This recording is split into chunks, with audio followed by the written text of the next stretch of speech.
right, bowlers, when your lanes come on, you may have one ball on each lane. One ball on each lane, then we'll hold up and start the squad together. Thank you.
Squad bowlers, when you have yours, well, actually, we do have our scores and a full set of pins.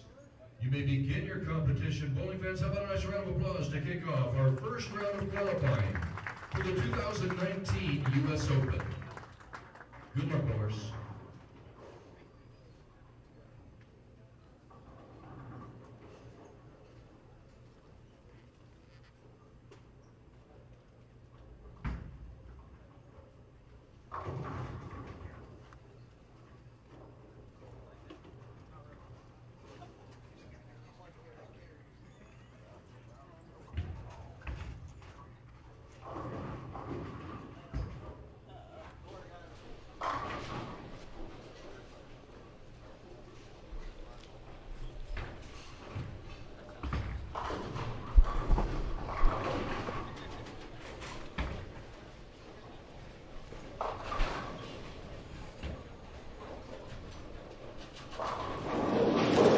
Just like that, ladies and gentlemen, the U.S. Open is ourselves. My name is Emil Williams, Jr. Throughout the entire next day, we got every round, we got every ball, and every player that you may want to see throughout this annually early thoughts. First squad of the day. First of all, I'm really proud of my broadcaster. I've bowled this 3 times as a competitor, so to be able to see it from this side and actually watch with no stress is going to be enjoyable. Pattern is exactly what you expect from a U.S. Open. Dead 5-1-1, all the way across 45 feet. Playing very tight lines in the pocket. You get the ball too far right. Your house shot is going to move back from this. It's going to fly back here and sail down 36 in the face. So don't put the ball right. Keep it in tight. Don't keep it in too tight because there's no hole in the middle. So if you miss left on your house shot, it's going to hold and strike. This, you're going to go to the face and leave something like this. And excellent description there. Each player, by the way, got one practice shot on each lane. And if you're unfamiliar with the U.S. Open, there is a practice range in which the players receive 20 minutes. We went from 7 to 7:30, and then they had roll call at 7:30. I think they got like 10 more minutes down there, or 5 to 10 minutes in the range. And then they came down here about 7:55 for the national anthem, a 300 ring presentation to Dick Allen. And then they, like you said, one ball in each lane, and off we go with the color bars up. Have fun, good luck, and good bowling. So on our featured pairs to start things, and what is again, the A squad. This is the squad that obviously gets things started, but they will also help squads B and C today in regards to lane play, what changes those B and C squad players may make based on what they see happen here this morning. And for a rundown of our players here on the featured pairs, we'll let Daniel Ferris tell you who is joining us here in game number 1. Well, as we see up on lane 23 right now, Sean Maldonado comes to us from Houston, Texas. Next to him on 24, Cameron Foster from Eagle Mountain, Utah. Joining them on the pair, Chris Colstow from Wheat Ridge, Colorado, and Jason Sterner from Rockledge, Florida, right next door, 25 and 26, throwing a shot left of 20 at the arrows. And a second split in a row to open up his 2019 campaign. Cameron Doyle from Brentwood, Tennessee. Next door to him, Kim Bowlby comes to us from Thailand.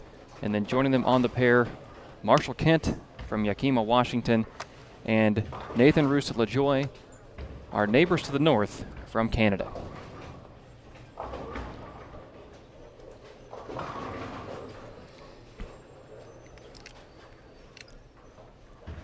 What we would consider a limited field, 144 players, 3 squads of 48 on each squad, so you're getting the best of the best. We did have a pre-tournament qualifier on Wednesday. 66 players in that field, 53 advanced into the what I would call the main event here at the U.S. Open. So a very strong field.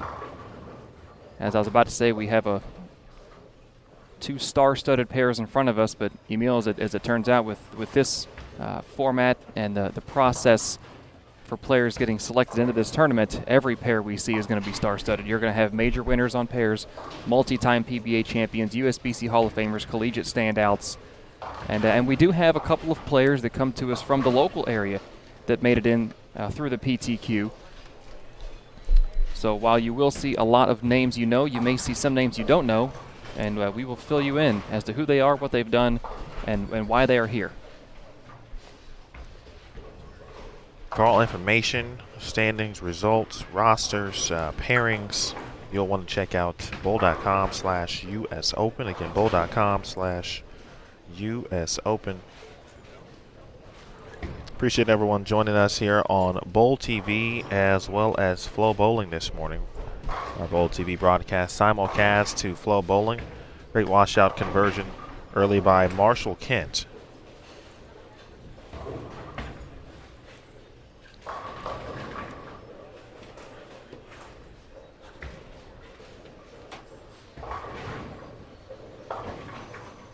We will be with you throughout the day. Squad times, of course, 8 a.m. this morning. B squad will hit the lanes at 1 p.m. Eastern time, with C squad following at 6 p.m.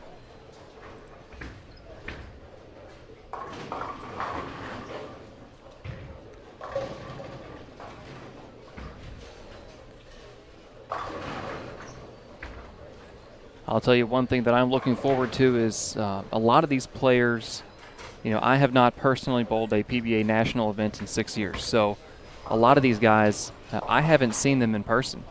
I don't remember. I remember last time I bowled one of these was in Columbus in 2013. And that was the year that Belmo did what we've seen Jacob Buttriff do the last couple of years and just run away with the tournament during qualifying and then come up just short on TV in the championship match. But I didn't cross with him, didn't see Belmo, so recall ever really watching him in person. But players like himself, Jesper Svensson, some of these guys that we've all seen on TV, we've seen online streaming, but I haven't do not recall seeing them in person. So I'm really looking forward to seeing some of these guys and how they attack the lanes, how they handle the transition, and just watch these pure shot makers out here. Pure shot makers indeed. One of them is Jason Sterner, but a couple early splits here for Sterner, of course. Jason, very famous for his practice sessions.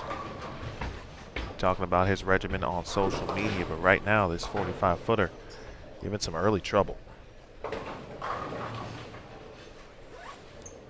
Jason was one of the guys that I went back and I was kind of looking at some of his past performances, trying to learn a little more about him, because I know Jason Sterner, but I don't know enough to go on air and talk about him.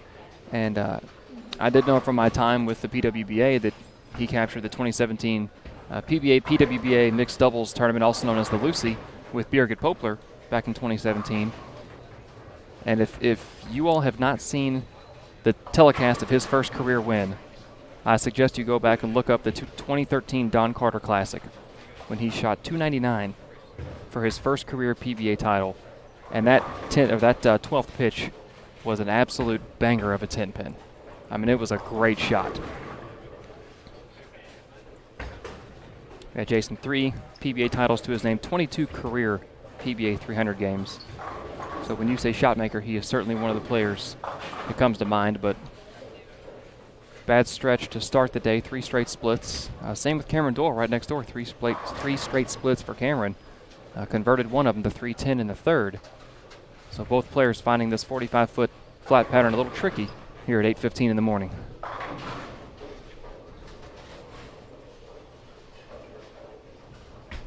I know I talked early, or yesterday I should say, or 2 days ago, I guess at this point, during the PTQ, and we were discussing which schedule we would rather have. And I know I would much rather bowl right now. Gonna knock this early one out the way simply because this is not my favorite time of the day. And then you also think about, things are a bit different when they hop on over to their starting pairs. They only get one shot. Now, obviously, they had a chance to warm up, but in the normal circumstance, you'd get practice on the starting pairs and then kind of be able to, figure out some things, perhaps get a good look, maybe even try to strategically help yourself early on in that practice session and get off to a good start. They don't really have that opportunity here at this event. So far we've seen a lot of 8s with reds around them, a lot of circles, a lot of splits, many of them with the 2-8 variety. What are you seeing so far here early, Daniel?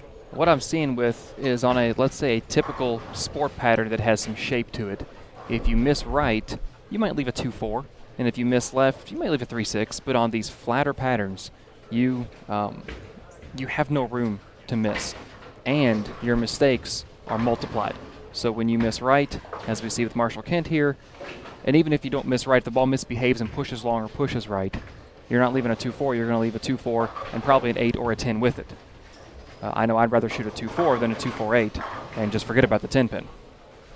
And then when you miss left, or if the ball misbehaves and hooks early, lane transitioned on you, you're not going to leave a 3-6. You're going to leave a 3-6-9, or 3-6-9-10, or as we've seen a couple in front of us already, a 3-10.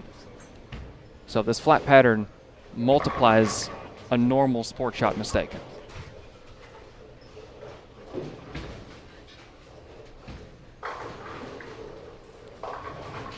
Good pitch there from Cameron Foster, or William Penn. All-American, both NAIA and National Collegiate Bowling Coaches Association.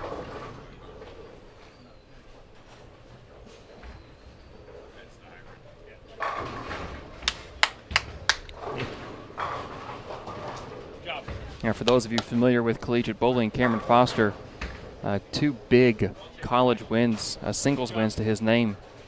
The Las Vegas Invitational and the Hoosier Classic.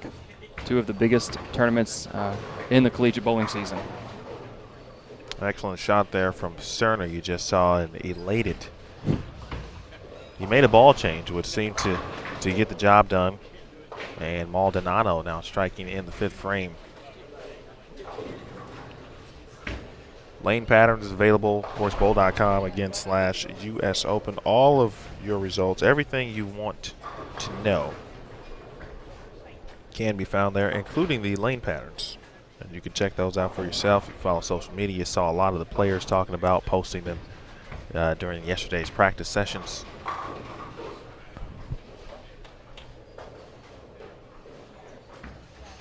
The old 1-1.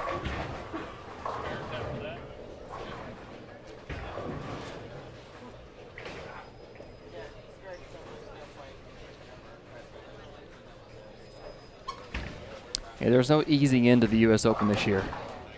There's no just kind of dip your toe into the water and check the temperature. It is just going to toss you in the water 30 degrees, and whichever one can swim to the edge first is going to win.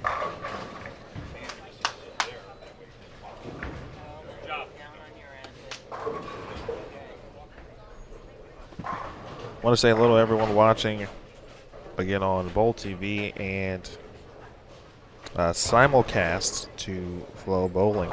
I should alert you if you don't already know. This week we will be giving away items every round, every day.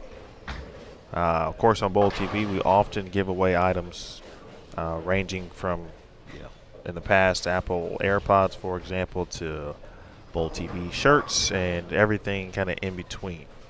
I think we even had some Amazon Echoes for a few times.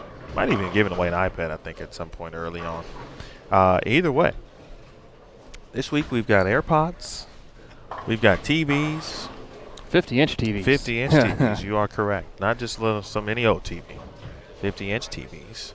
We have an iPad? iPad or pads.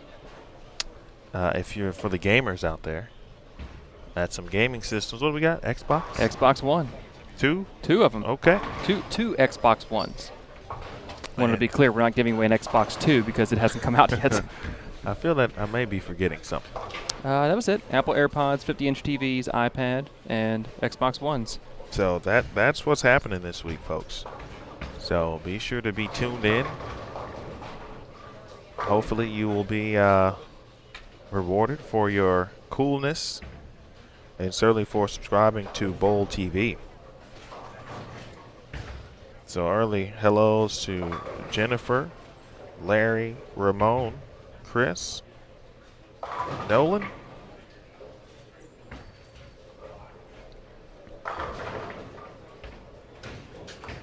EDC,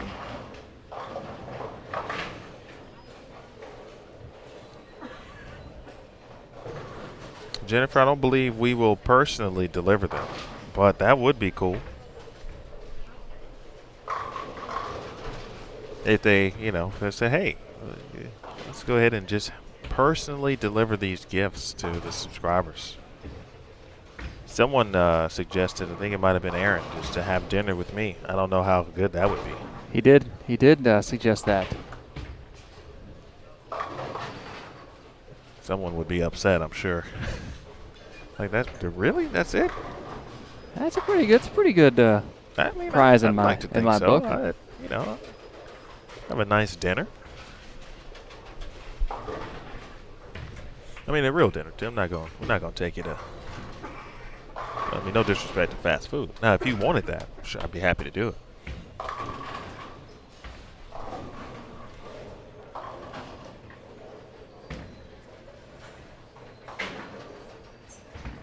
Well, looking up and down the house, I'm seeing a lot of what you see in front of us, I'm seeing around us as well. Open frames, most of them red numbers, a few missed spares out there. Not a lot of strikes. The one guy that is striking down on 15 and 16, Bill O'Neill, spare 4-bagger, and he's up on 15 right now. We'll see Bill over here on our featured pairs on 25 and 26 in game 3. Look just to our right, Graham Fall, 4 strikes and 1 split. But other than those two, there's not. I don't see strings out here. And we would almost expect him, and maybe especially on the fresh, perhaps that wouldn't happen a lot. Not saying it can't, because these players are the best in the world. But if you were going to, I guess, take a poll on, hey, is the fresh going to produce lots of strikes, most would probably say no. Talked to Bill O'Neill a little bit yesterday, and just about the work he has put in his game and altering the way he was doing things. It was so used to doing what he did, and obviously had success, and everything just became instinctual. And he realized he had to make some changes with his ball roll, and to meet and compete with today's players, certainly on the PBA, and he has done that and really had an amazing year.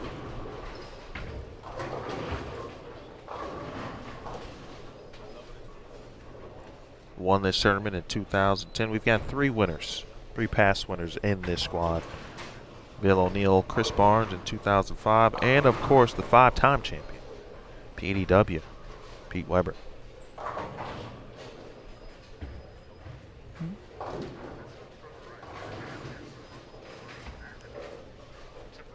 I had a good question from Chris Pulliam in the chat, Daniel, that I'll ask you. For those of you who are curious, by the way, if you haven't already noticed, we do have 6 available channels. We have every pair covered. So from lanes 15 through 38, which are the competition lanes, again 1 through 14 is the practice range for the players this week. So make sure you got your pairing sheet, and if you want to follow a particular player or players, pairing sheet will tell you which lanes they will be on, so you can then crisscross your respective channels and check those out. Jason Belmonte is bowling on A squad. Right now, Belmo is on 29 and 30. Thank you. A couple notes for our man, AA Ron Aaron Smith. One thing I saw but forgot to write in my notes, thank you, Aaron. Mr. Sterner was 6th last year, just missed the TV show.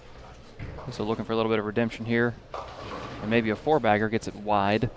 And one player of note who started off on fire this morning on the other end of the house from where we are, on the far end on 37 and 38, was Chris Prather. Started with the front 5 before going 9 spare, 9 spare. He is on 37 and 38. We're talking about someone who has made a name, and not that he hadn't already, because if you follow Chris at all, you knew at some point he was going to have tons of success on the PBA Tour. At least that was my opinion of him, and he has done everything you can do. Minus, you saw him, of course, last year in this very event, make the show, of course, and a great match with Dom Barrett, of which Dom doubled in the 10 to beat Chris. But Chris won the PBA playoffs, and what a season it's been for him as well.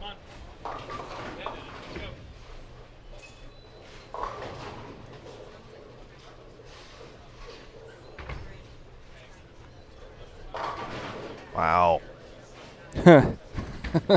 Well, you don't want to see that on this pattern, because when you throw it that good, you would love to be rewarded on something like this. And a 10-pin. On this pattern we saw during practice, players certainly are going to get in front of the ball return. We saw it in practice. It's just a matter of when it's going to happen. It's going to happen early. Just from watching where these guys are at, I mean, they are left of 15, almost on top of 20 already. So we're going to see some gutter cap sliding, ball return jumping, airmail today.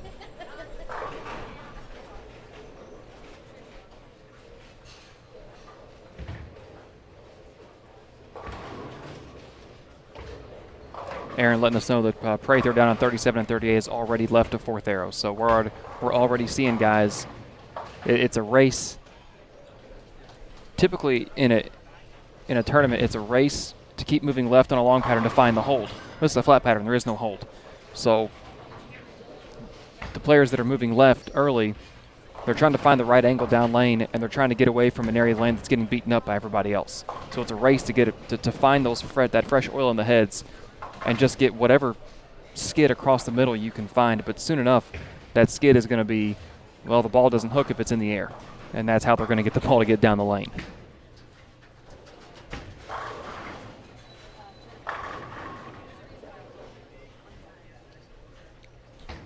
And I think you would agree with me that that reason right there is short of the fact that we love what we do here at Bowl TV.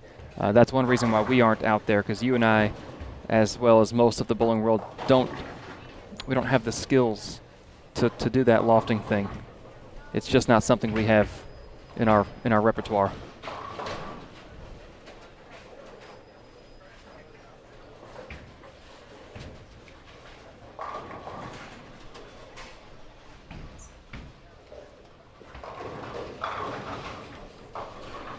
Great shot there by Foster. Catches 3 in a row after going back-to-back opens on the left lane.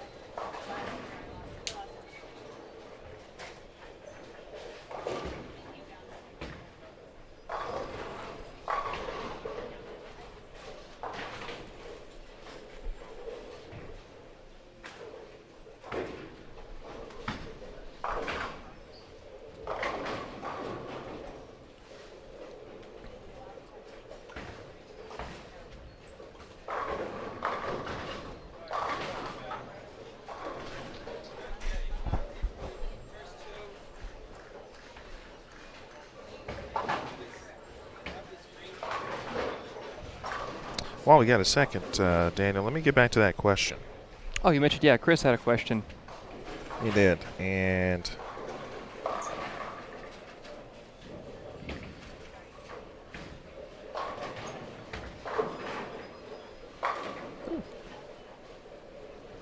basically, by the way, hello, Bonnie and Roland, Sal, Ashley.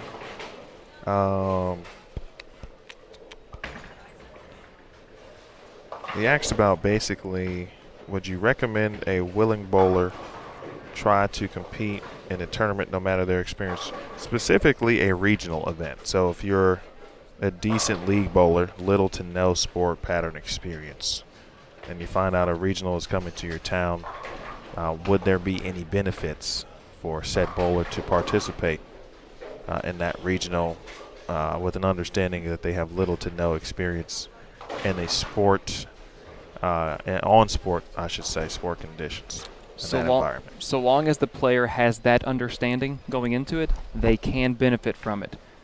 Where my concern would be is if a player who is let's say they're a house shot warrior, they average 230 in their bowling center, and they're 2 or 3 leagues in that house, and they think that number truly reflects what they're able to do with the bowling ball, and they think, well, I watch these guys on the PBA on TV shoot 230, 240.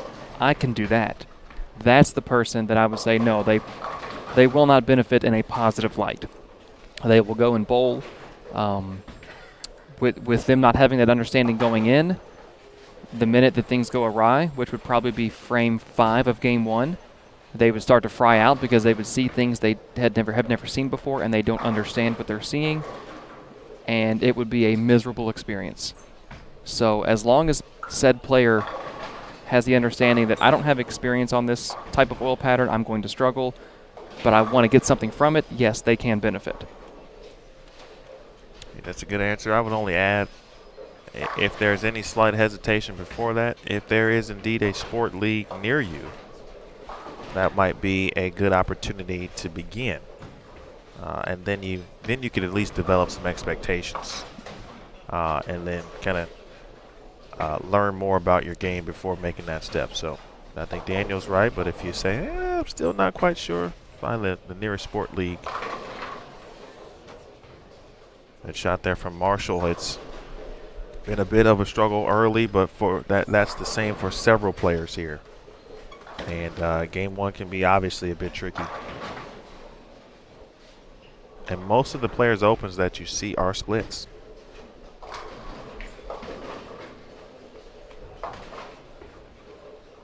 Yeah, these players, they understand the importance of spare making, which is, of course, always important, but at the U.S. Open, more so than probably any other tournament of the year.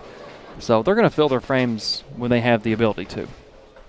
What you don't want to see is, I'm looking up and down the house, and some of the red numbers we see on the screens aren't followed by count. They're followed by dashes. I see one player who's got 3 splits with dashes next to all of them. You know, if you split and it's something that isn't reasonably makeable, and at this level, reasonably makeable is 4 9s, 4 7 10s, 3 10s, 2 4 10s.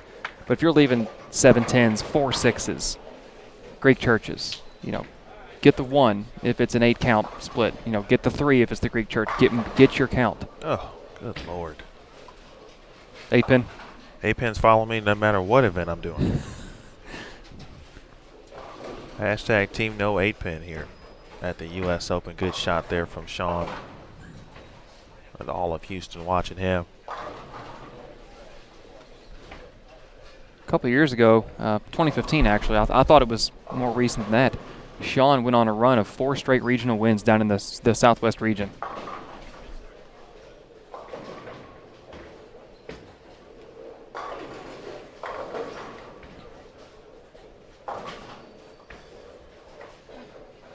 And having dabbled in a few regionals myself in the central region, I can tell you that it's difficult enough to make match play cuts and win these things, but for him to win 4 in a row, went on an absolute tear.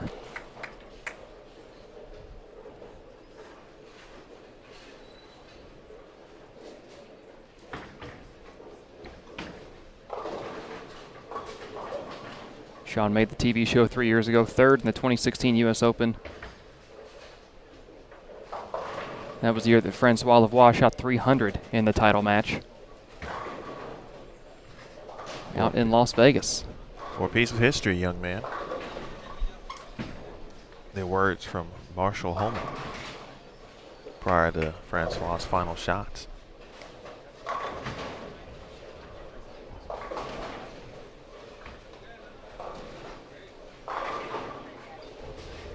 Certainly not a bad game here for Sean. You just look at the 3 consecutive 9 spares here. He's going to go to the bag. Try something here on the fill. Cameron Foster's going to attempt to get into the 190s. He's going to need a double to do so. That's got a hook.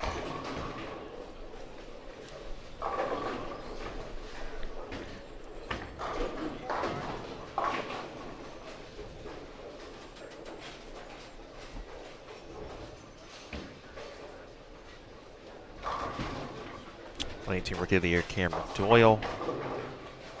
The spare in the 10th. He too going to the bag. 190 for Sean.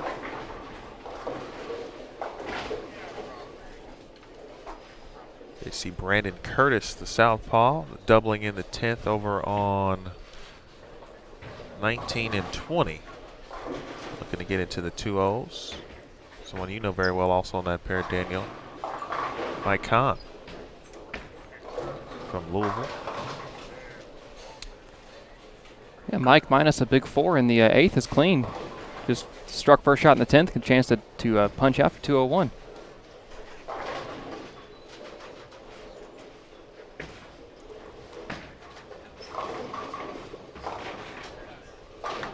Nice pair just to our left by Matt Russo. I'm just going to get him to 183. Russo, former Player of the Year, All-American, first teamer at Weber International, as well as a national champion.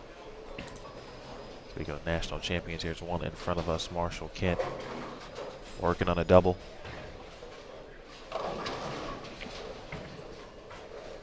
We'll take that. A little unsure of it off his hand, but it got there and struck.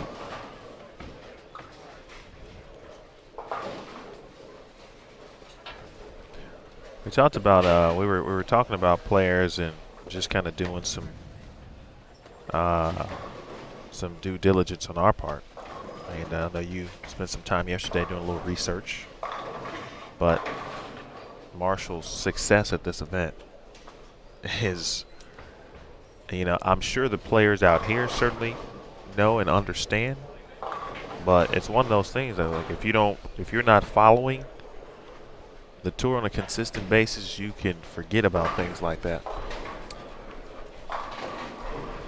Yeah, I didn't. I knew Marshall had an exquisite record here at the U.S. Open. I didn't realize how good it was. He's bowled this event 6 times. His average finish at the U.S. Open is 9th. In his 6 finishes, his worst finish was 24th. That means he's made match play every time he's bowled the U.S. Open. He's went 24th, 4th, 9th, 2nd, 10th, and 5th.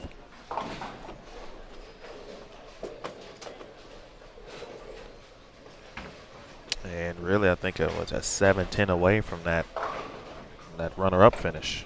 Yeah, that was the year that we talked about when Francois shot 300 against Sean, and then a great title match between Marshall and Leroy.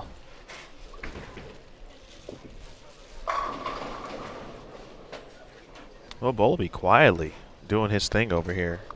And a nice clean 212, which that's the kind of start you certainly would love to get off to.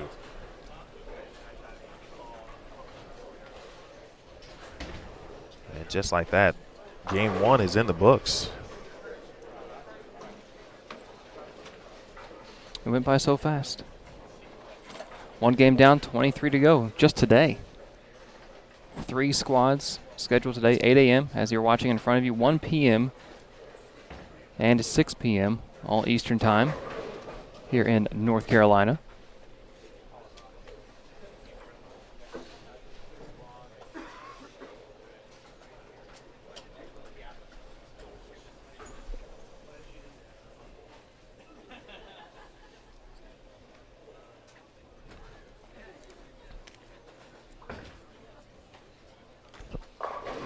As always, as soon as scores are brought to us or are updated online, we will bring them to you.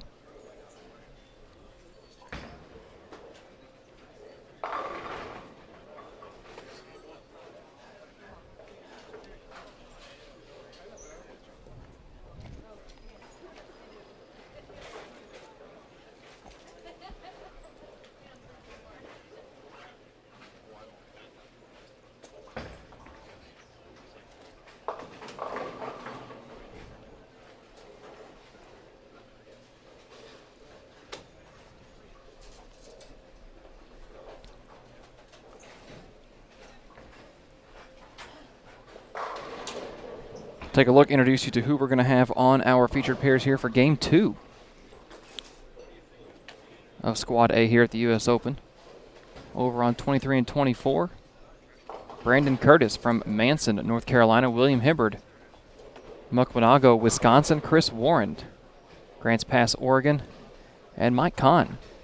Billed from Crestwood, a suburb of Louisville. Woot woot. And over on 25 and 26, Matt Russo from Millstone Township, New Jersey. Chris Barnes, Double Oak, Texas. Zach Tackett delivering here in the first frame on 25. Cross didn't carry, leaves 5 pin. Zach from Huntington, Indiana. And for those who may not know, yes, related to brother of EJ. And Carson Lindenberger from Sherrills Ford, Nebraska.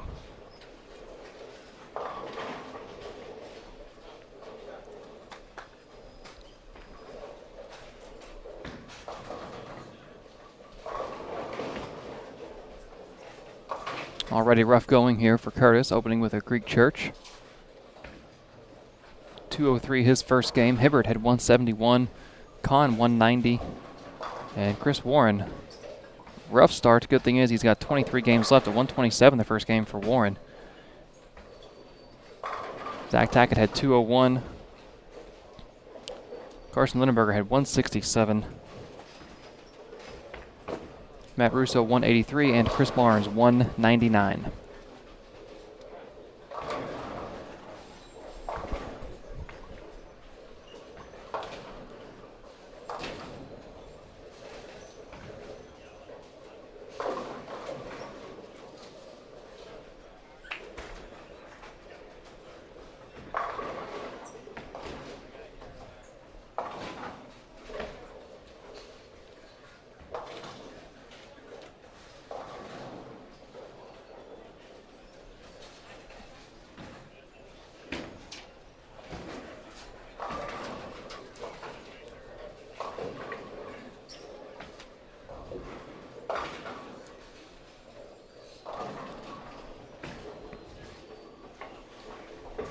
I will say we are going to see this player in Game 6, but if you have the capability to open up another tab, I suggest you do so and flip over to 19 through 22, Anthony Nyer. A very young talent, very young player, powerful left-hander, emotionally captured a Junior Gold Championship a couple of years ago, or last year, in fact.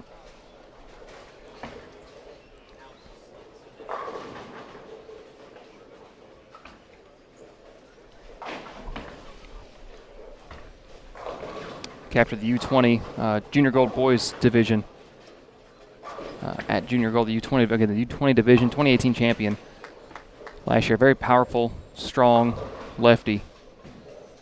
So worth checking out. That's a name you may hear for years to come.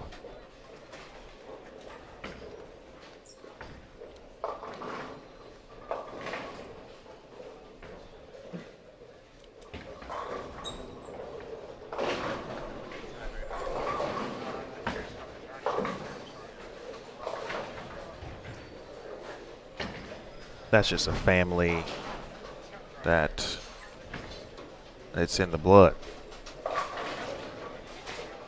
Just in the blood with his dad, Andy,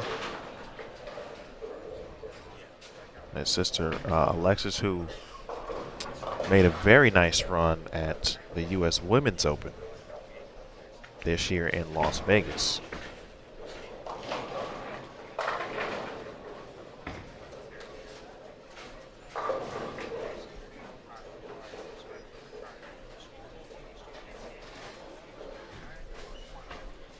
Nyer on Junior Team USA. There was talks of him, and depending on how long he elects to, of course, continue on, but he could potentially be a 3-time champion at some point. He won the U12 back in 2014, back when the U12 was fresh, when the inaugural U12 division. So he let you know pretty early. And then in 2016, I'm going to throw a lot of teen numbers at you here, so stay focused. In 2016 and 2017, he was 3rd and 2nd in the U15 boys division. So I mean, almost could be a 3-time, possibly a 4-time champion. Yeah, and I don't recall where he finished this year. I know he made or advanced to final advancers round, I think. The advancers round this year at Junior Gold, and then I had to skedaddle because I thought I was going to have a baby. You did not. I didn't. At that moment. But we thought it was happening. No, he made it a couple of rounds in the bracket. I believe he lost like second round of the bracket.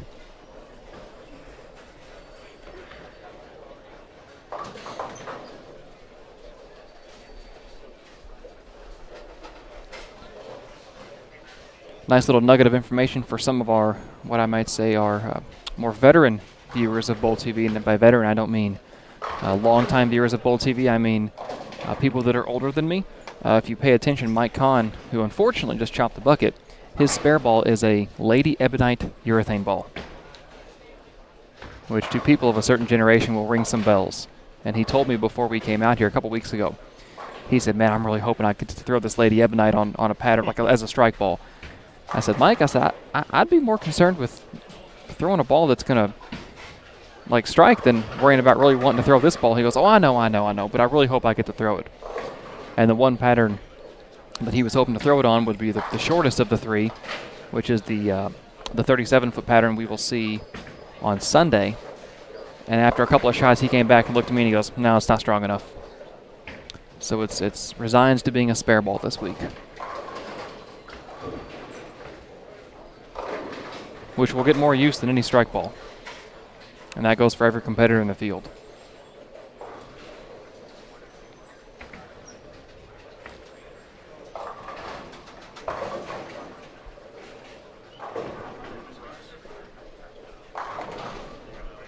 Again, this is game 2 of 8. 8 games per squad, if you're unfamiliar. B squad will begin at 1 p.m. approximately, followed by C squad at 6 p.m.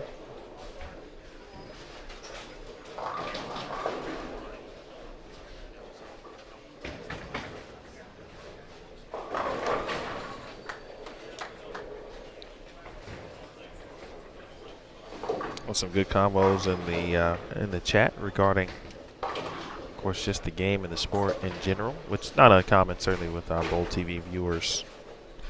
So feel free, for those who may be watching and tuning in, if you have something you'd like to add or perhaps chat about in the chat, drop it in there.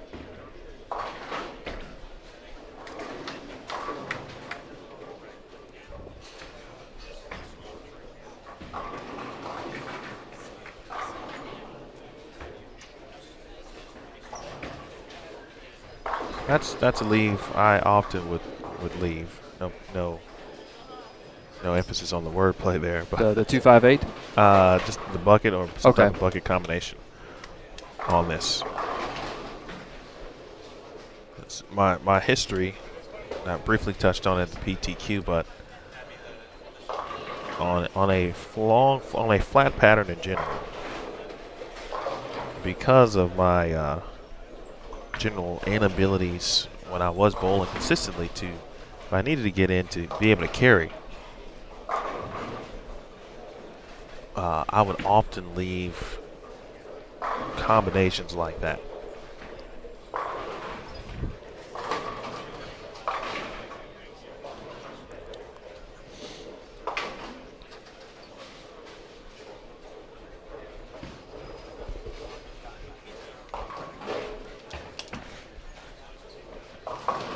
Yeah, for the people at home who don't know, Emil and I are cut from a similar cloth when it comes to bowling. We're both lower rev, lower speed, straight players.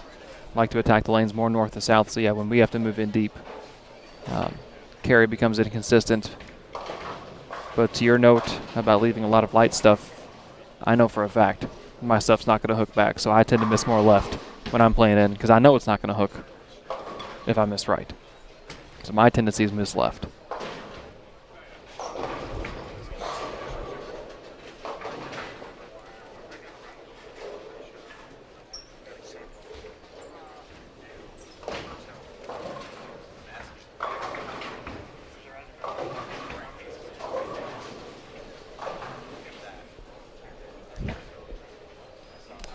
Seven here for Curtis. Zach Tackett on 26. Oh.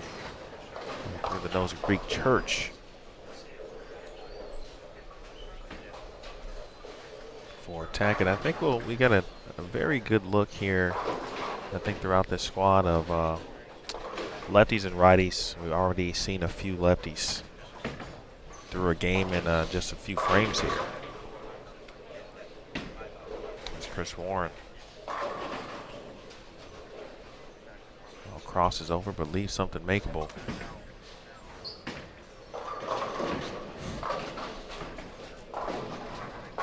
Maddie didn't like that one. And has to just give the smile. That's certainly understandable, but he leaves something makeable, and that's, yeah, we'll harp on it probably today, but if he leaves something makeable today, that's really good news. Yeah, if you throw a shot, I mean, for all intents and purposes, you throw a shot that bad and get away with a single pin, you've got to be thrilled.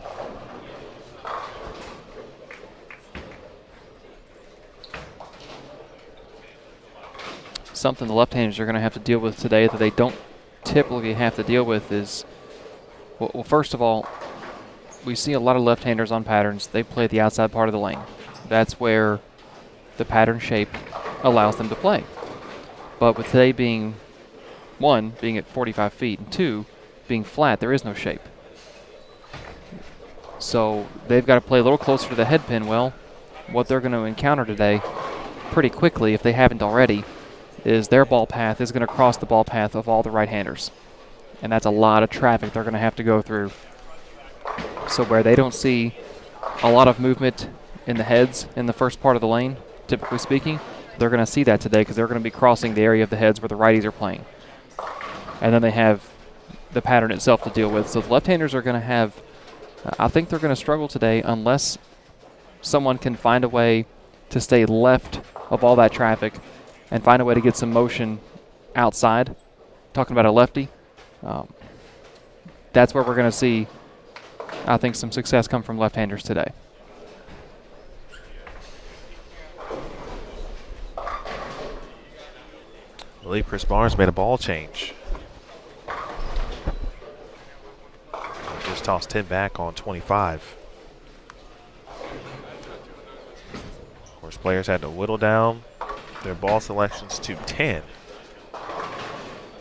and had to register them via the ball card. And those must have been turned in prior to the start of this squad today.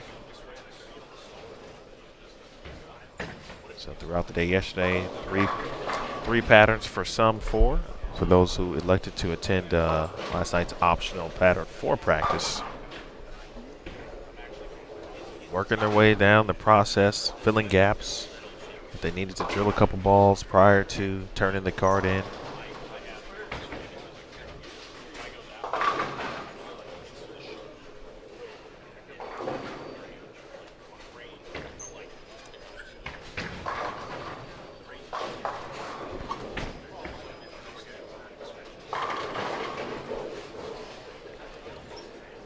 Matt Russo follows up that bad shot in the left lane with a great shot on the right lane.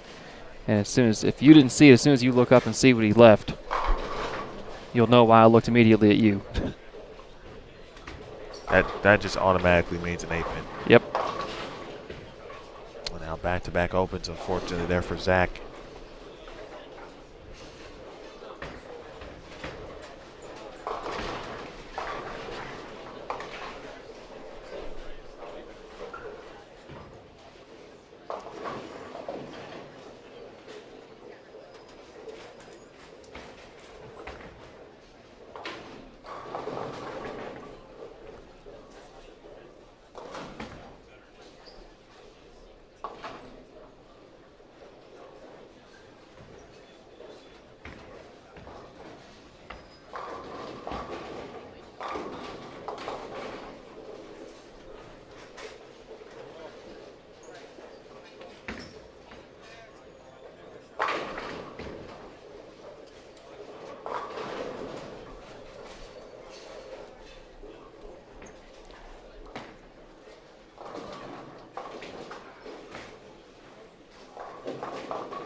Looks like Chris Barnes just made that ball change on the left lane only.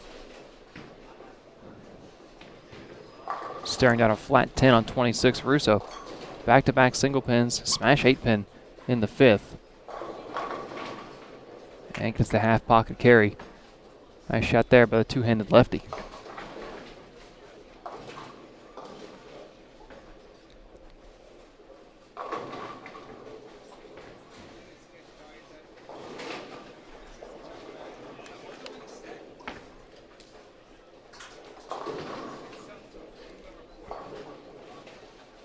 Some of our young viewers may not know the name Chris Warren. I had the opportunity to first see him compete in person at the USBC Super Senior Classic, followed by the USBC Senior Masters at Sam's Town in Las Vegas while I was out there doing some work with the Open Championships.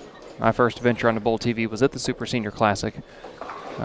Warren, one of the many talented players in that field, and Chris Warren, 6-time PBA titleist, all those titles coming between 1990 and 1992. 4 of them came in 1990, including the 90 USBC Masters champion. He also captured the 2018 USBC Senior Masters.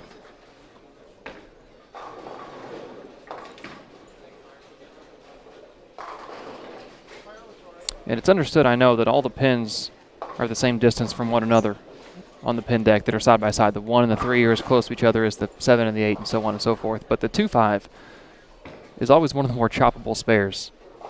It seems 1,000% more choppable than a 610, than a 3-6. There's just something about that spare. I told Emil earlier this week at the PTQ, in fact, we were watching Warren bowl.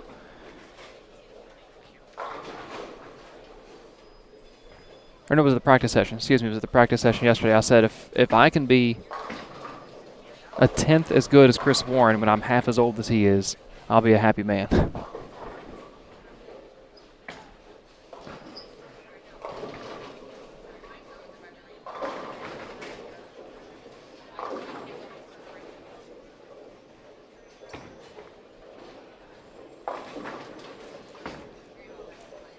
Just scrolling through the chat, a question that I want to touch on is Ramon asked Brandon, do you change the ball surface when you buy a new ball?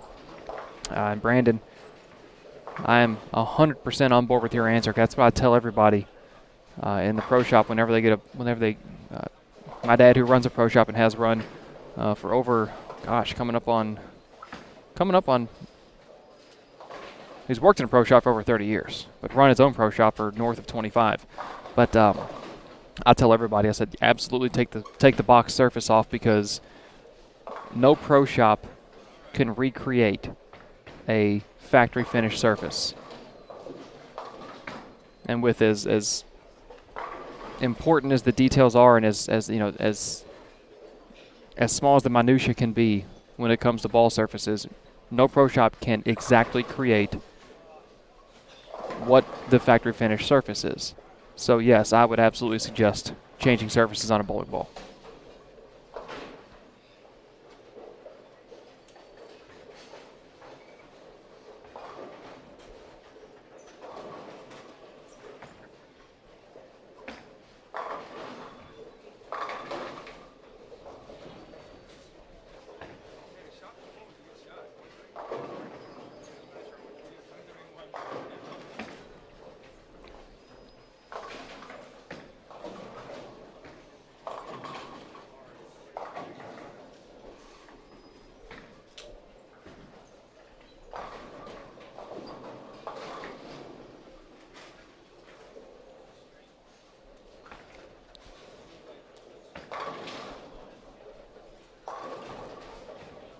So I was saying about left-handers, that's the area of the lane where Brandon Curtis was just at, where he missed the head pin but doubled on the 2 shots before. That's where I think left-handers are going to have to get if they really want to have success on this pattern today.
Matt Russo not getting any love on 25 and 26.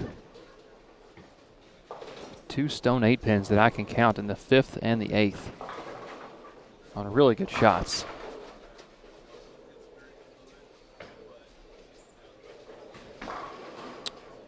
Brandon Curtis strikes in the 8th, comes back kind of tapping his head with his fingers up to say, I think that was kind of a motion back to the 7th frame where he missed the head pin.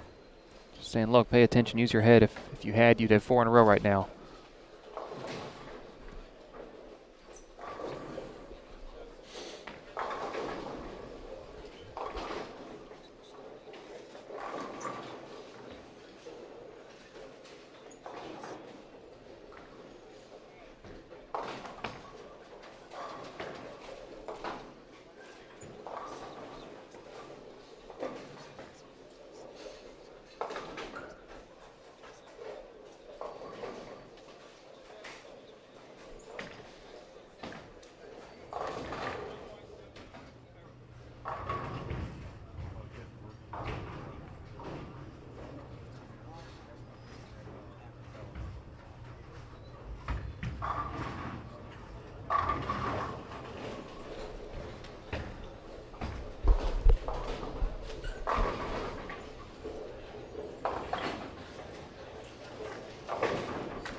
Kahn quickly turns around from that shot. Did not like it off his hand. May not have liked it sooner than it got off his hand.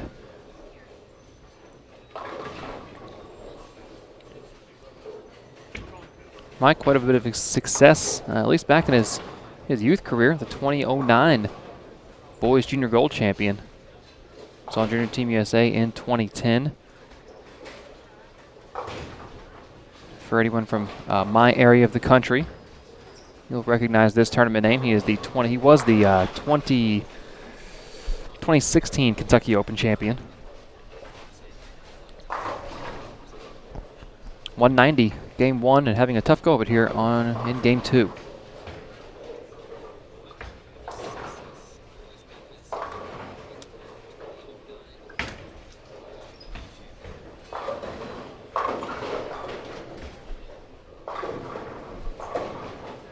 We do have some scores. It's really going to be hard throughout the day with 3 squads, to kind of keep you updated on a cut. What I do, let's say we're looking at we're cutting at the top 36. We'll make the advance or the cashers round on Monday mornings. I have to think about what day of the week it is because we're so disjointed starting in the middle of the week or late in the week like this.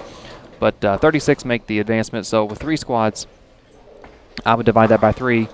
So this morning, I would look at what's your 12th place number. This afternoon, what's 24th. And then, of course, after tonight, you'll have your 36th number. But some numbers after game 1. Michael Williams from Montgomery, Alabama, 246. Prather, 237. Belmonte, 225. Bill O'Neill, 224. And a couple more players at 23 and 22. Brian Robinson, Greg Ostrander, and Graham Fa. Stephen Hahn, Kim Bowlby, and Andrew Kane round out the top 10. Kyle Sherman also tied for 10th. Your 12th place right now is Dick Allen at +6.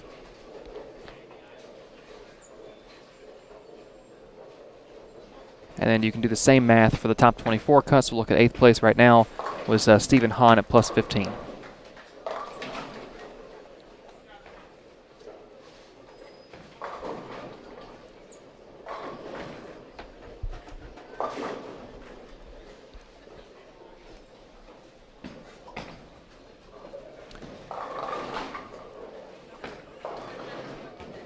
Head over to bowl.com/US Open for all of your tournament information. For those of you in the Bowl TV chat, If you click on the third tab above the chat room, it says tournament information. Click on that. It will take you to that link.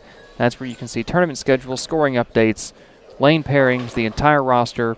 Also, a document explaining how each person made it to the U.S. Open, whether they were past champions, PBA points list, collegiate standouts, a regional qualifier winner, what have you. As well as, it was asked in the chat, you can find all of the oil patterns. 1, 2, 3, and 4 are listed as well.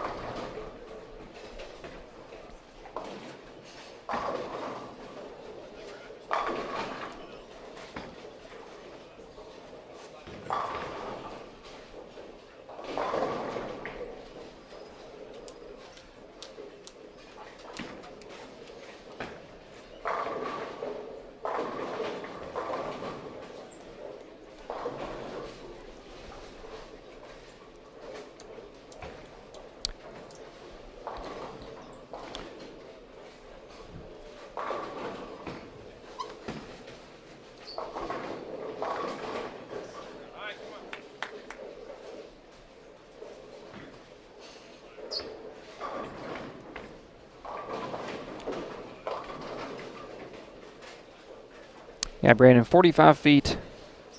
Today's pattern, 45 feet dead flat. As flat as the walls holding this building up, as flat as the floor that it sits on. Volume is, I would say, medium, 27.25. Using a combination of terrain and ice oil, with with most of it being ice.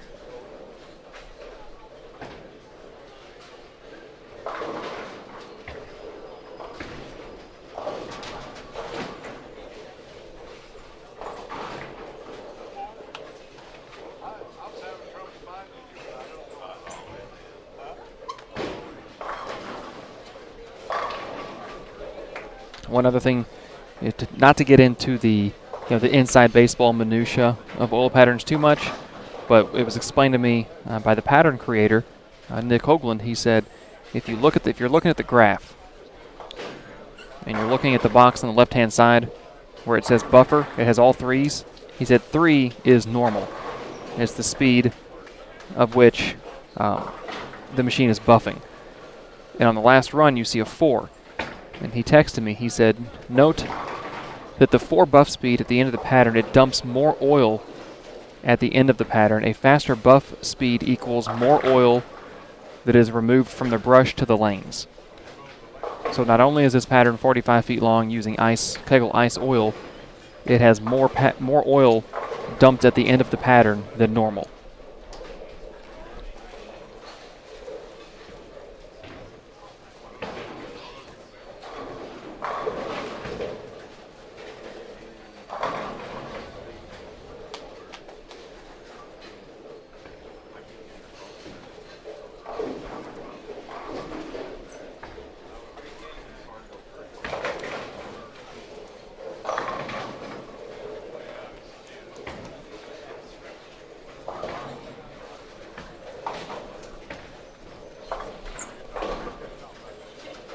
Rough finish there for Zach Tack at 145. He's minus 54 already. Good thing he has 22 games left to make up that ground.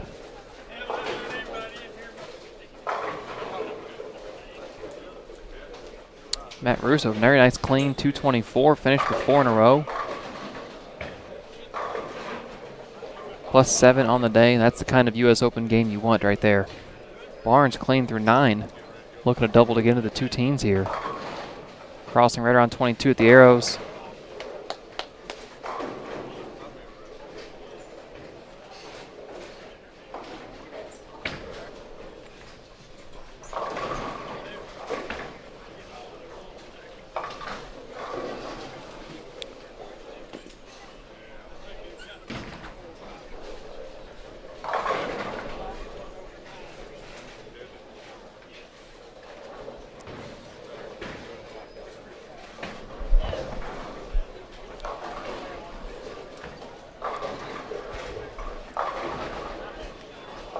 Great shot there by Hibbard. Leaves the half 7.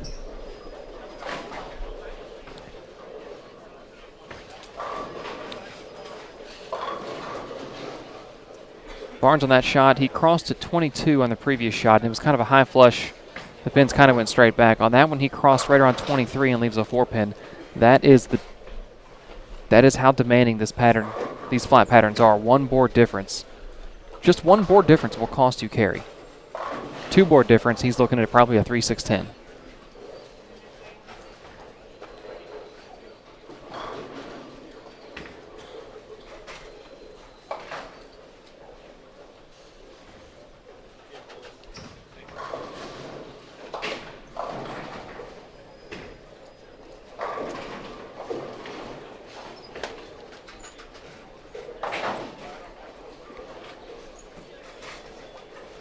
Two or three for Barnes, a very good sport shot game, very good U.S. Open game. And he was a 2005 U.S. Open champion, 3 other majors to his name, the 06 Tournament of Champions and the 2011 PBA World Championship winner. 16 standard titles, 3 majors in his career.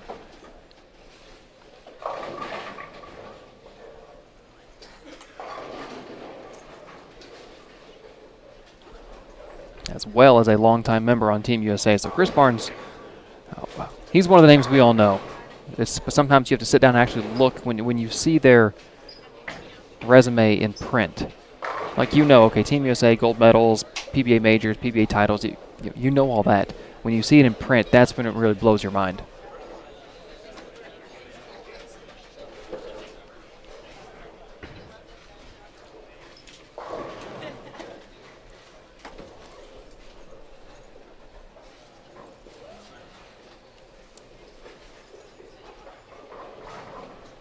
Nice job. Yo. I know that's random. It was. But I was back and didn't want to interrupt your flow there.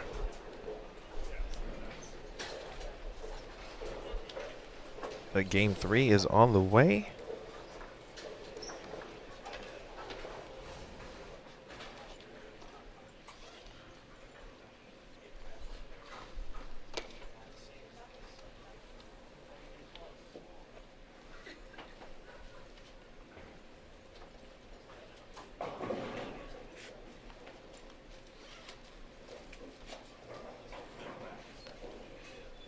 As I mentioned earlier, we will be giving away several items, including Apple AirPods, 50-inch TVs, an iPad, and a couple of Xbox Ones, excuse me. Just for you all to be aware, rounds, let's see. The first couple of rounds will be AirPod giveaways.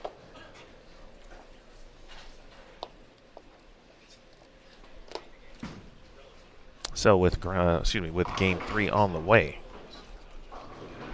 I know many of you have already discussed and started talking about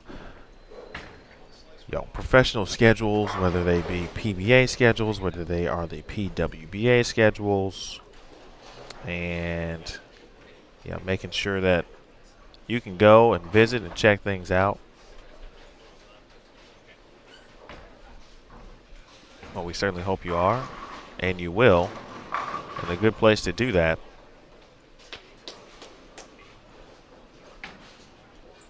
is really by visiting the My Bowling Vacation.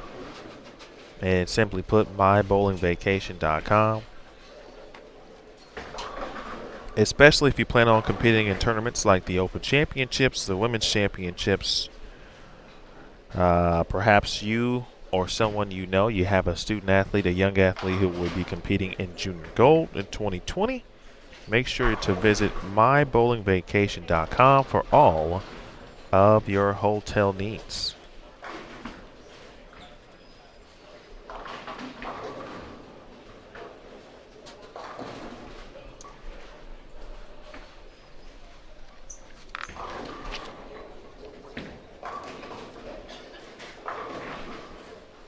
On 25 and 26, Greg Ostrander, Bill O'Neill, Nathaniel Potter, Brian Robinson have joined us again on that pair. And then on 23 and 24, Nathan Bohr, Brian Halen, Chris Prather, and Sean Fitzpatrick.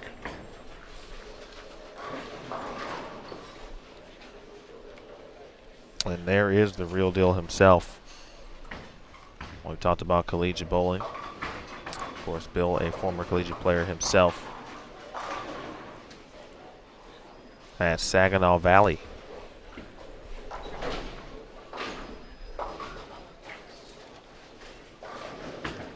Prather Bohr to Wichita State.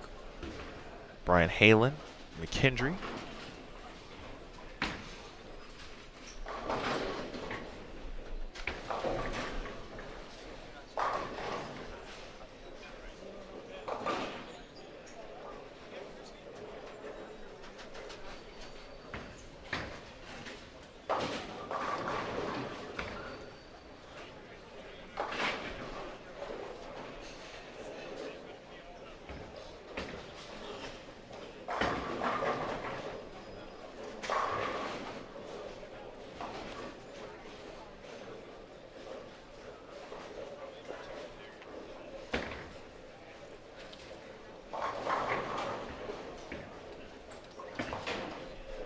Yeah, we appreciate everyone tuning in here. Game 3.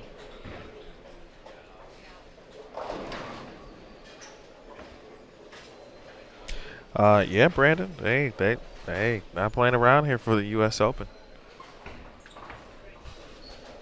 Second shot from Bohr, and he's got himself an early double. Be on the lookout for a nice feature story on Nathan and Maria that we mentioned in the PTQ, as both competed there. Recently tied the knot, but we were able to capture some of their story, and Matt Kenazar will have that for you at some point this week. Here's Prather. So smooth, sometimes makes it look effortless, but you see where he is on the lane. He was in that area really to begin things today. Only really one way to go, obviously, from that standpoint. Sure, he'll make the adjustments either with balls and position. Ball speed or continue to move left. Brian Halen on a hit that you would think the 7-pin might go. It doesn't.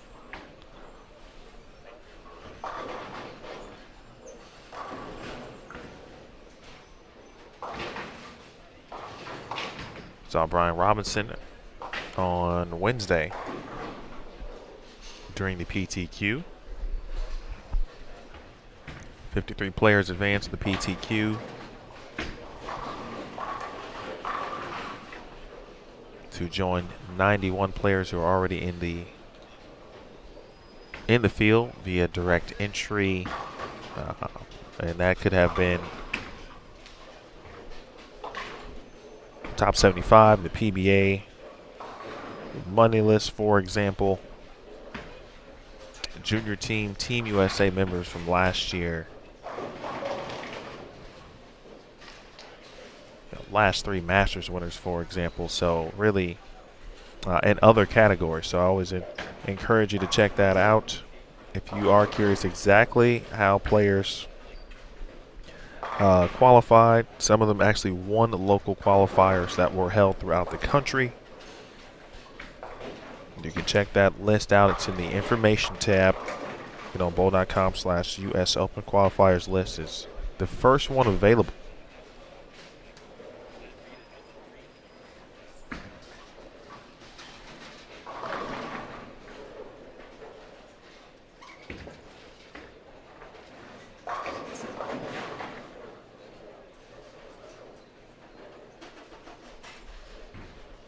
Categories for direct entry were the last 10 years worth of U.S. Open winners, last 3 years of USBC Masters winners, last 3 years of PBA World Championship winners, last 3 years of the Tournament of Champions winners,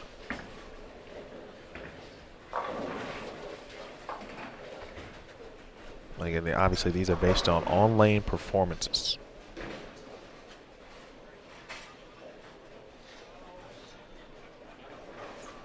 Tournament of Champions, Players Championship, and then we get into some of the USBC categories, the Open Championships, regular division, all events winners of the last 3 years, Senior Masters winner, from last year, which was Chris Warren.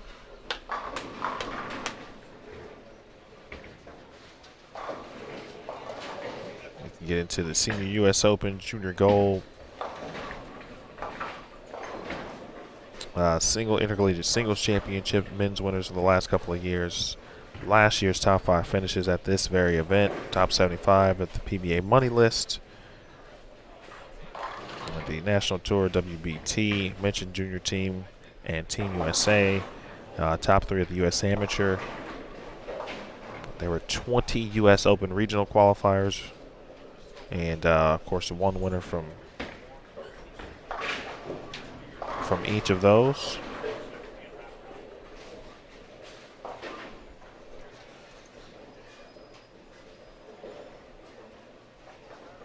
And a few 2019 winners that were reserved for those not already on the qualified list. The Lucky Larson Masters, the World Bowling Tour Thailand, the Wolf Open, the Bear, and the Illinois Open.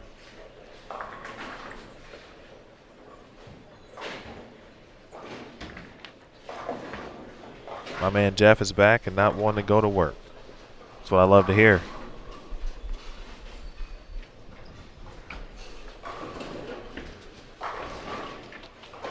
Halen, man, like you see him as he was walking across, or excuse me, off the approach and just off camera. Brian kind of talking to himself there, and you can feel the frustration.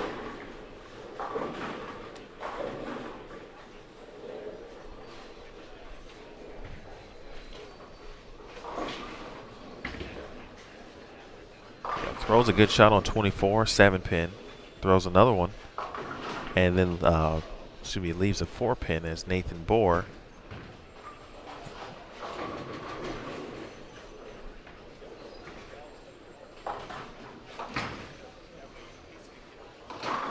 Nice shot. Good shot there from Brian Robinson, and Brian clean here through 4 frames. That is the magic word, clean. Clean on the lane, certainly.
Two of the best to do it, talking to one another. To our left, Tom Baker and Pete Weber.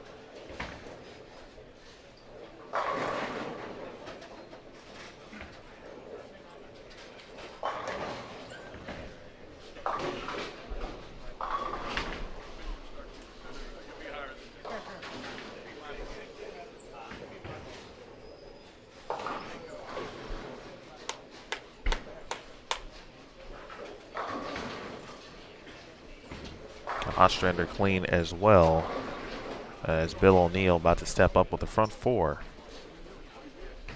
You saw Bill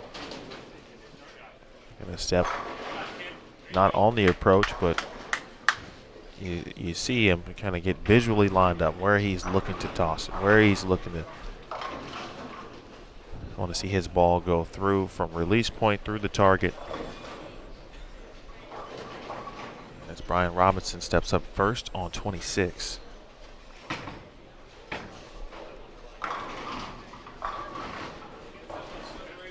Nice shot there. So good double for Robinson here in game 3. We got scores after 2. Bill O'Neill, your leader at plus 83. Jason Belmonte second at plus 78. Dick Allen third at plus 42. Chris Prather fourth at plus 26. O'Neill. And just a touch high, he leaves a 4-pin.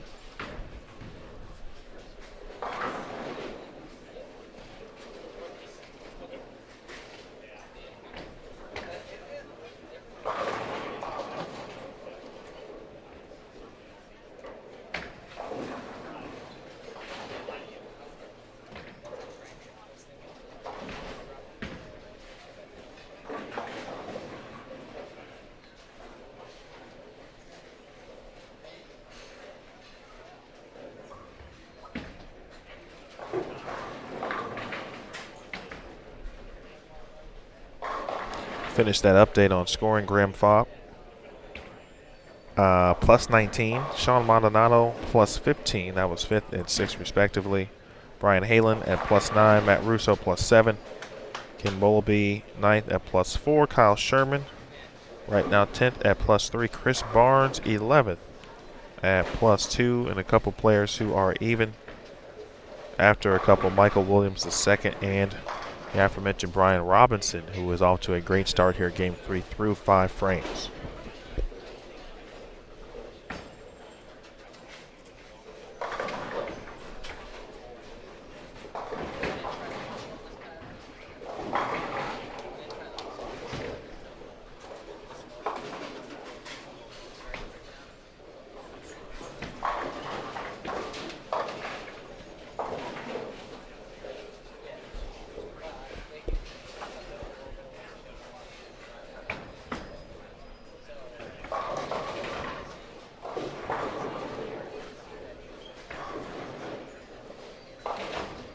I don't know if you've mentioned these two guys yet or not, but both Sean Maldonado and Brandon Novak off to the front 5 to start this game as well.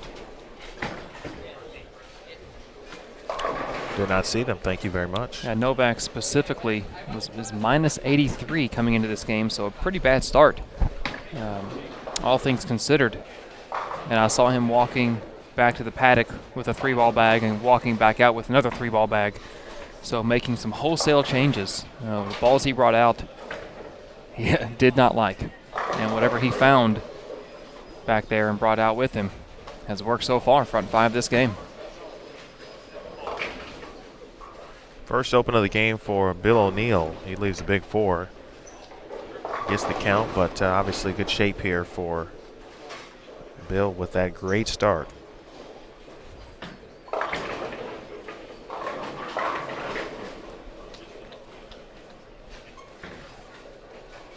Daniel, take me through your thought process in regards to how you would have selected your 10 bowling balls if you were in the position of, as the competitor this week after watching what you watched from each pattern yesterday.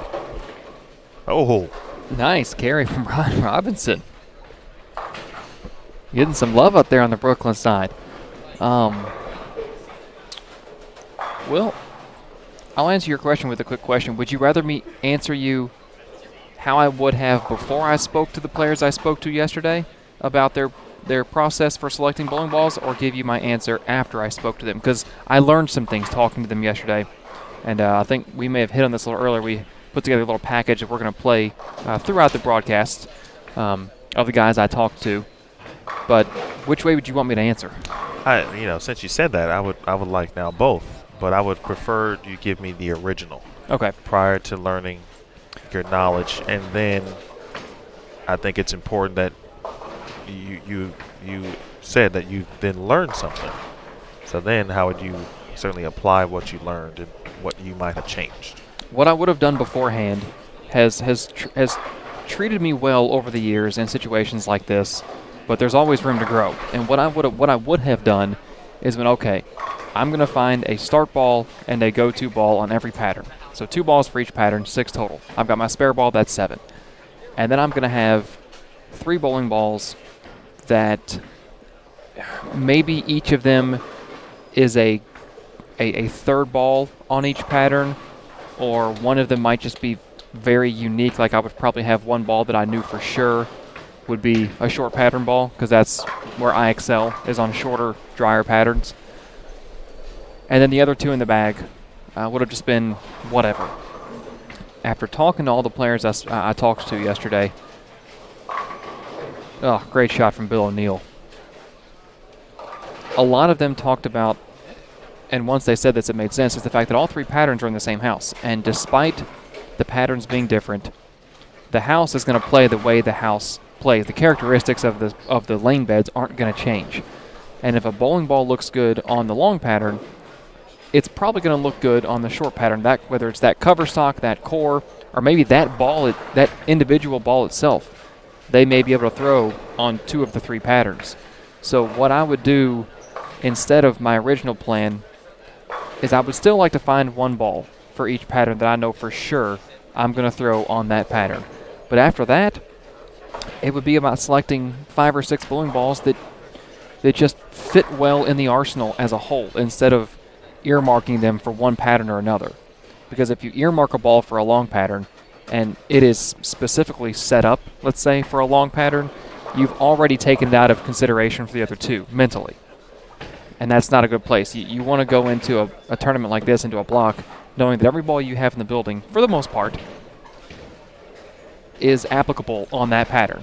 Now, yes, you're going to have some one-offs, some balls with some trick drillings, or a urethane ball in my case that wouldn't work on this pattern, but it might work on 41 feet or on 37 feet. So yeah, you're going to have the one-offs for sure aren't going to work on one of the 2, but for the most part, you want your arsenal to be as well-rounded as possible, and you want as many options at your disposal as you can have.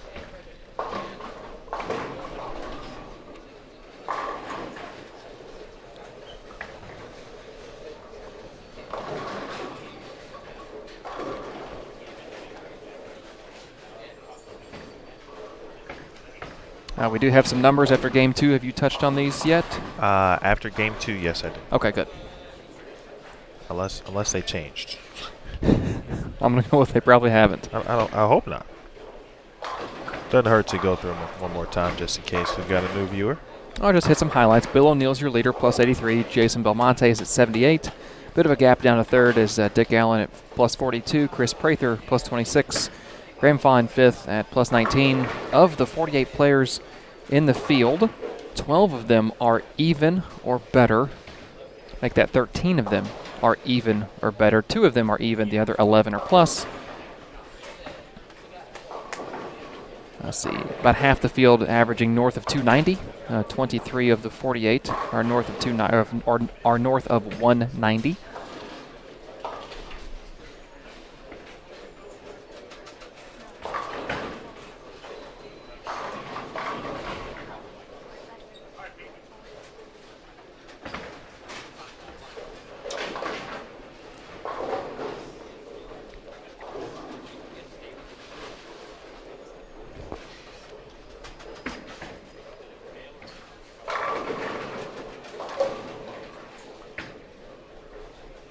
Again, the schedule will be the same from a time standpoint. Of course, today, tomorrow, and Sunday. Those are our 3 qualifying rounds, 8 a.m., 1 p.m., 6 p.m. Every round is on the fresh. I think someone mentioned that or asked about that earlier in the chat. By the way, Brandon Novak with the front 7.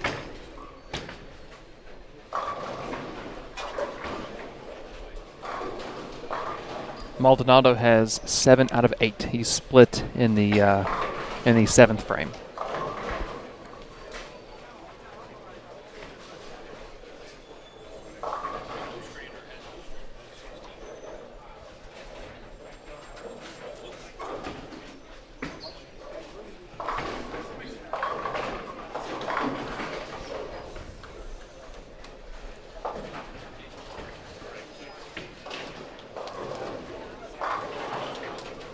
make it 8 in a row.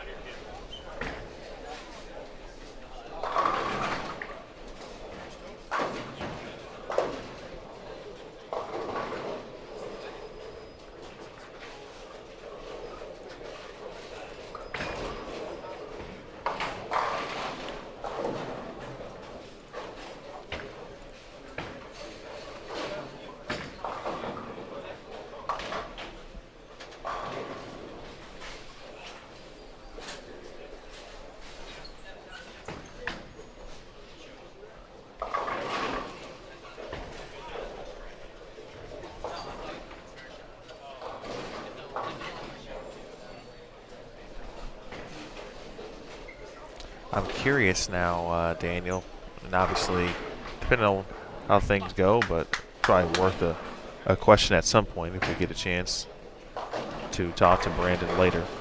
But just what he took back to the locker room and then what he brought out.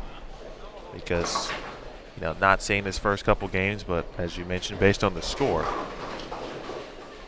obviously not the start he was looking for, and now has found something here, Game 3, with what we believe would be something that he didn't have out early on as Greg Ostrander now, with 4 in a row. And 139-178 to open the day for Brandon Novak. So certainly the equipment out here. And when we talk, it's important to note that we assume the players are at 100%. So we can't speculate their shot making because we don't feel what they feel. And certainly at this level, you can watch a player throw 2 shots, back-to-back shots, and you could say, man, those were the exact same. But the player would tell you, no, they weren't. So we have to assume shot making, that the player's 100%. And that's why we look at equipment. We focus more on lane transition and the equipment misbehaving as opposed to the player just throwing it bad. Oh. 9-pin.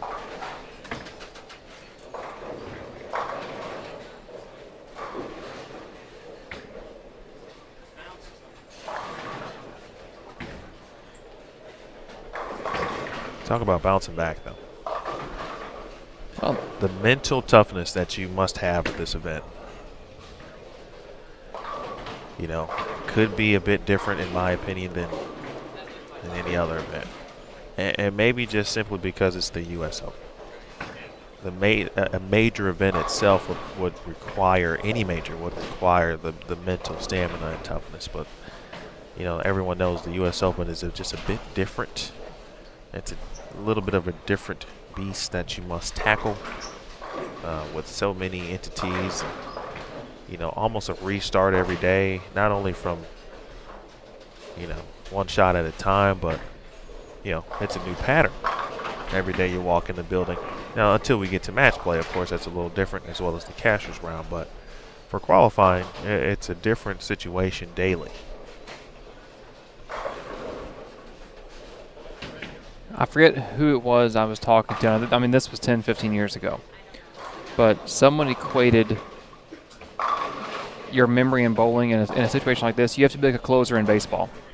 You've got to forget about that walk-off you gave up the night before, and you've got to go out the next night and strike out the side of the ninth and do your job. And that's what Brandon Novak is doing right now. He's doing his job. He's putting behind him the first 2 games and telling himself, and maybe he's not even having this internal dialogue. He just knows it. It's just instinctual. Okay, I'm a great player. Once I get the right ball in my hand, I'm going to make shots. It's going to reward me for my shot making, and I'll be okay. I think that's fair to say, to be honest. Greg will be in the 230s here. Bucket's second shot in the 10th frame. Starting to see the scoring pace increase ever so slightly as players get comfortable.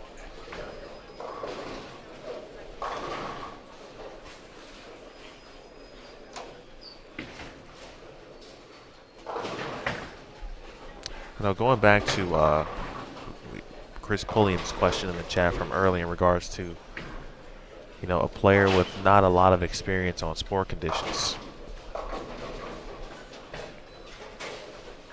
There's the open frame there for Prather.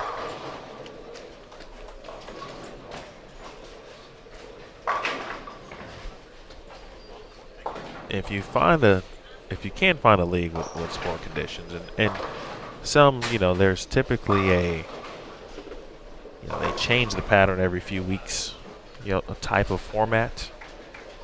And, it's just, I think it's helpful either way if you have some in your vicinity. I know I bowled a sport league. I bowled 2. Actually, several, but the last one I bowled was in the Chicagoland areas in Arlington Heights, and we changed the pattern, I think, every 3 to 4 weeks, I think. Something like that, but. Is this the one you told me about when they put this pattern out? No, that was a few years early. Okay. That was a few years early. But I'll tell that story, though, because this is a different audience. We had our PTQ goers early on Wednesday, but we might have a few new folks, specifically regarding the U.S. Open pattern. Bowled a Sport League, and this is when the animal patterns on tour were prominent. Not that they still aren't. They are, certainly, but they were prominent, new, and fresh, if you will. So bowled a Sport League. All of those patterns, I was about a year or so out of school. Maybe a few months. I wasn't bowling at that point for school, but I was still with the program, and so I was engulfed. And nice job by Brian Robinson, by the way, 213. And as we watch Bill O'Neill, second shot in the 10th, working on a 3-bagger. Shot here would get him into the 240s with good count. Bang! Nice shot there from the real deal, who loves his Sixers. But so I'm bowling pretty good. It's like a 13-week normal type summer league, and the last 2 weeks, or 2 of the last 4 weeks, are on the U.S. Open pattern, and I know distinctly I was averaging 220 up until that point. The U.S. Open came, and my average dipped into the 2.0s. And it just went back to, everything that happened to me collegiately. Although we never bowled in a collegiate event on this pattern or anything like it from a U.S. Open perspective, but we did practice on it quite often to prepare ourselves, certainly, for anything that we could see. And even in practice, it was always trouble as Bill throws a different piece on the fill. Nice game for Bill O'Neill, 243, and he's just going to add right now what we would believe to be the lead still here early in A squad. Of course, he was in front of Belmo by 10 pins. Belmo's going to be in the 240s as well. Might be a 3-pin difference between. Looks like Belmo can get to 246. And he's got the first one, the 10th, looking for the second one.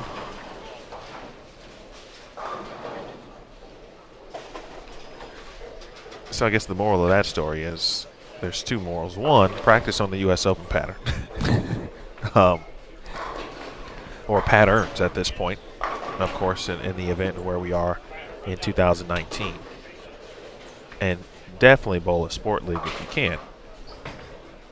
Because it's just, you get used to doing things that maybe your body is not used to doing. Your mind, even your eyes, honestly, seeing the lanes in a completely different way. Having a better understanding of your ball motion. Also on a sport league, because, that could be a complete 180 from what you might see on a house pattern. What you might use to strike on a house pattern may not work whatsoever on a sport pattern, depending on what it is.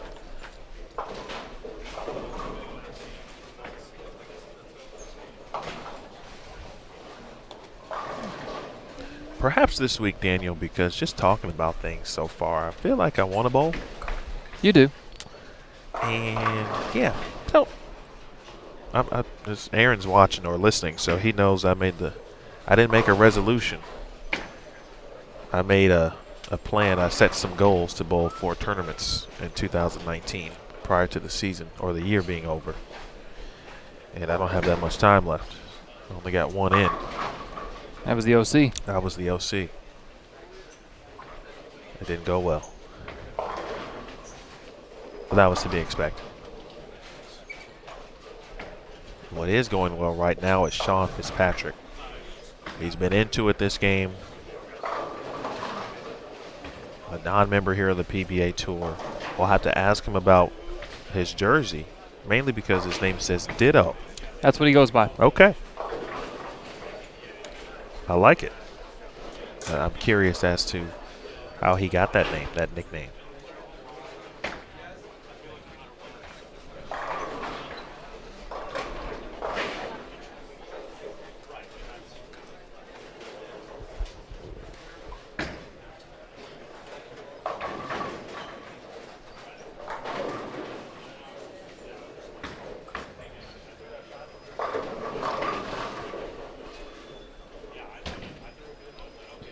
One 5-1 for Brian Halen, and a game that he was frustrated from the start.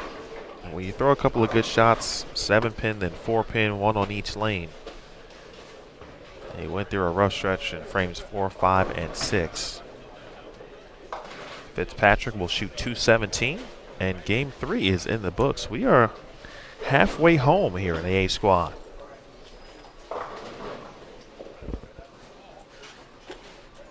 So it'll give us a good chance and a good opportunity to reset things as we bring you inside our We're almost halfway home. What's it say? Oh, they said we're halfway home. Did I say that? I thought you did. Yeah, That sounds like, oh. Yeah, hey, don't hold me to it. There may be some players out there who wish they only had 6 games on this. I mean, I'll take that deal. I know I would. Well, while we have a moment, we've got, there's been several moments, and you may have seen them across social media.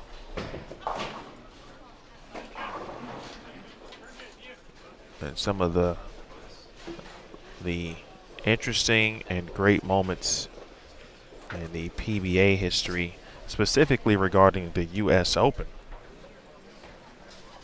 So let's take a look at one of those right now.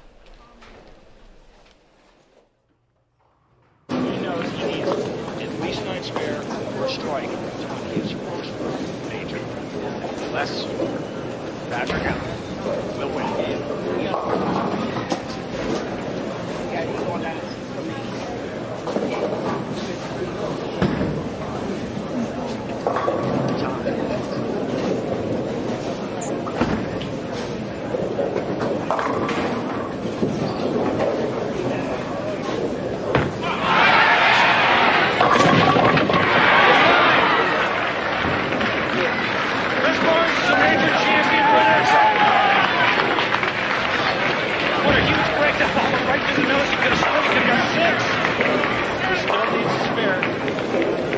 One more pin, Randy Peterson, one more pin.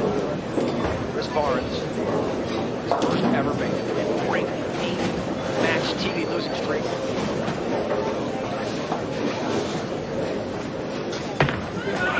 Yes! Yes! Yes! Yes! The monkey is off.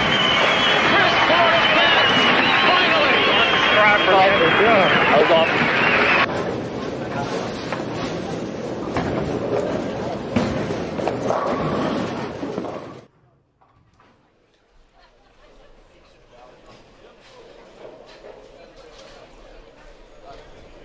I mentioned Chris Barnes. You saw him bowl in the featured pairs a little bit earlier, and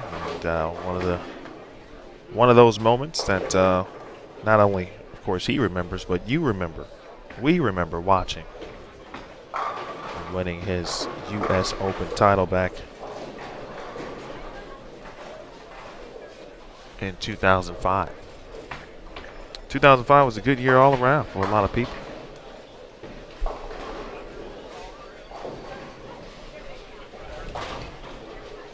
Welcome back to live action here. Emil Williams Jr., Daniel Farish. The U.S. Open Victory Lanes, Mooresville, North Carolina. And just a note for what you all may have just seen, no, Kyle Sherman did not just pop up from a hidden compartment below the approach. He was trying to get an angle of view as he scampers up in front of the ball return. Here you go, game 4. Trying to get a look at where the balls have crossed on this surface. I said this during the PTQ. It's pretty cool with the way the lighting is in here on this lane surface. You can see the ball tracks pretty well. That is out the window. Leaves just a 1-2-8. Not a terrible leave for the shot. But you can see the ball tracks on the lane pretty well, just standing up. So when you get lane level, you can really see them. And I think he was trying to see maybe had anybody been in that deep. Where have they been playing on this pair? You know, where could he maybe find some fresh oil in the heads? And I think he found about 45 feet of fresh oil, because that thing didn't pick up in a track area, didn't read a mid lane, didn't do anything.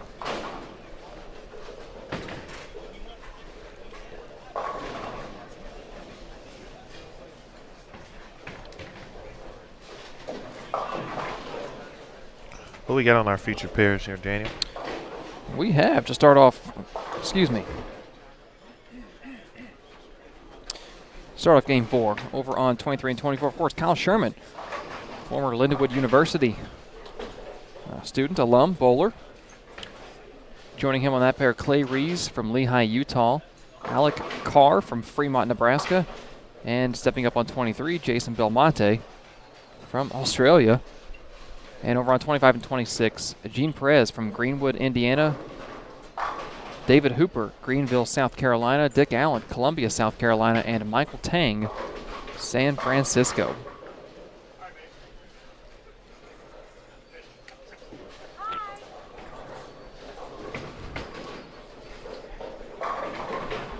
First shot, a good one from Jason Belmonte. And Belmo over on the left lane, already around the left gutter. This is game 4.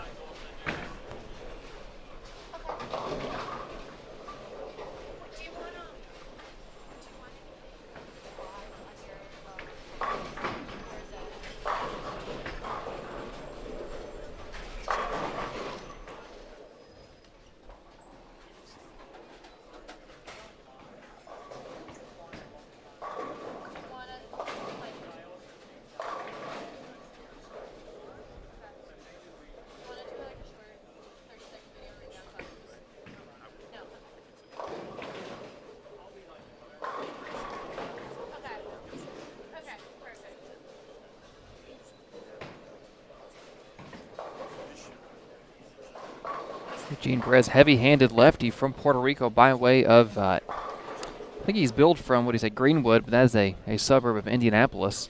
I've had the pleasure of bowling against and with Gene more than a few times, with him being just about an hour and a half north of Louisville, and had the opportunity to bowl a trios event with Gene and buddy of ours, Steve Novak, up in Indy back on New Year's Day this year. So a lot of fun bowling with and against Gene, one of the nicer guys out there.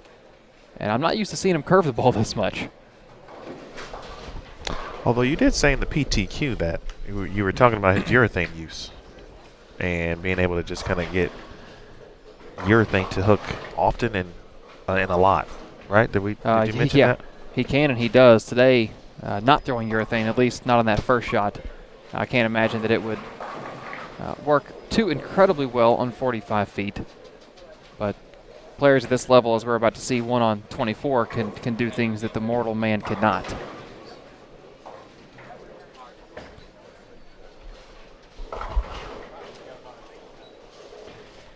All right, second shot, Belmo.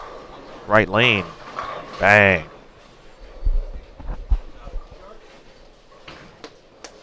Well, Belmo got that look in his eye right now, and certainly understanding the moment, but it's early.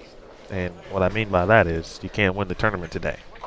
But what you can do, put yourself in position to win the tournament and gain as much knowledge as possible. And for someone who Nice shot at that. 4-6 there from Kyle Sherman. And I know it's a shock to many that this is the one major that he has not won, speaking of Belmo. I know he is focused intently.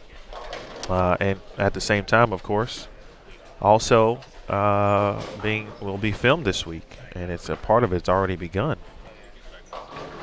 Yeah, and a reaction to a shot like that in the second frame of Game 4 of 24 games of qualifying, that reaction right there tells me that he made a blind move. He made an adjustment, whether it was a ball change off the last pair or a big move with his feet, or he made an adjustment and it gave him what he was looking for.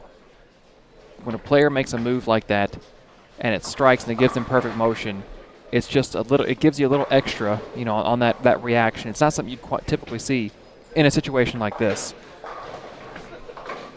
So already a double for him to start this game. And with that shot right there in the second, I'm thinking this could be another big game for him.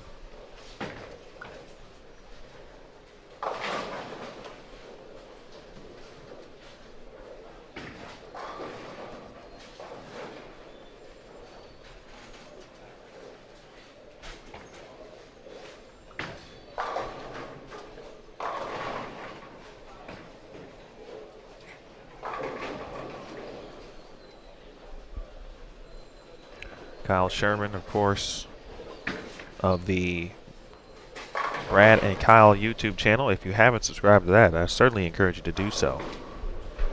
They are doing things on the PBA Tour, quite frankly, that just haven't been done before in professional bowling, and they are documenting their events, their bowling, and also providing instruction, of course, on their channel as well. So be sure to check them out. We might make an appearance on a vlog this week. But those two just went to Vid Summit and learning more about YouTubing and being around other YouTubers. Right now, Kyle around this ball return. Here on the right lane. The 3-step. Roll. It will not hit. Good shot there from Sherman. It's a better shot than the previous attempt on that lane. Did not project it near as far right off his hand as he did in the first frame. Just can't get the ball to tip the corner the way he was looking for.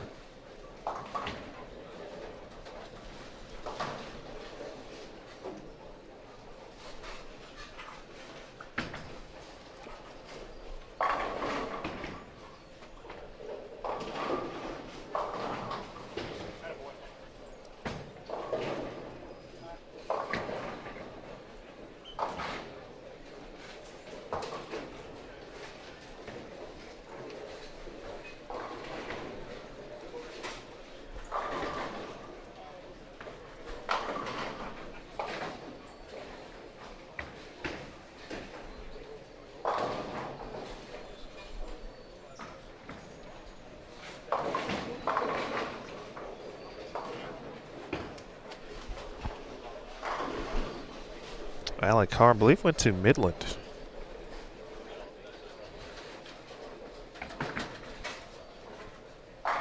A quick note. Oh, my. I actually think he still attends Midland. Didn't mean to cut you off. Oh, you're fine. No, the 8-pin that fell back, that went backward and finally fell forward for Alec is what stopped me in my tracks. Quick note from Aaron. I didn't notice this till he just said something. Clay Reeves not with us today. Did not show up. So an alternate, Tony Nicholson, here on lane 24, is our fourth on that pair. That was one of the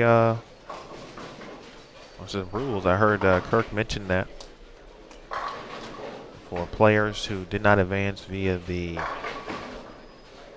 PTQ. Of course, if they wanted to potentially have themselves eligible to be an alternate or replacement, basically in this situation, they could, but they had to go to roll call. And there you have it. And Tony missed out on making the cut at the PTQ by just 3 pins. So a nice little chance at redemption for Tony. Comes to us from Lexington, South Carolina.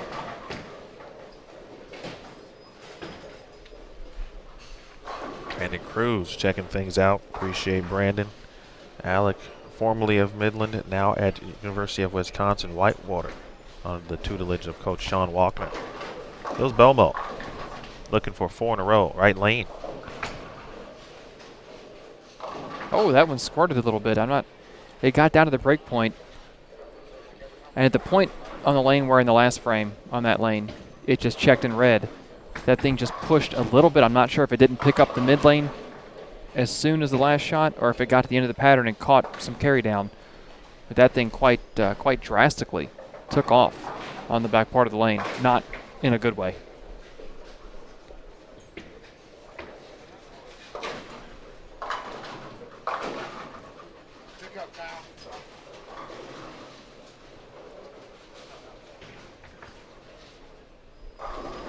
I know we mentioned this during the PTQ, but obviously, for those of you who don't know, Belmo this week begins filming, essentially, for his documentary, which will be featured on Netflix.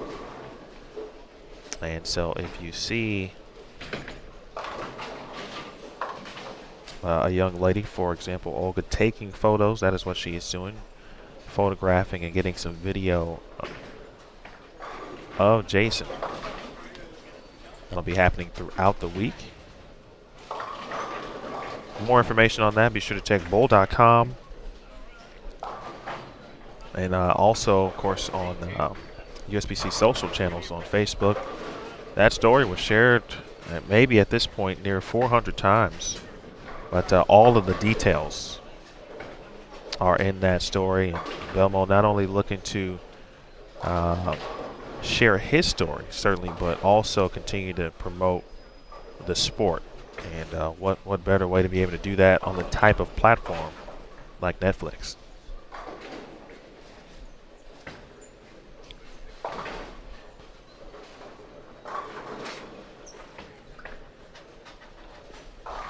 Well, maybe that was part of the reason for that second frame excitement. Got to ham it up a little bit for the camera sometimes. Nah. I think that dude just wants to win this tournament. I have no doubt he wants to win this tournament.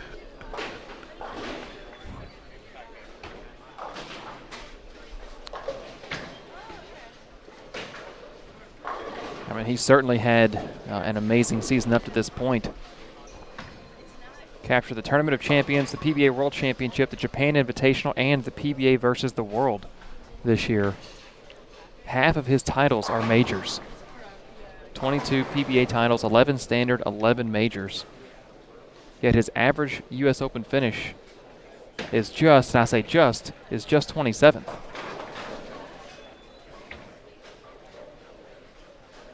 This is also the final regular season event on the PBA Tour. A lot of implications and storylines, but Player of the Year is still in the balance as well. Hanging in the balance, I should say.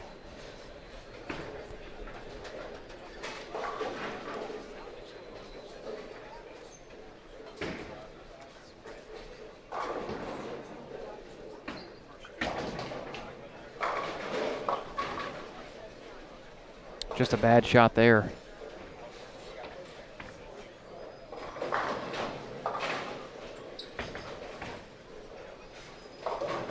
Something he's made probably more than a few times, but not exactly something you want to shoot just because you've made it. Kyle Sherman looking for his first strike of the game. Staying in front of that ball return.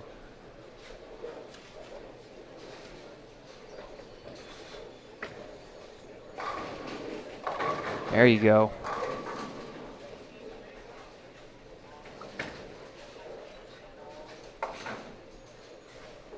Quality shot there from the Lindenwood product, and I know that whenever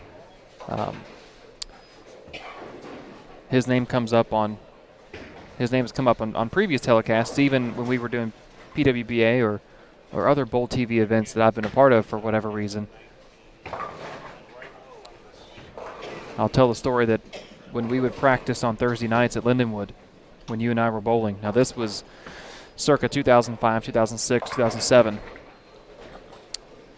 We would be joined by Denny Sherman's kid, 11, 12 years old, and you just knew this kid was going to be something special. That kid is sitting in front of us right now. Yeah, pretty amazing what Kyle has done. But like you said, I mean, every now and then you see young athletes, and you just go, okay, it's only a matter of time, right? And we all said that about him. And here he is, but you don't get there without putting in the work. And he even went through, an injury, had to have hip surgery. Yeah, hip surgery. He came back, relatively quick from that.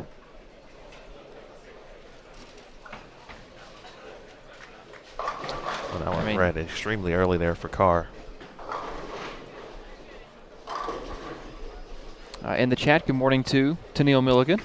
10-10. A Hall of Famer.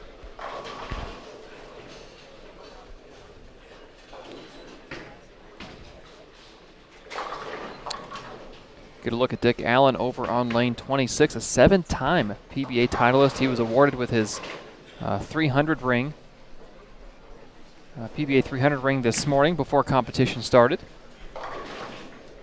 Has won the Lubbock Sports Open and the Cheetah Championship this year, and has won a title the last 3 seasons after not having won one since the 2010-2011 season. So kind of a reemergence as he tosses a strike his 4th and 6th frames here on lanes 25 and 26 this game.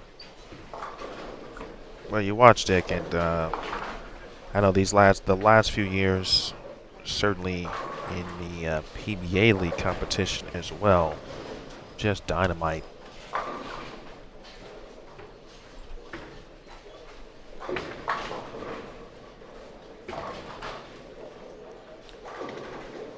Currently sitting 4th in the standings after 3 games, as we speculated before. Bill O'Neill still our leader at plus 126. Belmo right behind him at plus 113.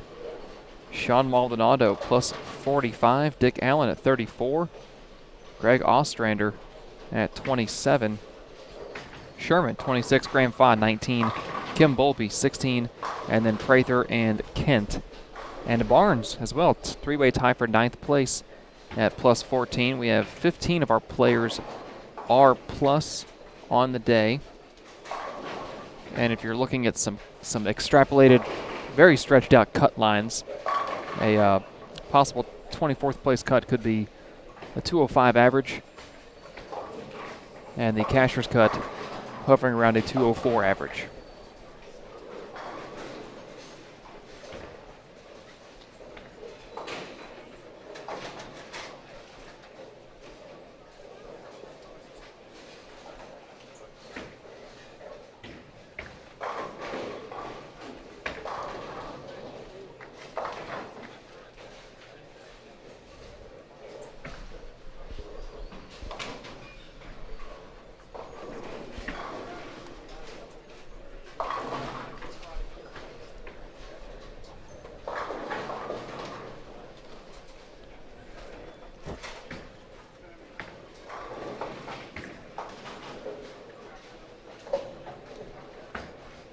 Let me ask you a question, going back to your days of competitive bowling and your upcoming days of competitive bowling, because I have no doubt you're going to get back into it.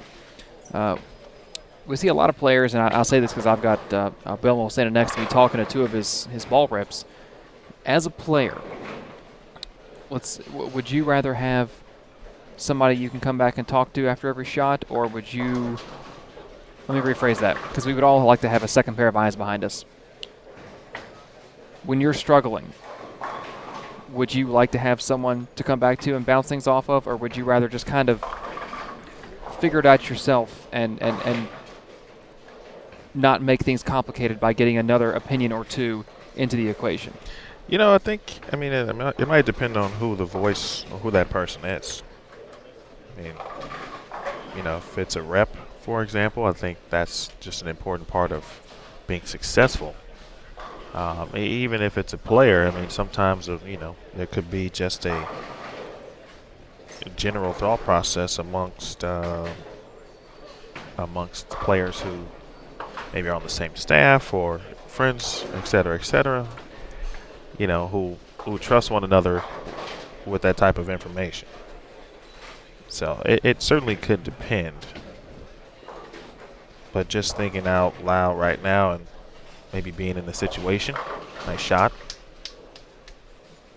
for Sherman. I've always been someone to kind of come on back, kind of sit in the same seat I was sitting in, and kind of think in my head briefly and try to say, hey, what's the deal here? What's happening?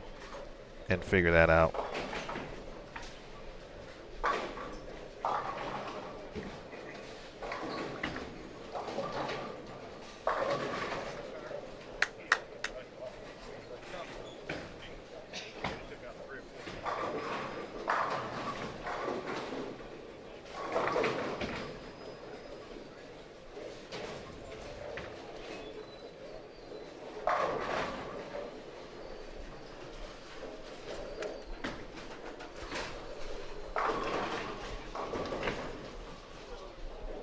How about yourself? That's a good question. That's a tough break.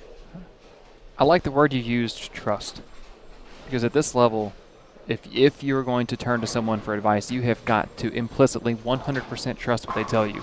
Because that person may tell you, look, I know you're sparing, I know you're staying clean, but you got to change balls. I know you're hitting the pocket and you're leaving 4 pins and weak 10s and hard 7s and stone 9s. You've got to make a ball change. Throw this ball. And you have to implicitly trust that person, because more often than not, the eyes that are behind us see things that we, the competitors, don't see, because we are imparting what we feel on what we see, rather than just taking ourselves out of the equation and watching the ball motion. We will excuse away bad carry for, I pinched that one off a little short at the bottom, or I circled that one, or I missed that one, instead of judging the ball for what it's really doing. So you've got to trust that person, and what they're telling you is correct. Now back to your follow-up.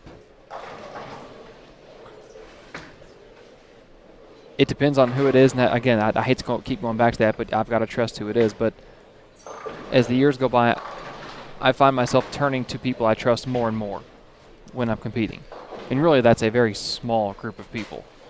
One is my father, who's been my coach my whole life, and then there's 1 or 2 friends who are fellow competitors that I would trust. It's a very small circle, though. But to say that I would turn away help, that's just, it's ignorant.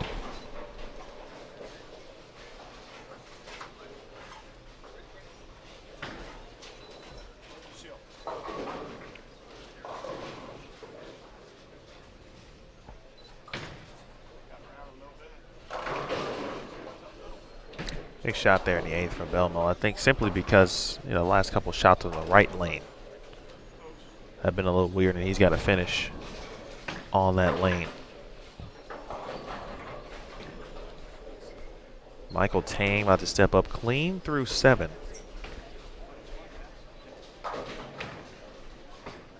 I was talking to Brad Miller yesterday, and I think he, along with Kyle, Michael, and Darren Tang, I think Chris Vod might be rooming this week.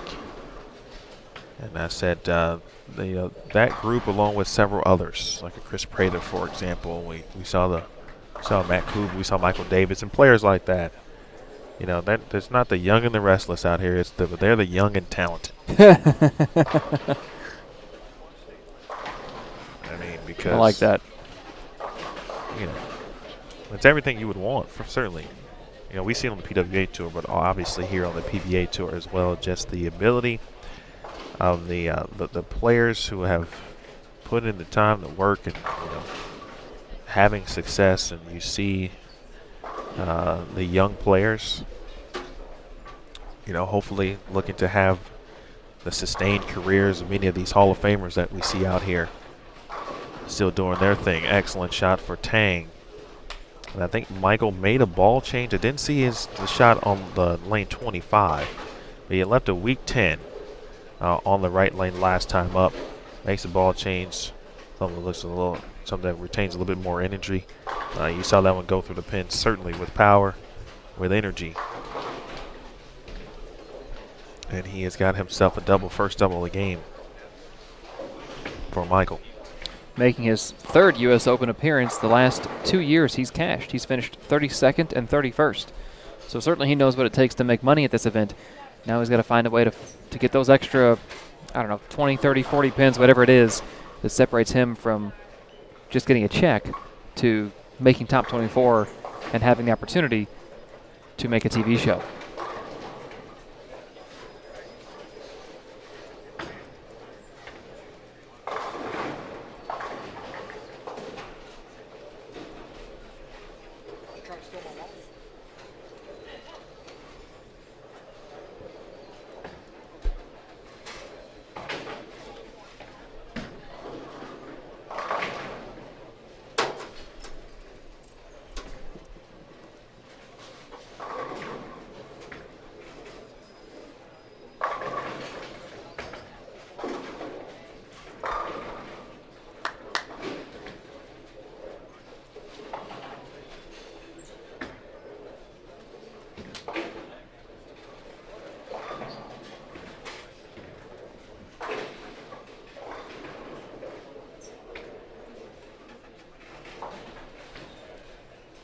Get in there.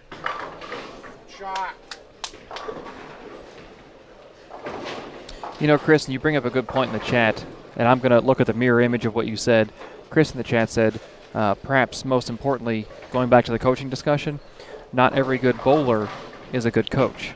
And you are 110% correct. I'm going to flip that, and I'm going to say that not just because a guy that's bowling doesn't average 240 doesn't mean he can't coach players who do.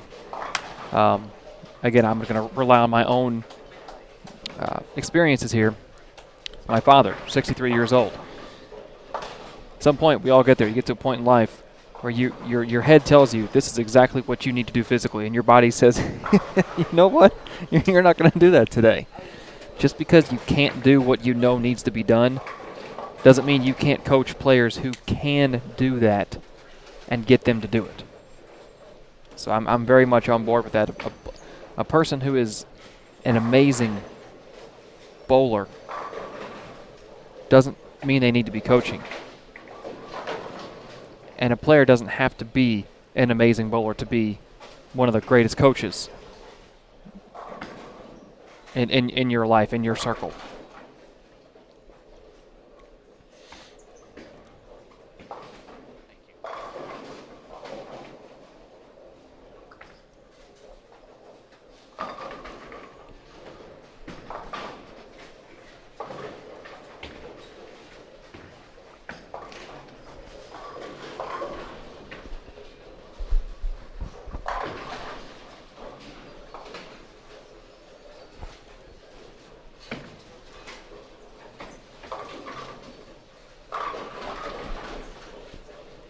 Gallen got a chance to get to the 240s this game. A double here in the 10th would do it. Michael Tang a double away from getting to the 230s when his time is up, and we'll take that. See it on the face, certainly, of Jake Allen. We've all been there. A couple more comments in the chat. Another 240 for Bill O'Neill. That's impressive stuff for the real deal.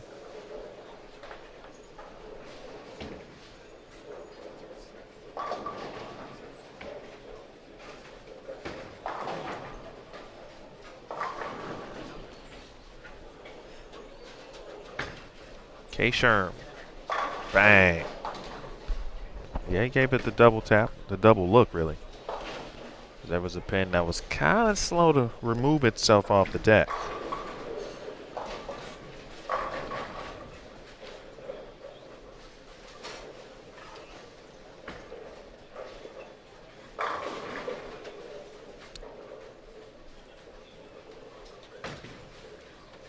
He likes it, as he should have.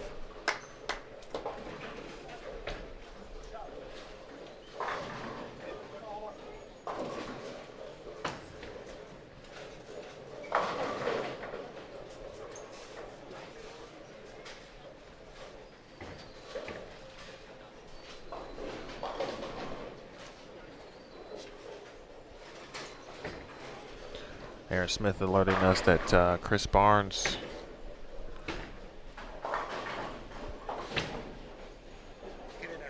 had an opportunity at 290. Looks like seven spare, and then a split in the fill.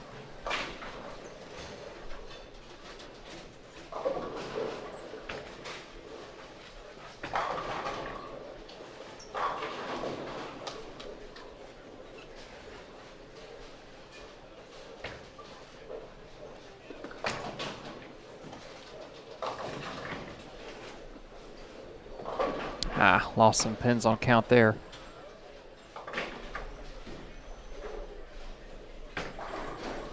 So a 2-0 game for Belmo here. He'll lose some ground to our squad leader, Bill O'Neill.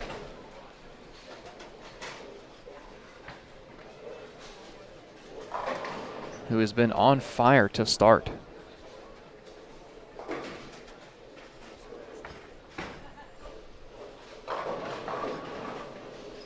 .224, .259, .243, and .240 to open up the first half of the block for Bill O'Neill, the real deal. It's a good nickname too. I like that. There's Tang back on the right lane. You see him in front of the ball return.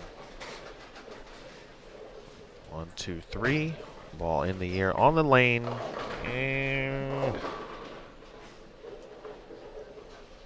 you just don't know how many boards exactly right there, but maybe obviously just a touch right.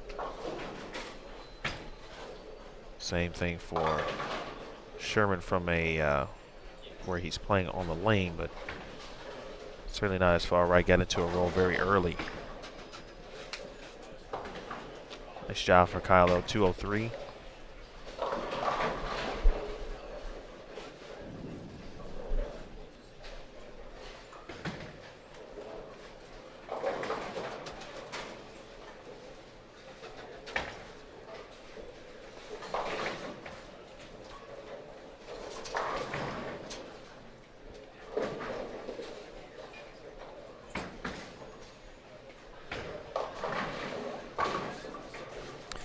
Tang kicks the 2 in front of the 8. Ball really never had any chance to make that 2-8. Shoots 203.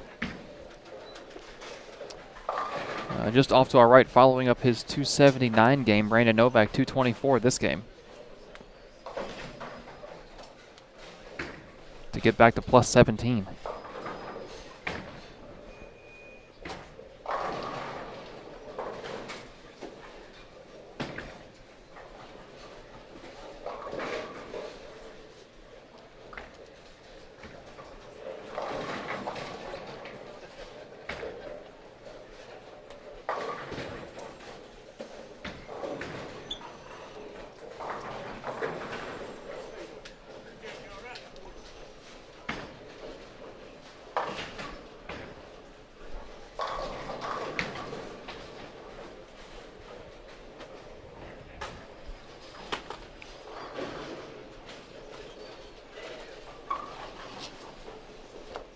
All right, Alakar will end game 4 here.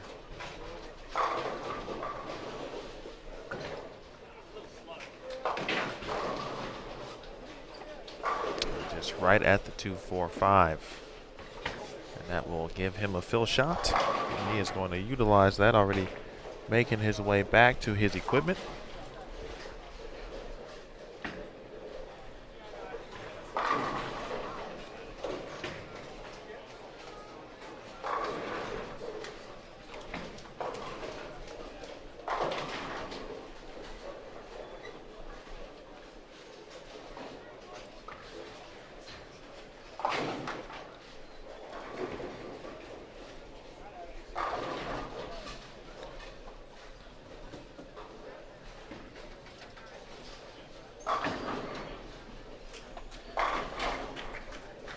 I'm going to go across the way, make a few adjustments on some other things, and be back with you momentarily. As Carr finishes things out 2:11, but before I go, it's certainly important to tell you for all of the up-to-date details that you want regarding the the PBA Tour season, including breaking news, of course, Bolero, the purchase of the PBA, obviously. That would be considered breaking news, not anymore, but you know what happened. The schedule, ticket info, scoring from all events. Be sure to head on over to PBA.com to normally follow the action live on the PBA Network this week. Bowl TV, PBA Network, Flow Bowling, we've all got you covered. Bowl TV broadcast simulcast to Bowl TV, or excuse me, to Flow Bowling.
After game 4, the bowlers just making the jump one pair to their right. So our foursome on 23 and 24 now, as you see, on 25 and 26. We welcome onto our featured pairs on 23 and 24, Roy Davis from Lumberton, North Carolina, Graham Fa from Canada, Greg Thomas, Irmo, South Carolina, and Tom Doherty from Riverview, Florida.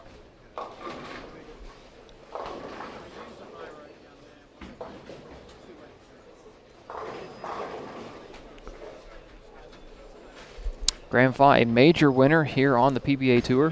2016 Barbasol PBA Players Championship.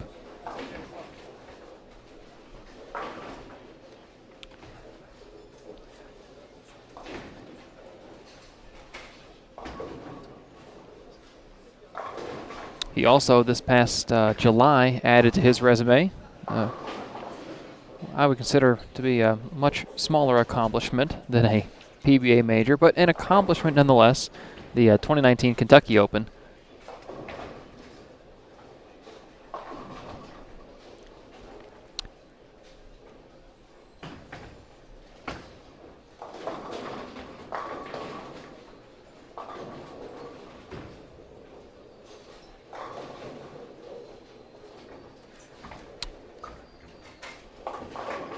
Got a chance to watch him all day on Sunday during the 14 games of round-robin match play at that event. And we have more than a few players that bowled that event that are here. Graham, Brandon Novak, Michael Martell, who we will see later today. Of course, myself, but I'm not bowling. But on a pattern that confused a lot of us, those three made it look pretty easy as they finished in 3 of the top 4 spots.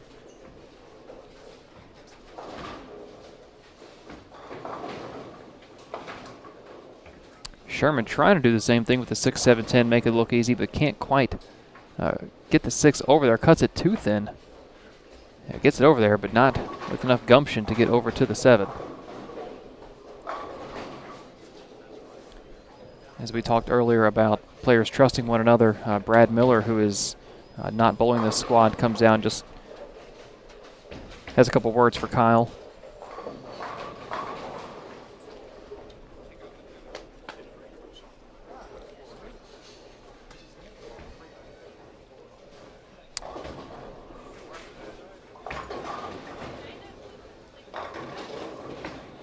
Get the 7 out. Roy Davis, good shot. Minus 41 coming into this game. Catches an early double here on 23 and 24. Meanwhile, Greg Thomas, minus 62 halfway through the block. Chopped a spare on the first frame. I'm looking at a 2-4-8-10. I haven't seen as many of those as we saw on the fresh. Now that the players have kind of beaten up the track area, beaten up the middle part of the lane, they are seeing a little bit more hook. But as we see from Alec Carr right there, you get it right. And the ball has no problem scooting past all of that dry and hitting the 3-6 in the face.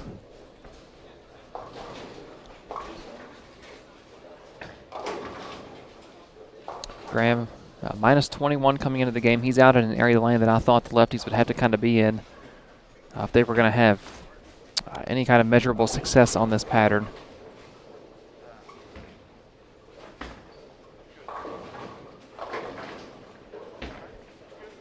And Graham is the highest lefty in the field. After 3, he was plus 19.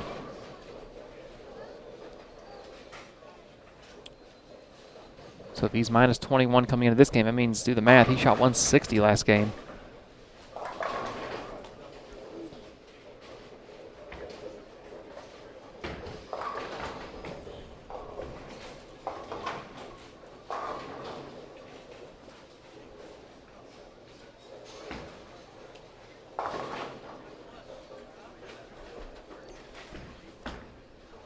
One of the more hotly contested debates we hear in the sport of bowling is left-handed versus right-handed, and I think what Nick Hoagland, just from watching the practice sessions yesterday, what he's done a great job of is, rather than the extremes, giving the lefties a great look on one pattern and then shutting them out on another.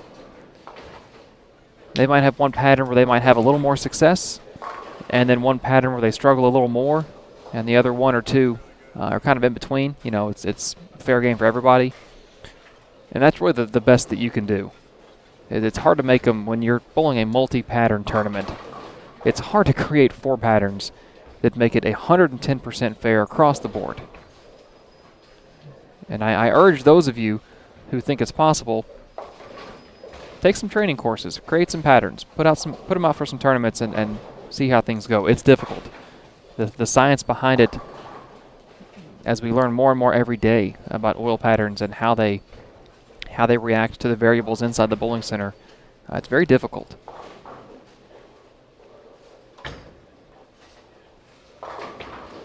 But what I think we're going to see is the lefties are going to struggle a little bit on this pattern.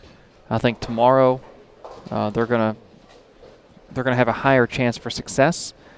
The third pattern, I believe, is going to be the equalizer. Talking to players yesterday afternoon, after that third practice session, a lot of players seemed to be confused about what they saw.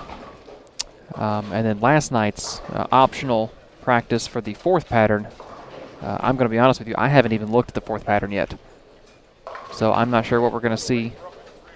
I know we had bowlers show up for that pattern and practice on it. but I haven't heard any word as to what they saw, or like I said, I haven't even seen it. So we will worry more about that as we get closer to Monday.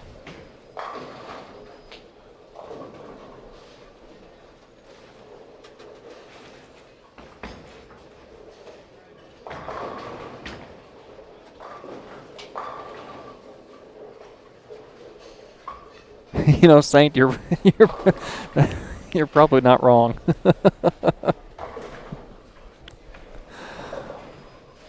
Hey, bowling on garbage can be fun sometimes.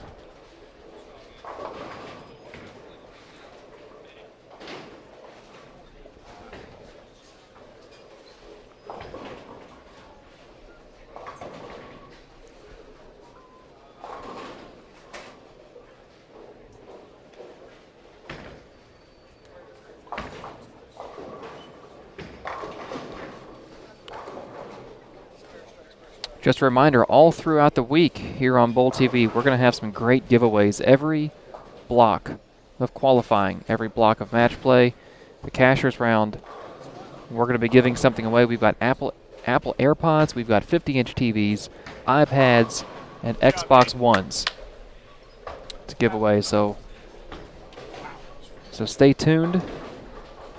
We haven't given anything away yet this block, so you never know when it's going to come up.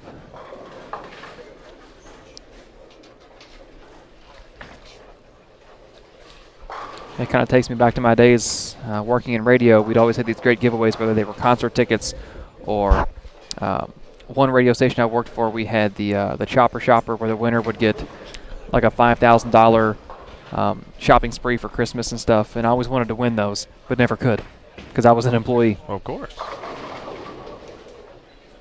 I'm not one person that wouldn't want to win any type of shopping spree certainly around the Christmas, but even if it was just July. Yeah. Even if it was a grocery store shopping spree. I was about to say that. Yeah. You gotta eat. Like 15 years ago, I'd have been like, man, I don't want to go to no grocery store. I want to go to the gaming store or Dick's Sporting Goods or something, or a pro shop. It's crazy how life works. But now I'm like, it comes at you fast. Man, give me them Fruit Loops or something. I need some SpaghettiOs in my life. It comes at you fast.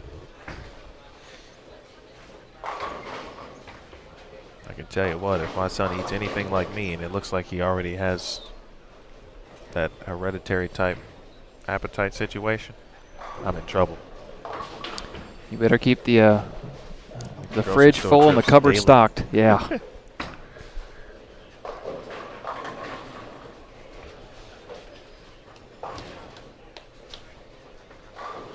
Well, my second employer, when I'm not with Bowl TV, Kroger, would appreciate that. Well, there you have it.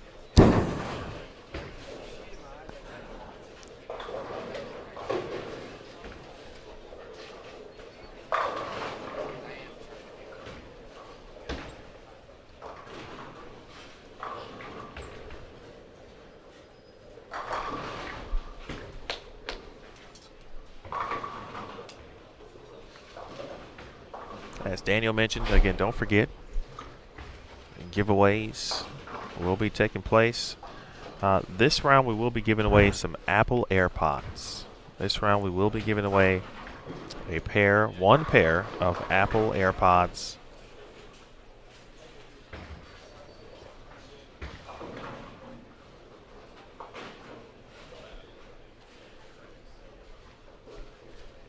So I encourage you, if you know someone who perhaps isn't watching right now and would love to, or someone you know would want to win some Apple AirPods, go ahead and share it on social media. Let them know where to watch or to have that opportunity to win some giveaways, and it's only on Bowl TV. Roy, excuse me. Well, that left lane for Roy, back-to-back 310s on lane 23.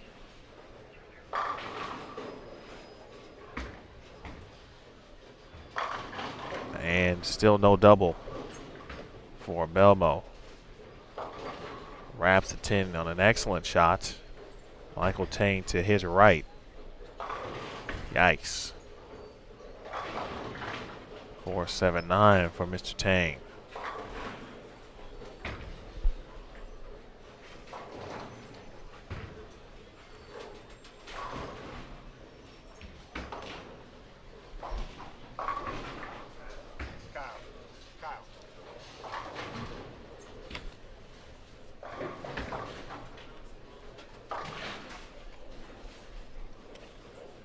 again, this is Game 5. So coming up in Game 6, we'll have Stephen Hahn, Anthony Nyer, Maria Jose Rodriguez, and Matt Sanders.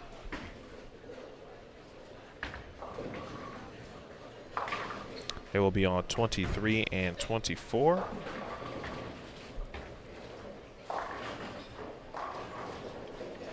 And on 25 and 26, a pair or cross that we saw a little bit earlier on our featured pair on 23 and 24 specifically.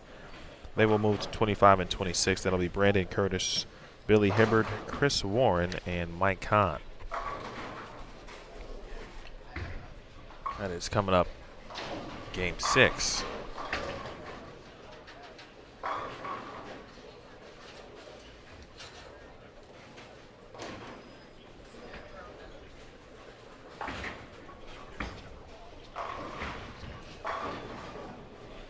Jason Sterner, as mentioned in the chat by Brian Castillo. Brian, how are you? Howard, Brant. By the way, Alyssa, Ramon, I don't know if I said hello to all of you. Brandon, Jeff.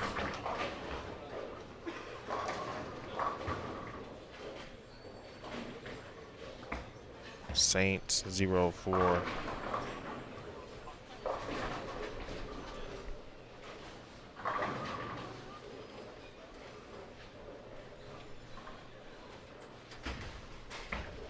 Jason Sterner does have the front 6. He is currently up on 20. Oh my gosh. And just owns a mean 8-pin. In the 7th frame does Jason Sterner. Good Lord. Elmo one pitches one right. Tom Doherty's perfect run ends here early. But front 4, 9 spare. Not a bad way to start things here in Game 5. There's Sherman now back up right lane on 26.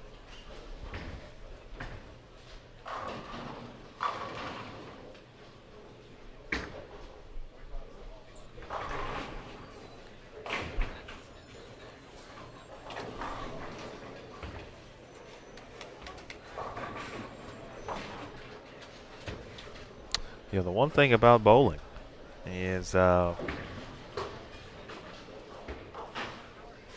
one generally looks the same getting to the line.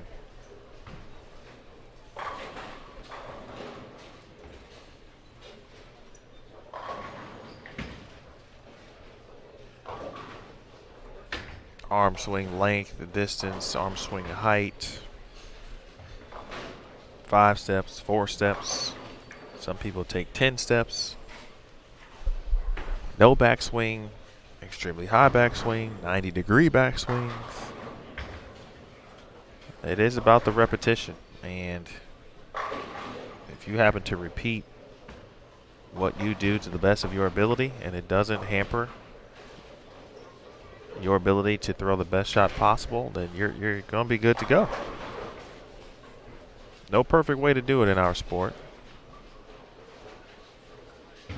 But I know the keys from the foundation, the base, when you were to compare players who throw a completely different backswings, completely different.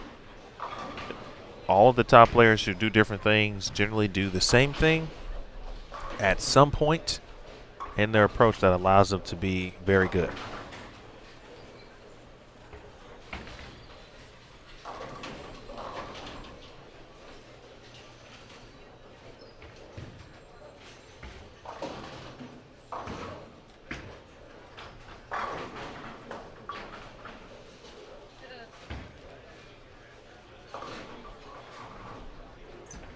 Marshall Ken has gone double 9 spare strike, 9 spare strike, and I think he's got a pretty good look here in Game 5.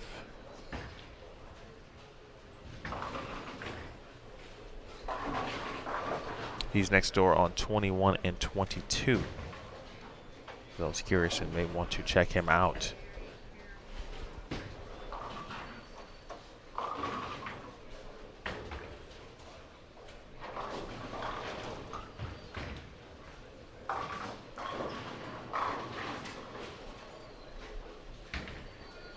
David Hooper Jr. has moved a pair right on to 27 and 28, and looks like his look is a tad bit better, although he is putting the ball up, so he may have just made a ball change for a Junior Team USA member. Show at Junior Gold U20, I believe, last year. And again, no love on the 10-pin for Kyle Sherman.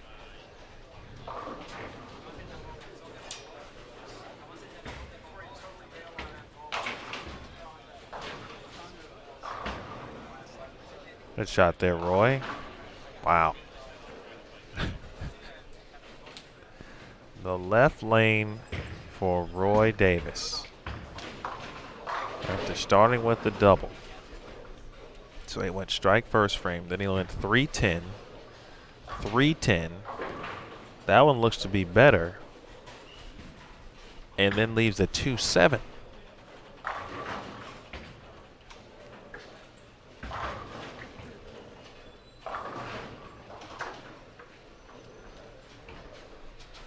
It's always interesting how sometimes one lane can just be so detrimental. How one lane can really be the difference in many cases from wins and losses, pluses and minuses.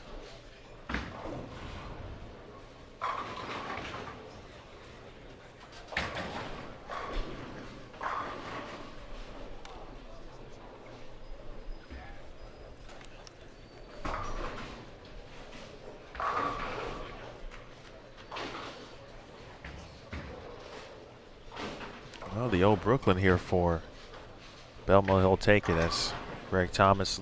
You know, that 10-pin wiggled a bit on his first shot, and it did not fall. Got the early opens for Greg. Double open. Strike 9 spare.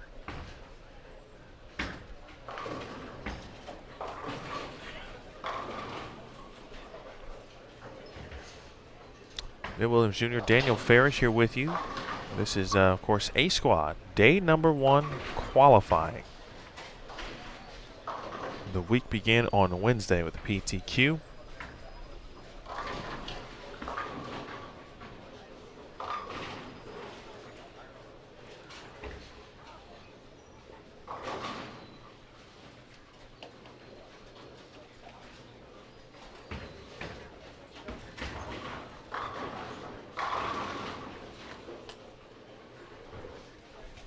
Nice shot there from TD.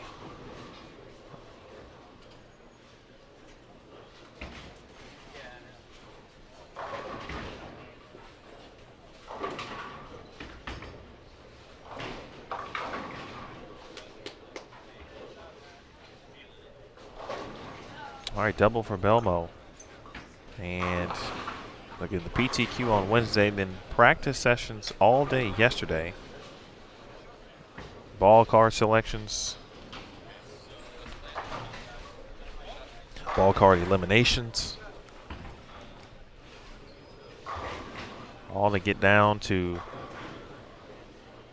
10 bowling balls, 10 pieces of equipment, which hopefully and at some point will lead at least one person to the title this week.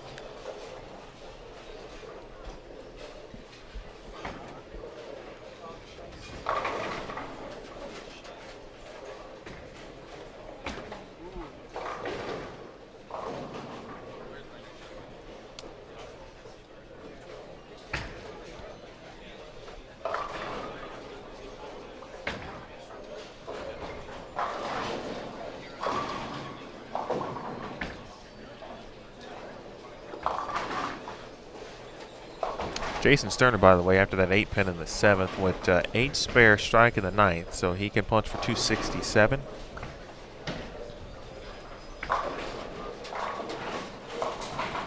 Chris Barnes, who had that run at 290 last game, is going to follow that. I think he can end up with a 269.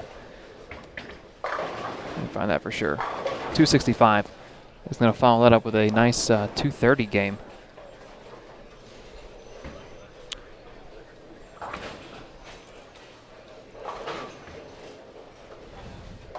So Barnes making some moves in the standings. Up to plus 79 on the day.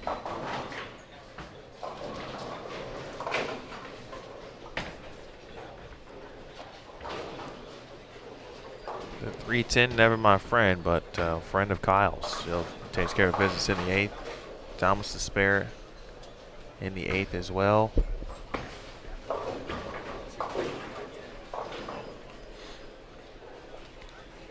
We have talked about collegiate bowling.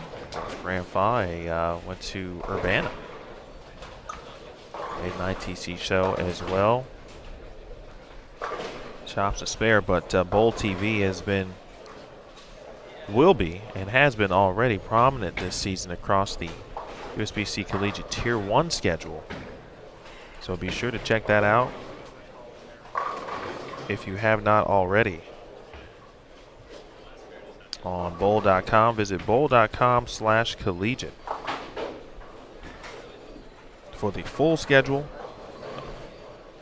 Don't miss a minute of your favorite team, student athletes, as they make their run toward the Helmer Cup this season.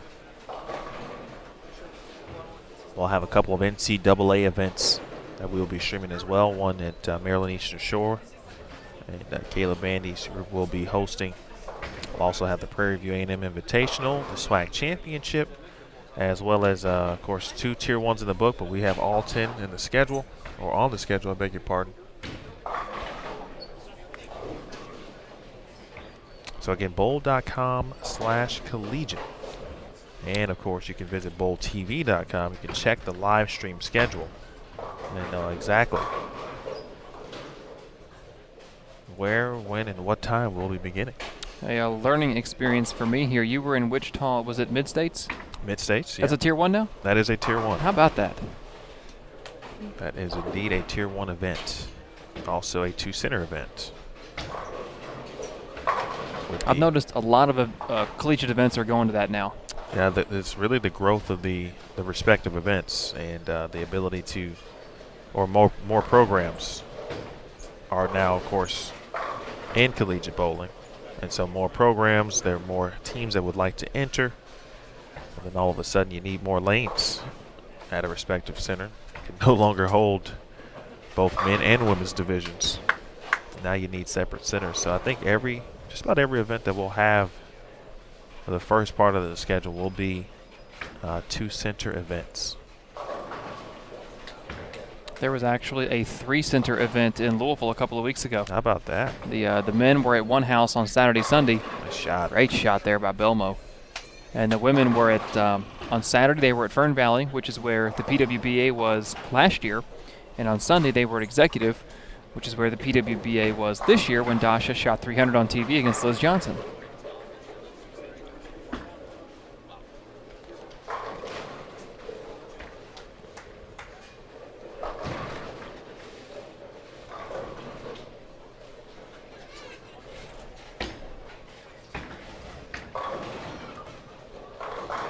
All right, Tony will take that break, and he set up well in the 9th. Let's see if my guy Roy here, can the left lane be kind to Roy? You see his scoreboard, folks. You see what his stat line looks like. Look a little. That one's tough. And a very odd way to get 4. You don't see that very often. You don't. That's when I explain sport pattern bowling to newer bowlers on sport patterns, I'll tell them you will see spare leaves on sport you don't see on house. And that is one of them. That is the 1, 2. What is that? 1, 2, 5, 7, 8, 9? Yes. Yes, it is. TD for 3 in a row. Push a little. Didn't push. It didn't give him a break. Sterner did punch for 67.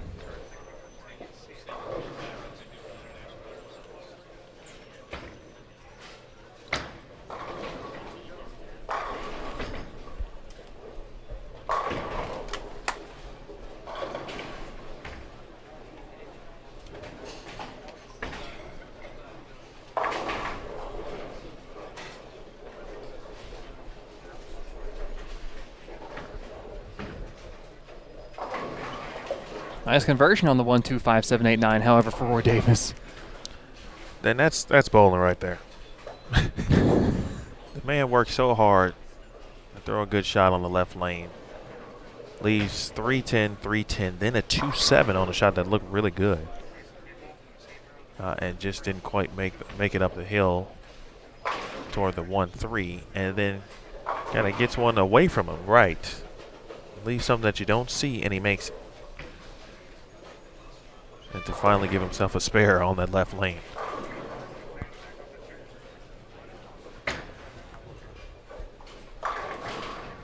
So game 5 here, Daniel, and as we near the end, as we watch Belmo, 5 in a row maybe. On the lanes, the on-lane potential transition, what's your eye seeing right now? That shot right there, and I know Tom's shot on 24 last frame was he was in a little bit because you asked for it to push, but specifically that shot right there from Belmo, the ball just read an area of lane that I don't think he was expecting it to read. He off his hand. Oh, great shot, Kyle. I don't think he expected it to do what it did. So even though these guys are chasing it in, at some point they're going to get to an area where they can't find any more oil in the middle part of the lane. And that's when you're going to start to see airmail.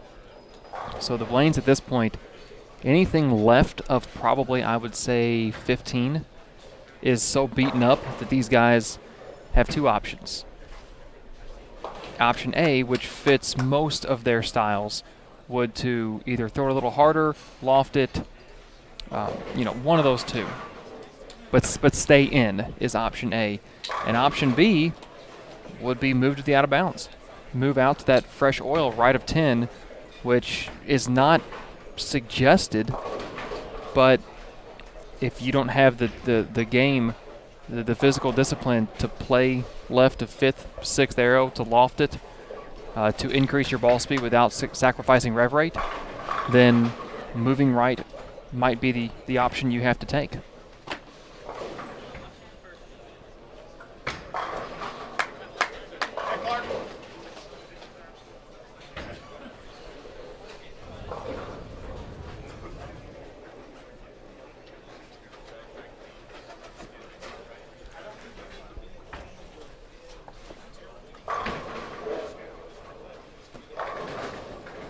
Well, he's got that right lane on down pat. Roy does. Oh, he's been money. Perfect on the right lane. Yep.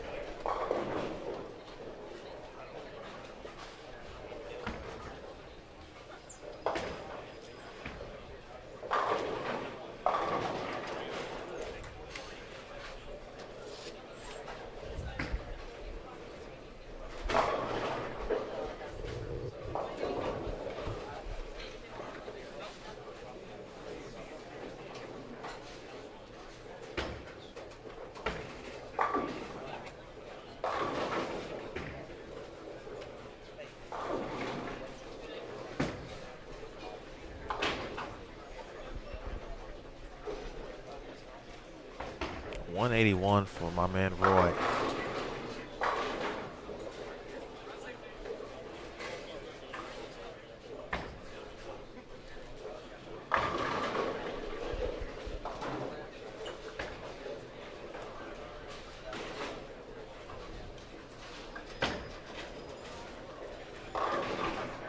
Marshall Kent just next door shoots 247 to go from +50 to +97.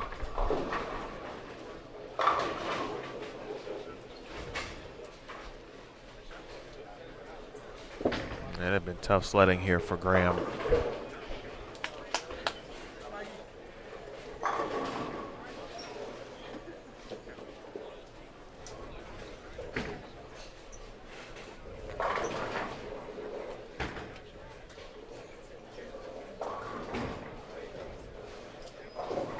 I don't know if it's just his style, or sometimes, or I've seen it, wrong, right place, wrong time for him. But I've seen Graham every now and then put up games like this. Now he's going to get into the 130s here, but we bowled a regional up in Anderson, Indiana last year, and he had won it the year before when I bowled. And then last year he just didn't have a look, and I remember he shot 112 one game. And I saw him put up a similar game in the Kentucky Open, and every now and then, I don't care how great you are, every now and then you just hit a pair that disintegrates you, and there's nothing you can do. And unfortunately, this was just one of those pairs, but there's a reason he's at this level. And he's fought back from it all in the 10th here, doubled, made a move, and found a way to an extent to save the game. And keep it from being any worse than it would have otherwise been.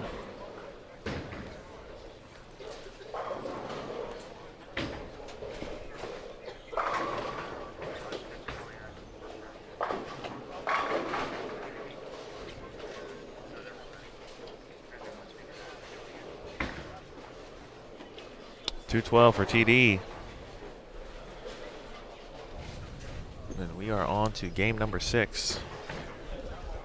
Well, just to reset things and give you a quick peek inside our booth / beam area and how we do things here, at least where we're set up currently here on Bowl TV. A quick hello to you. My name is Daniel Farish. Here with me throughout the entire every channel. Ball, players you'd like to see.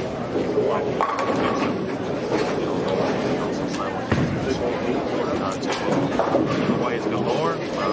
That's coming up very soon. We'll be giving away a player pop. Coming up here. Look out for the giveaway cannon. For us as we get back to league play and league strategy. You talked about it, you touched on it. Do you think we might see someone try? And even to this point, what might If I was B squad or C squad, if I'm bowling this afternoon or tonight, I'm scared. Because the tendency, it's not on the women's tour, you see it on the men's tour, you see it in tournaments,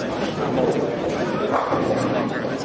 Everybody starts further left in the next squad than the previous squad. So yeah, if I'm bowling B or C, I'm thinking, okay, this could be trouble. I mean, this could be real trouble. And the more a pattern gets laid down in the lane, the truer it plays.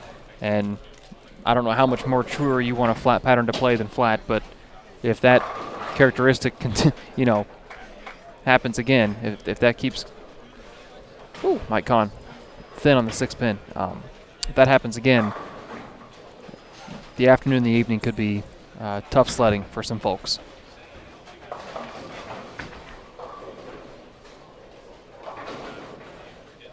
It's fun to watch because it's something I can't do. So it's fun to watch those who can.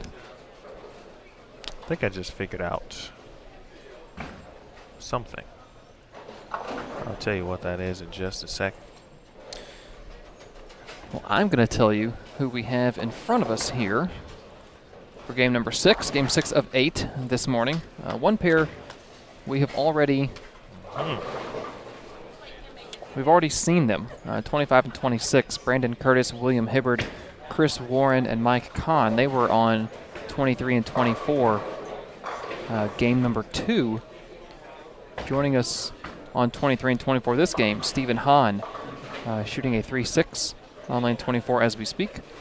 PWBA star and 2018 PWBA Tour champion Maria Jose Rodriguez. Matt Sanders, 2017 PBA Rookie of the Year, up on lane 23, and Anthony Nair. We spoke about him earlier. A standout youth player, 2-time junior gold champion. He will be up on 24.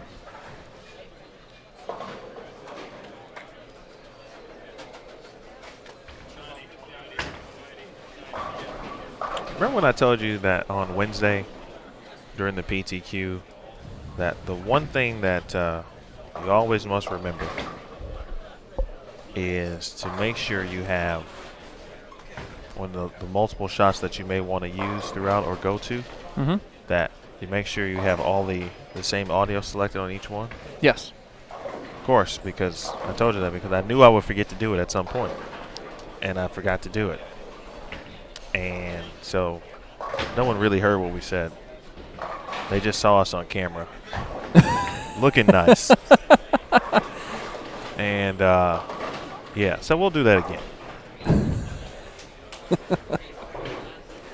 We'll do it after this game. Okay.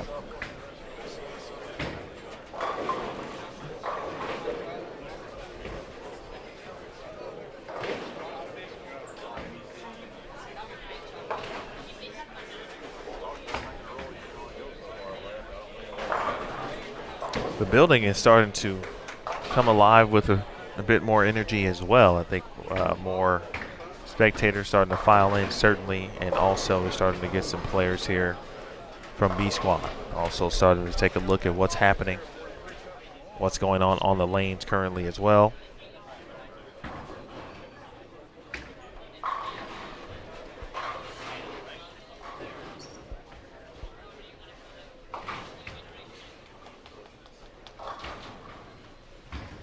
Andy, Anthony, Alexis. Of course, Anthony right now bowling. Alexis, his sister, former Junior Team USA member, collegiate player at Delaware State. Andy, a PBA champion. Himself, their dad.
Still looking around to see if I can see anyone who is making a move right. And I haven't seen any so far.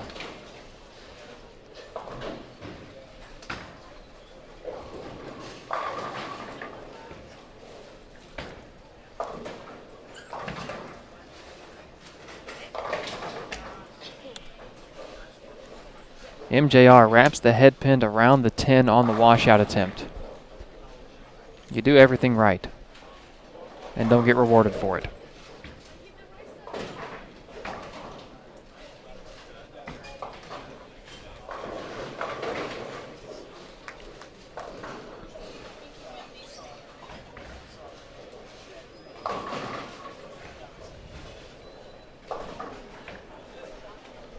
Worth noting, tournament leader Bill O'Neill, plus 180 after 5. It's just off to our left, has the front 3 this game. He has moved, he's not all the way in front of the ball return. He's kind of saddled up against it.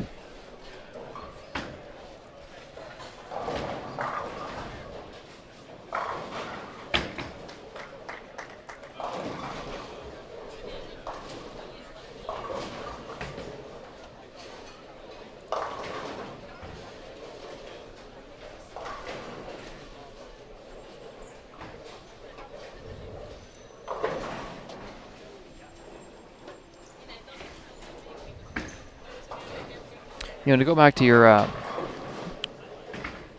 question about what I was seeing as far as transition-wise, and I kind of talked about B squad and C squad. What I would be curious to know, and I'm looking around to see if I see any lefties in the audience, what they're thinking right now. Because the right-handers know it's, I don't want to say simple, but you start wherever the field starts, and you go left from there, and hope your loft game is better than the next guy. Pretty simple. I want to know what the lefties are thinking, because they don't have much out there right now.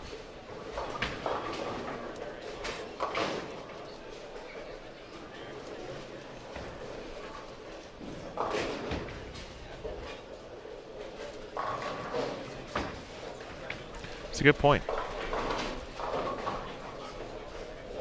We will see if what ultimately happens.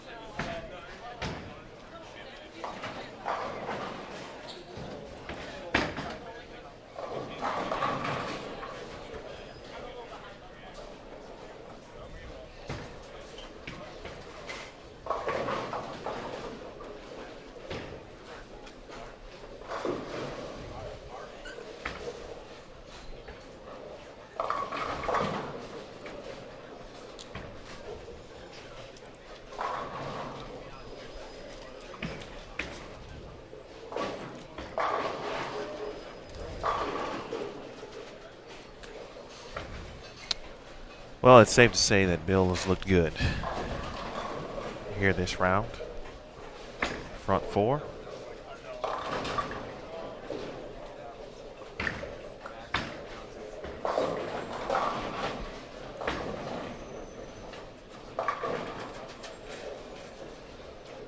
A lot of good folks watching along too. We appreciate you tuning in. Some good folks at back at HQ on a Friday.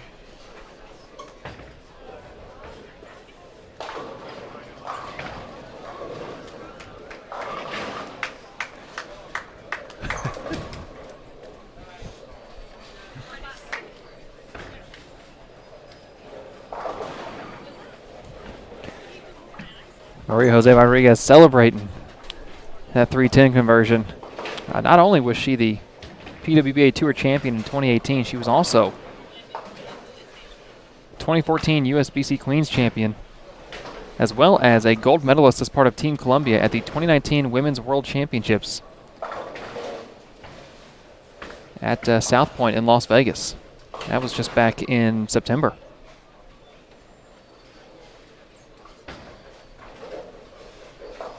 Yeah, that was a memorable week for Maria for many reasons. Obviously, one, winning the team gold medal. I think she won 5 total throughout, a couple goals. And then also, unfortunately, she fractured her toe right after the event was over. Nicely done there, Billy Hibbert, making the Fighting Bees proud at St. Ambrose. But, yeah, Maria had a bowling ball fall on her toe. Out of the car, out of the trunk. And that obviously in some pain, a small fracture, but she had to work through it at the Players' Championship to solidify her spot for the Tour Championship, which she was able to do. She did say the toe was fine for the most part, felt pretty good, so. I believe that's probably half true. I think I really know Maria pretty well at this point. Yeah. And she gave me it's fine. So, it's okay. Well, then her pain tolerance is a lot higher than what mine would be. It's okay. It may not be perfect still, but I think for what she does, as a bowler, you got to do what you got to do. What impressed me the most as an athlete, you got to do what you got to do. About her performance at the Players was she opted to bowl it so that she could earn more points to make sure she stayed in the top 16 for the Tour Championship, because it was unclear whether if she didn't bowl, if she would still have a good opportunity to stay in, so she opted to bowl. Correct. She was not mathematically locked into a spot. Correct. And the last with a toe like that, I would think after a long couple days of bowling, it's going to hurt more at the end than the beginning. And the last 3 games of the tournament of qualifying, she shot 720 to jump up 7 or 8 spots to get more points to solidify her spot in Richmond at the Tour Championship. And that's just I know this phrase is used, it's very cliche, but that's the heart of a champion. That is willing yourself to do what is necessary as an athlete to succeed.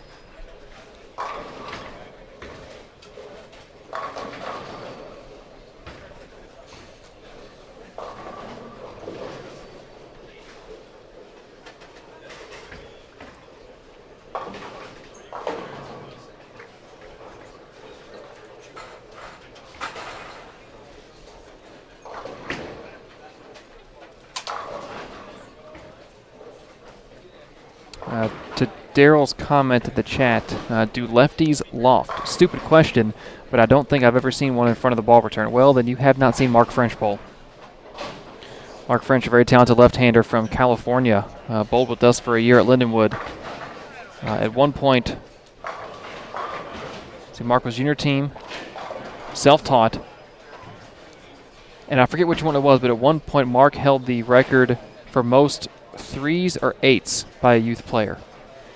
I forget which one it was, but he can loft it if necessary. I'm sure any one of these players could if they had to, but like you said, I wouldn't say stupid question, but your point being they don't really have to.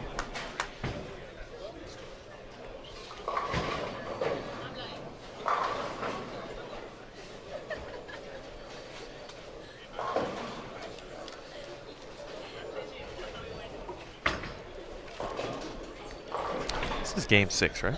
Yes.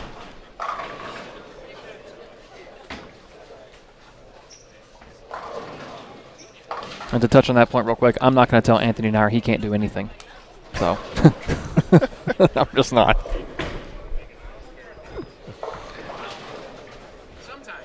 Fair enough. He'll fold me up and put me in a bowling bag and loft that over the gutter cap and strike. So, You know, it wouldn't shock me, and I haven't seen Matt do it, but Matt likes to generally be kind of right to left. And so I would imagine because he likes to play in that situation or see his ball roll do something like that, I'd imagine he would certainly be able to loft and has some loft in his game.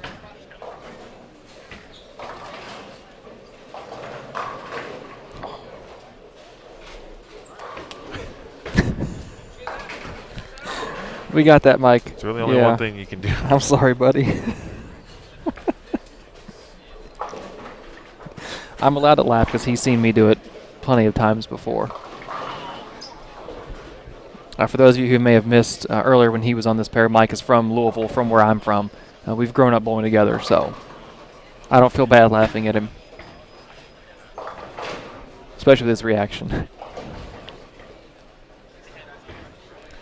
I did see a 5-7-10 last week at the Mid-States Championships. Did you really? Did. Not sure if I've ever seen one in college bowling until last week.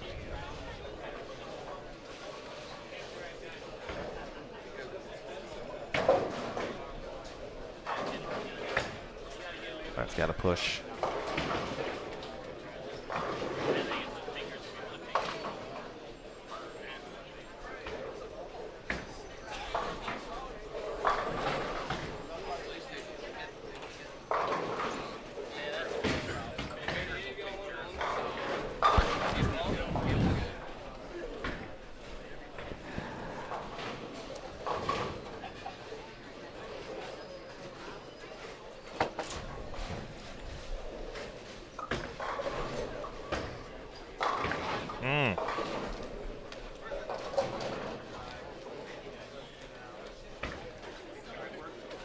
Do have some quick scores to update after 5. As we mentioned, Bill O'Neill plus 180. After his front 4 start, just off to our left, his went 9 spare, 9 spare. But plus 180, averaging 236. Belmo 146 over. Chris Barnes 109. Marshall Kent, 97, and Dick Allen at 86. That is your top 5. Rounding out top 10, Sean Maldonado at 77, Greg Ostrander, 50. Your very far out estimated top 24 cut, sitting in 8th, is 207.6 average, plus 38 is Jason Zerner. Matt Russo in 9th at plus 27, and Nathan Roost LaJoy coming to us all the way from Canada in 10th at plus 19. 14 players are even or better of the 48 in front of us. Chris Prather in 14th is our last player that is even or plus. Between him and 10th, Kyle Sherman 11th at plus 18, Brian Robinson plus 4, and Kim Bowlby at plus 3.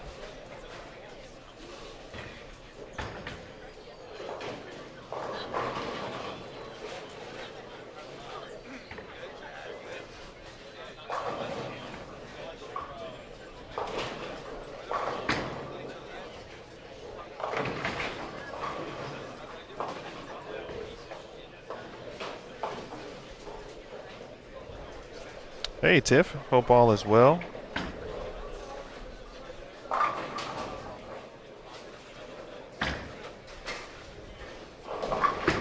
Where was Sean Fitzpatrick on the standings, or in the standings rather? He is 20th at minus 34.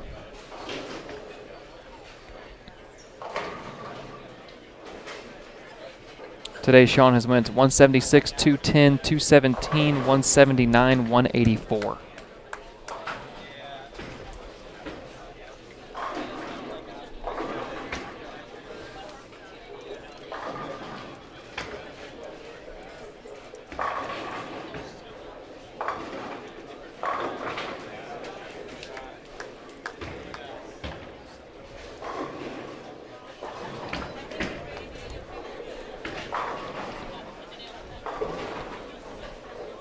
Don't forget to everyone watching, coming up next game will be our first giveaway of the tournament. Apple AirPods, 50-inch TVs, iPads, and Xbox Ones, all on the docket to be given away over the course of the next 5 days.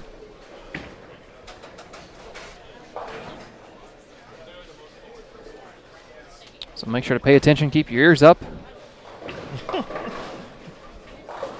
And listen, because we will announce when it's coming up.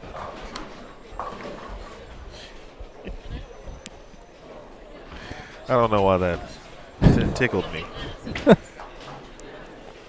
As opposed to keeping them down. So you can't hear. People usually keep your ears to the ground. Well, you're 6'3", so we gotta. People gotta. Gotta.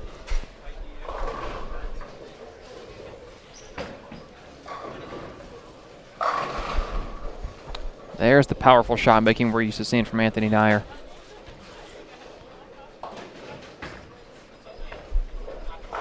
The rules of the giveaway, by the way, you must be subscribing certainly to Bowl TV.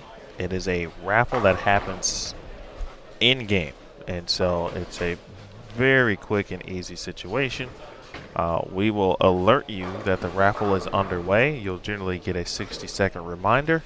Then once those 60 seconds passes, then you'll be prompted to, Matt. You will be prompted to simply click here to enter the raffle, and it'll be that simple. So you'll see it across the lower third of your screen on the left when that raffle is underway. We will alert you right before we start it, so you can be prepared, be in front of your computer or mobile device, tablet.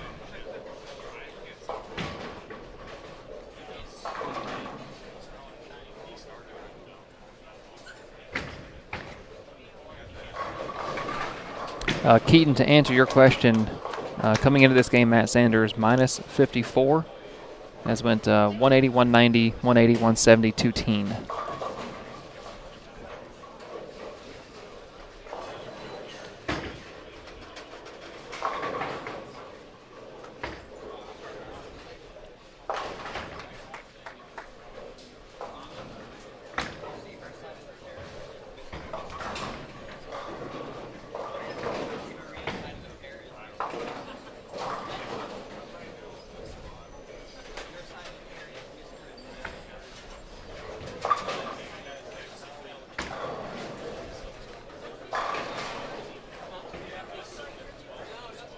And Aaron Smith just gave you a very nice example of what to look for in your lower third. We shout out the standings after Game 5, so we had a few questions on certain players, and we'll give you the link exactly to that, but it'll be exactly the same in regards to the raffle. We'll alert you, 60 seconds moves, it passes on, and then click here to enter, and you will be entered to win a pair of Apple AirPods. And we'll have one pair per round today.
Hook a little.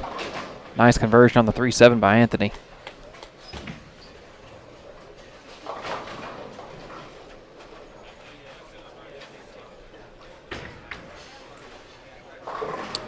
Kind of a perfect storm for Nair today. Bowling his first U.S. Open. Young, an experienced player for his age, but comparatively to the field, one of the most inexperienced. And he's on a pattern that is not treating left-handers very kindly. It's the one they're probably going to struggle the most on. So his chance to pick up some pins will probably, in my opinion, be tomorrow. But Anthony, minus 149, averaging right around 170 for the first 5 games today. Just a lot of tough variables thrown his way here on day 1 of the U.S. Open, and pretty much this is the tournament itself, saying, "Welcome to the U.S. Open, young man."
Little hiccup just next door for Bill O'Neill. Had the front 4, went 9-spare, double.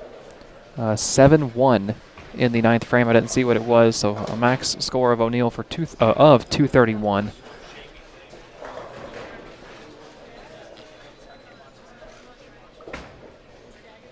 but still having an amazing day so far through 5 games, and really, I mean, through 6 games, really.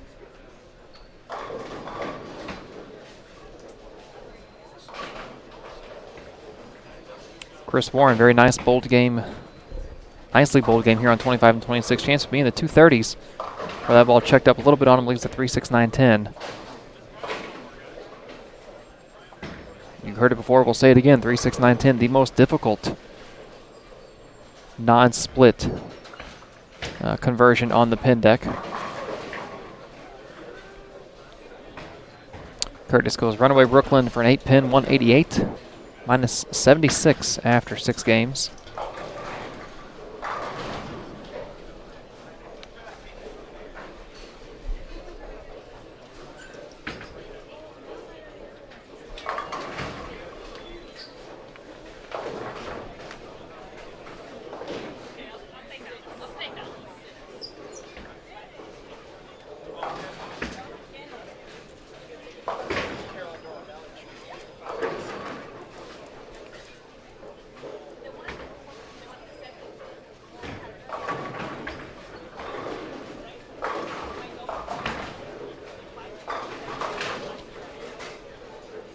With it being early,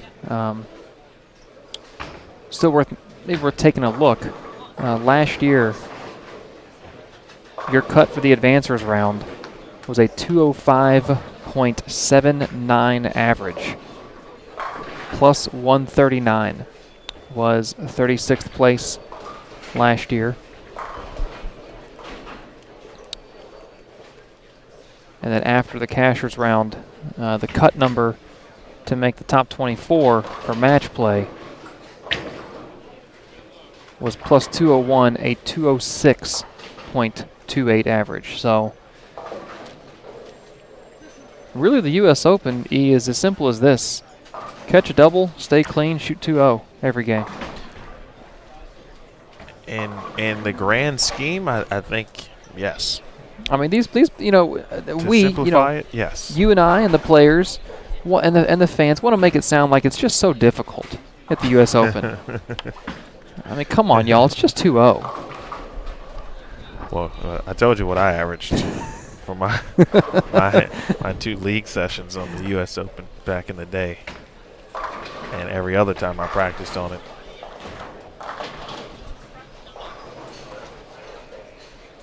Quietly, Billy Hibbert has put together a very nice game.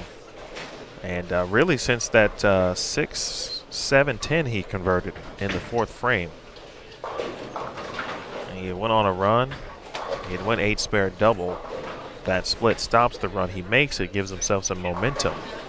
Puts a 4-bagger behind it, 8-spare and another double here, so he will be in the 240s. I don't know. Did you see the good, kind words from Justin Goodman in the chat? I did not. Okay. Well, let me acknowledge Justin. Thank you very much for the kind words. Hopefully, you'll be saying that in game 48 when we get later into the event. Heck, even later tonight, for that matter. But we do appreciate you, Justin. Thank you very much. And we hope to have fun this week. Bring you the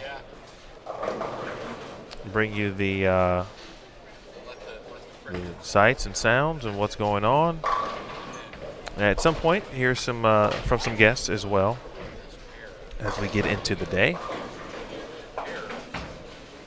And hopefully you'll have an opportunity. Well, you will have a chance if you are subscribing certainly to Bold TV and are watching at a particular time when we do give it away. But I did get some confirmation. So we've got AirPods today, or excuse me, this round, this squad. We'll be giving away another set of AirPods during our 1 p.m. squad, B squad today. And then, drum roll. Well, my band teacher would be very disappointed in what I just did. That was a horrible drum roll. I was a cat purring, from my standpoint. We will be giving away a 50-inch television tonight during C-Squad. Again, to be eligible, got to be watching on Bowl TV. All right, Rodriguez has been battling. Right lane. Oh, man.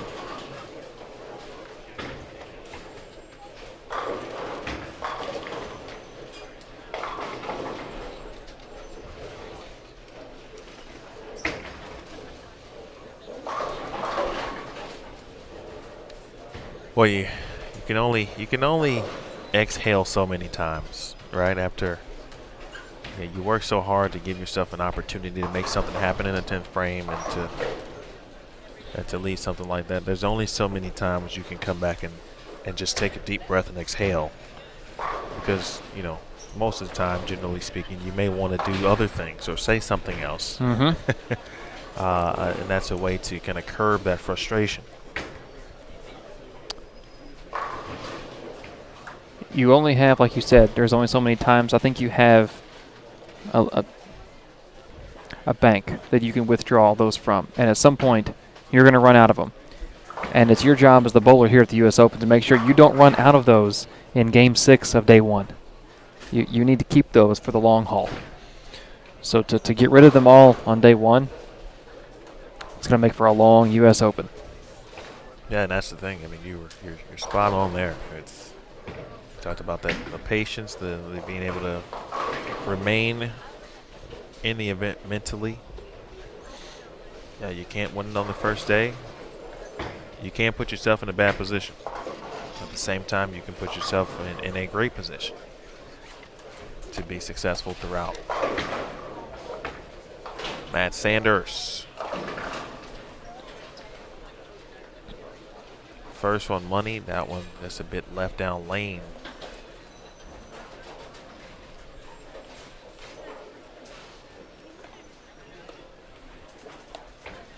I want to thank the great staff here at Victory Lanes. My man Paul and his staff. I want to thank the staff down at the Finish Line Restaurant. I've had 3 meals there. They've all been great. Same. There will be more meals ordered and consumed as we move on to game number 7 here.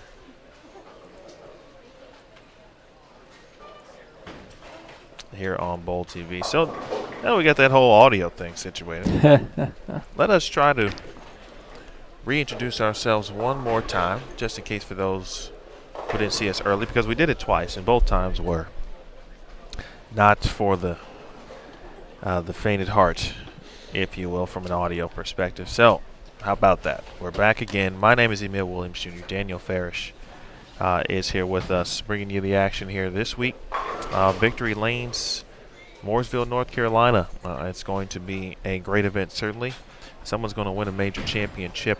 We'll be right here to bring you at least all the action leading up to the live televised finals, which will take place on CBS Sports Network October 30th at 8 p.m. Eastern Time. That is the day before Halloween. So if you're wondering, hey, what day is the 30th, or need something to correlate it with, it's the day before you give away candy to cool individuals with costumes. Last couple of games, Daniel. What do you expect to see at this point? I asked you that in Game 6, but as we kind of dwindle it on down at this point, put yourself in the B squad mode still. What are you looking at potentially? And if there's anything, obviously there's a re-oil, so there's nothing perhaps that you're looking at that's going to immediately affect them on the fresh, of course. But what do you might take away and put in your mental notebook for later in a block when you bowl?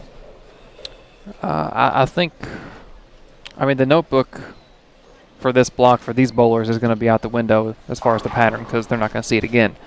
I think that the more people making notes, the people standing behind us watching.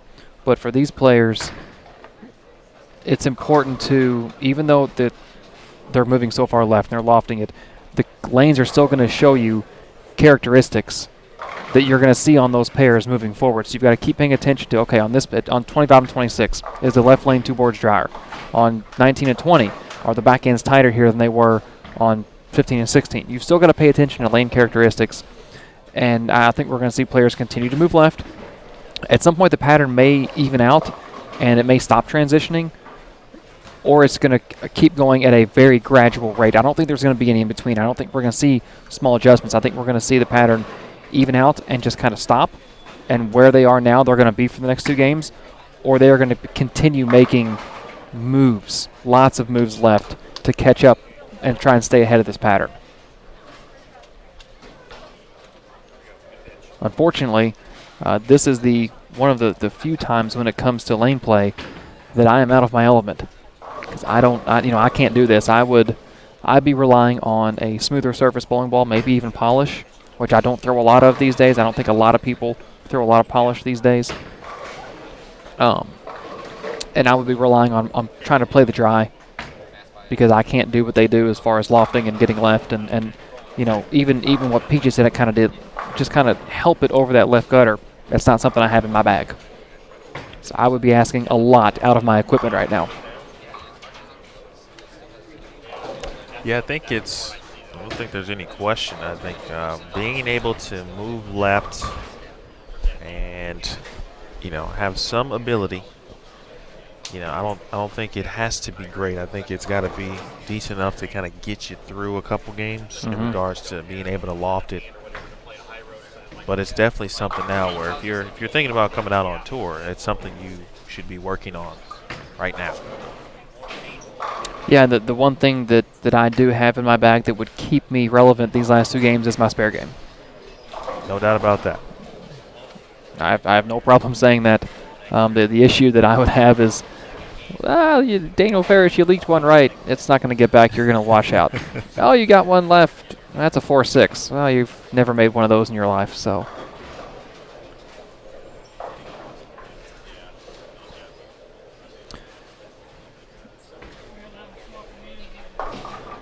Taking a look at who we have here on our featured pairs here, Game 7. One pair we've seen already. 25 and 26, Nathan Bohr, Brian Halen, Christopher Prather, and ditto Fitzpatrick. We saw them back in Game 3 over on 23 and 24. Meanwhile, some newcomers to the featured pair today over on 23 and 24. Tommy Tkatz, one of the players, I see him, Vincennes player, graduate, I believe, who's still in the area. I see him in Louisville from time to time for tournaments. Matt Kuba from Chicago Ridge, Illinois. Andrew Kane from Phoenix, and no introduction needed, Pete Weber from St. Anne, Missouri. 5-time U.S. Open champion. Of course, owner and author of the infamous "Who Do You Think You Are, I Am" line from the 2012, his last U.S. Open title.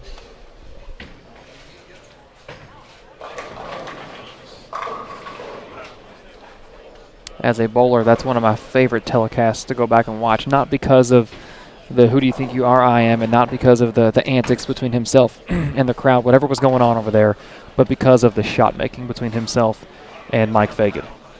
Just the ice water in their veins. For Fagan to go up and punch all 3 in the 10th to force Pete to either get the first one or go 9 spare strike, and Pete makes a great shot.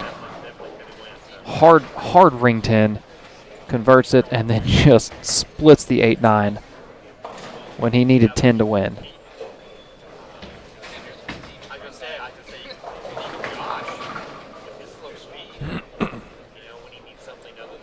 You love watching professionals do what they do best.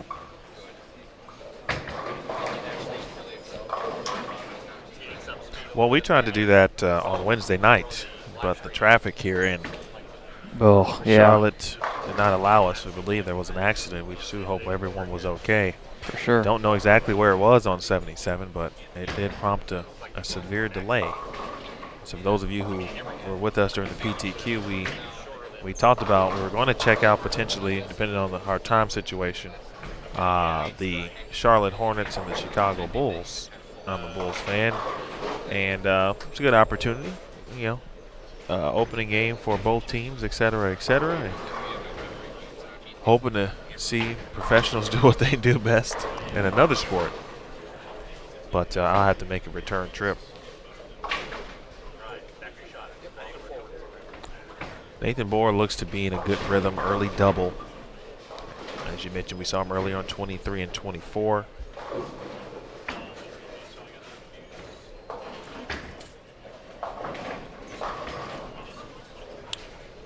Just a reminder, this game we are giving away a pair of Apple AirPods, and I would encourage all of our Flow Bowling viewers who may not have a Bowl TV login, head over to bowltv.com, create a login, sign up. That way you can participate in the chat. We've got some great people over there, great conversations going on outside of our booth between our loyal Bowl TV viewers. And take a look and see what we got over there, as Emil mentioned. PWBA, collegiate bowling, junior gold, all types of events we've got coming up. USBC, Super Senior Classic, Senior Masters in the spring, or late spring, early summer. A lot of great quality content here at Bowl TV. So head over there, create a login, and we got a giveaway coming up. This is Game 7, so be on the lookout.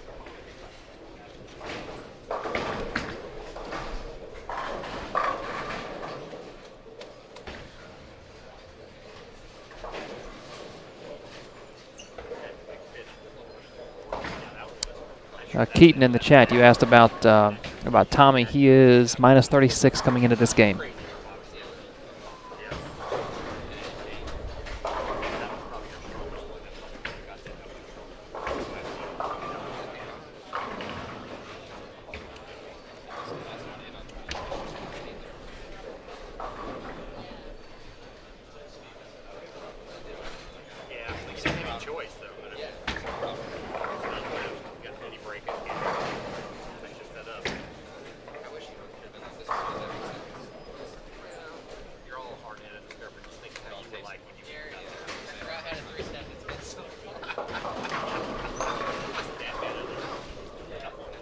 Not sure if Sean went to Vincennes, but I just overheard him walk over to Gary Sparks, former longtime head coach at Vincennes University. He's actually here working, of course, with Tommy, for example. And I'm not sure if Sean went there, but he said he forgot how to high flush there for Pete. Sean said he forgot how to three-step. It had been so long. I could certainly understand that way. You don't necessarily have to do that quite that often. You can be a little bit out of rhythm in that regard.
Oh yeah, Sean spent 2 years at Vincennes, and then 2 years most recently at Lincoln Memorial at LMU. All right, folks, fifth frame of this game. Fifth frame, and I'm going to say probably looks like both pairs are relatively good pacing. So the fifth frame, be on the lookout. The lower third of your screen, it will alert you when the giveaway is underway. The cannon. The giveaway cannon is being fired up right now.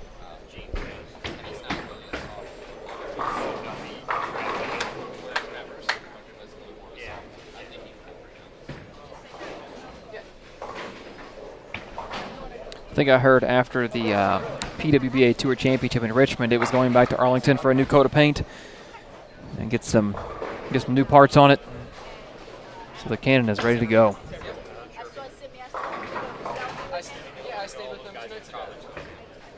Well, for a guy who forgot how to three-step it, that wasn't a bad effort.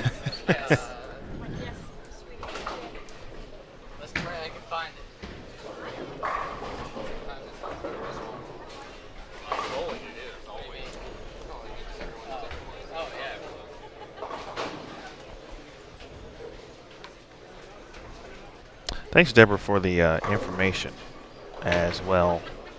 Talking about Sean, also known, of course, as Ditto. Makes total sense, of course, as well, as called him Ditto. And as a kid, I thought maybe he throws so many good shots that, you know, just call him Ditto because he's just going to keep throwing them good. They're going to look the same.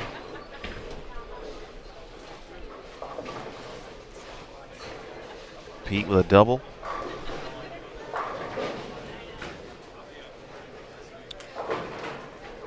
To answer someone's who was asked about Kyle Sherman. Tyler, Kyle's plus 18 after 5. Now this is game 7. We are still waiting on a game 6 update. Well, I think, based on the total should be traveling with each respective player. So if you can see the total to the right, that should be their up to date. Of course, we confirm it once the standings are out, but generally speaking, that should be correct on the screen. And that number is not static from game to game. It does change as the frames go on. So if you catch in the middle of the game and you want to see, figure out what they are, just take that total on the far right and subtract whatever their accumulated pinfall is on the board. And then that'll give you their total.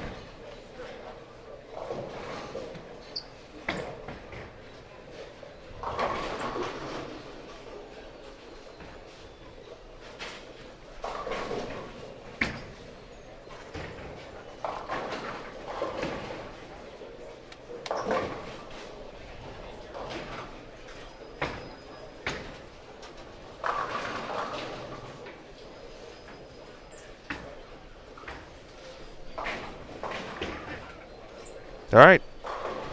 Giveaway. It's out there. 50 seconds. That's a little bit different, of course. There'll be a when I'm talking about it. But if you want to win, lower left.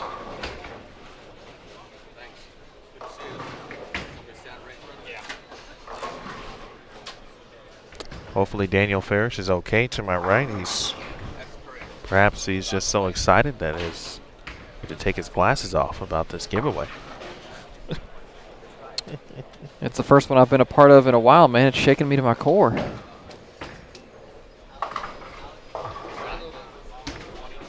Again, this is for a pair of Apple AirPods. If you have an Android device, well, either you've got yourself a gift and you don't have to worry about it when you get yourself a new iPhone. Maybe you've got a really good person to give a cool Christmas gift to. Excellent shot there from Pete. Well, that was a Pete shot, wasn't it? Yes, it was.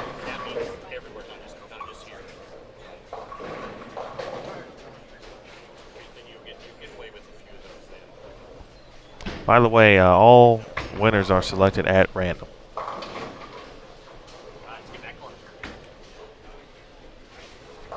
Chris Prather working things out here. Throws it so well.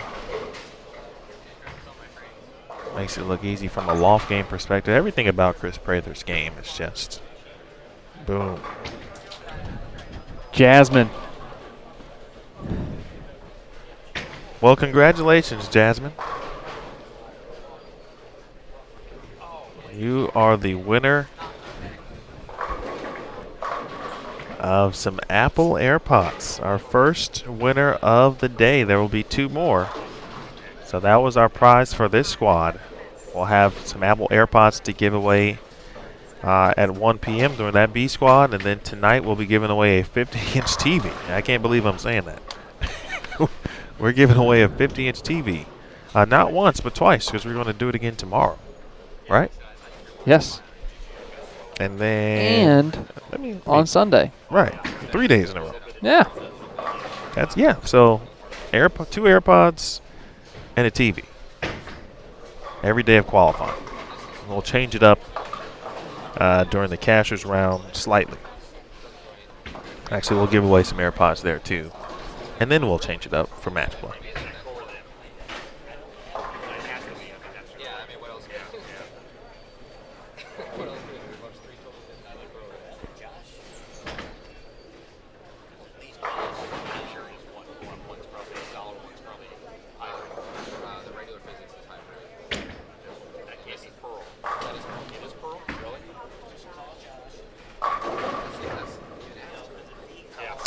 Good shot from Andrew Kane there. Playing the outside part of the lane. I'll tell you, E, something I've learned over the last couple of years is that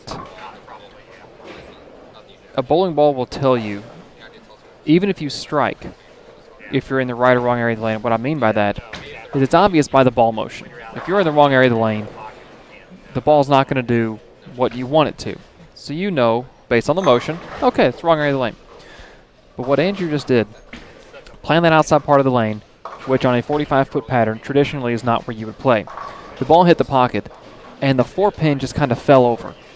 Imagine a right-hander hitting a half pocket, and the 6 just kind of falls over. It's just a funny-looking hit. That's the ball's way of telling you, I don't want to strike here.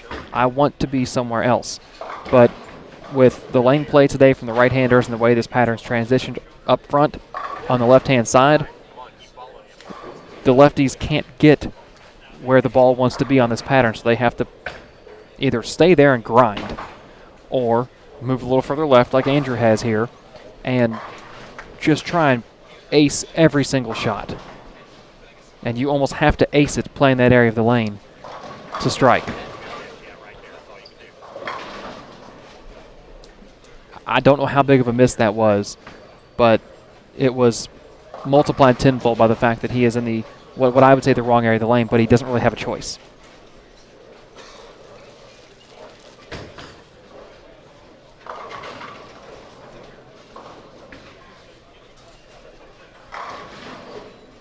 Well, day one at the U.S. Women's Open was day one, squad one, obviously, because we get a chance to see the beginning of the event, how the players are going to, how they decided really to start on a particular pattern. B squad will come in, ball reps will provide information and look to make some changes and adjustments if necessary, but I always expect this one to be a little bit tough.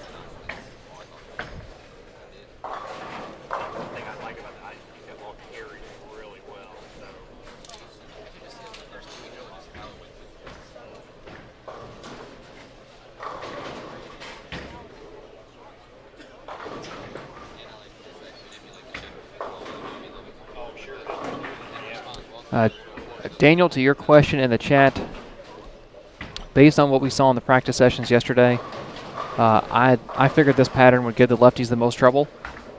I think the next pattern tomorrow, the 41-foot, is going to be their opportunity to make up some ground.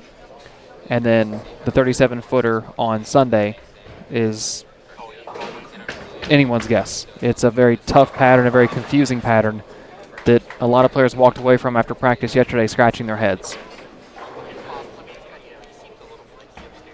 So I think tomorrow you'll see, just looking at the lefties on this block, guys like Graham Faw, Andrew Kane, Matt Sanders, I think you'll see them have an opportunity to string some strikes.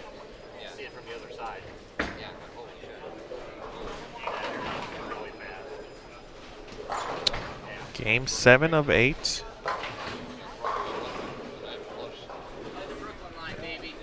Pete Weber working on 4 in a row.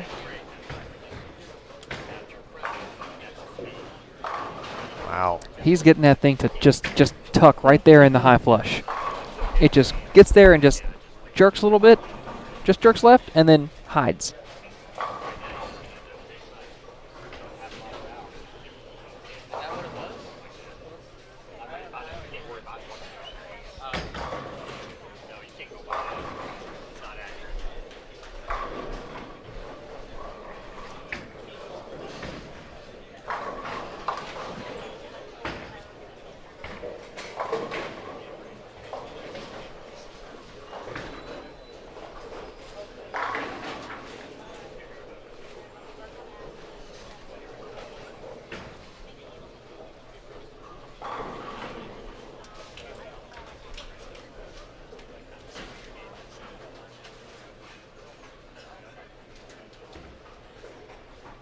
Jason Belmonte with the front 7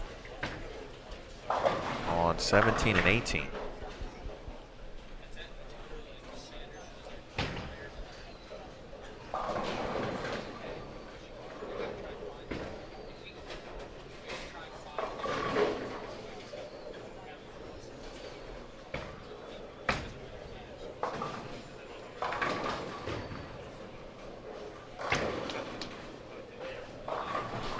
Through the nose in the 8th, leaves a 3.6, maybe a 3.610. Yeah, 3.6.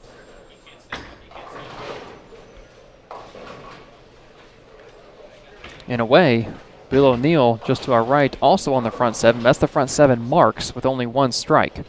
So he has hit a pair that has flummoxed him a little bit.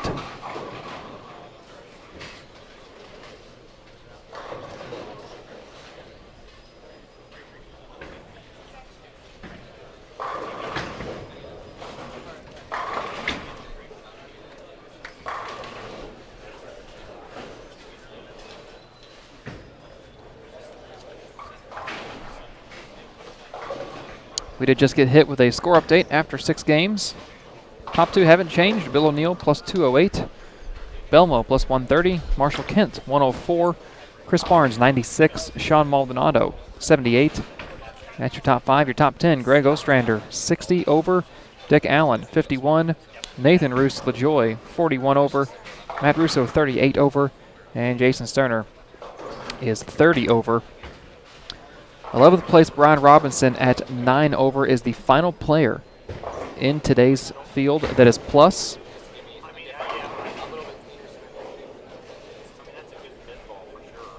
A couple players we've talked about or kind of seen around or on our pairs. Kyle Sherman minus 10. Prather just next door minus 13. Ditto Fitzpatrick minus 29. Pete minus 34. Brandon Novak has had an up and down day. He's now minus 36.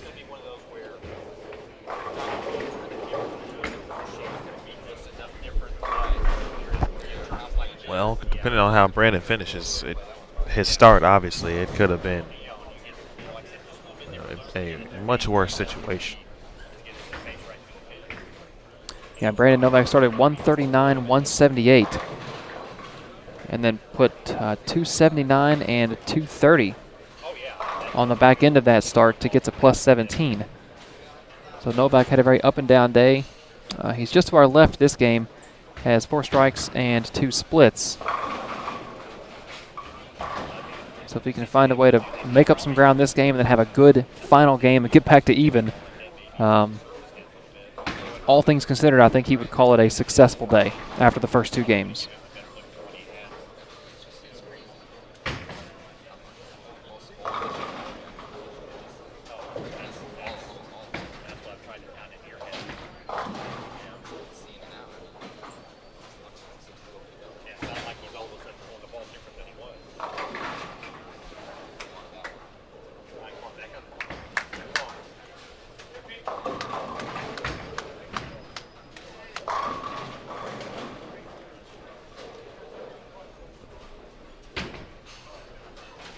Six in a row for Pete Weber.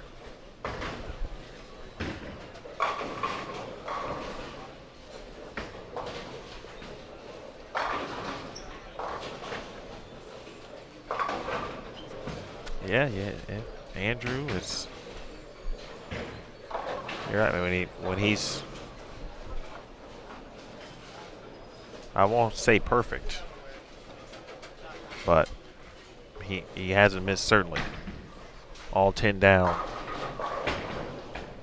Anything that maybe looks similar or slightly to, he missed just enough. It's a couple 6 counts.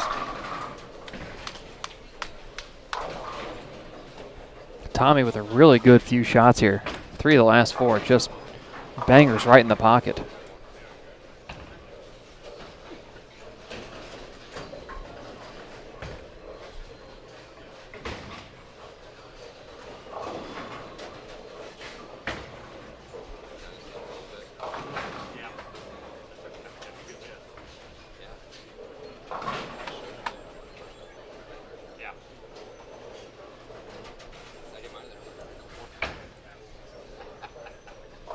Pushed enough there for Pete, and he's able to break down what was a combination into just a 5-pin.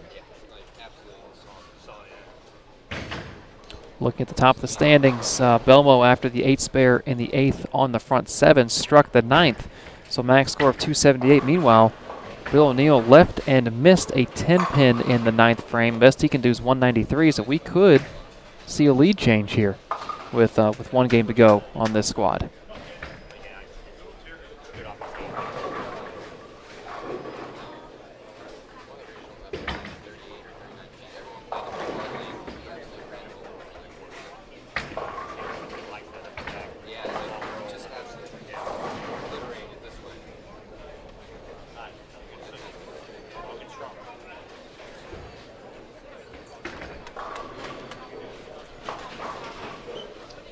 Be sure to follow USBC social channels if you haven't or aren't already. We've already had a few items, certainly from this week's coverage thus far. A couple of promos. Had a really good interview last night with Don Barrett, our On the Road Bowl TV Central podcast. Of course, on Bowl TV, also posted on the Sport of Bowling USBC Facebook page. So be sure to follow us on Facebook, Twitter at USBC, and on Instagram, where the handle there is US Bowling Congress.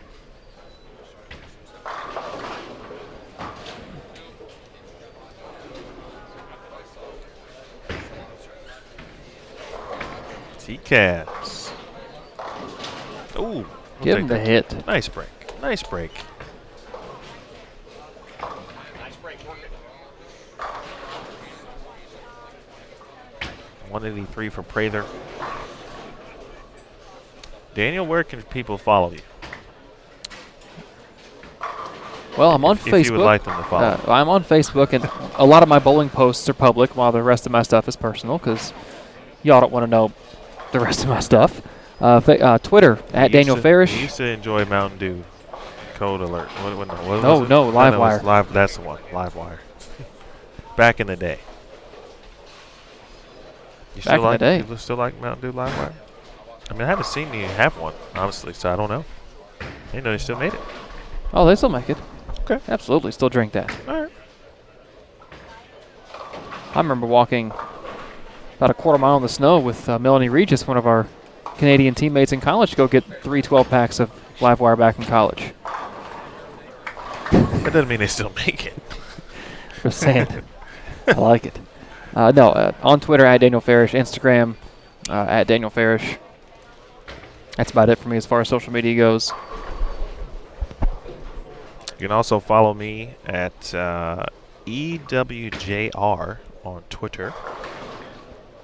And on Instagram, full name, Emil Williams Jr.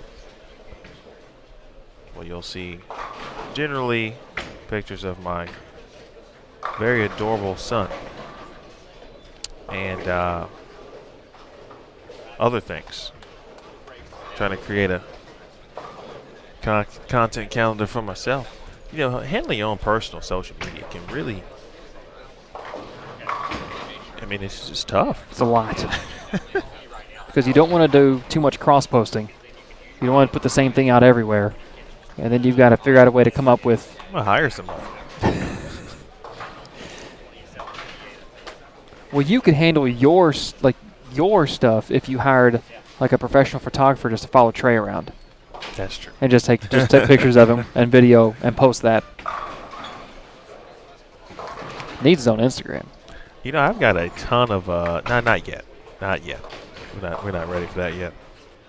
I've got a ton of old within the last couple of years video photos of varying things, and I'm like, maybe there's some use for these things. Somehow I can put something together that makes sense and it would be useful. I'll figure it out at some point.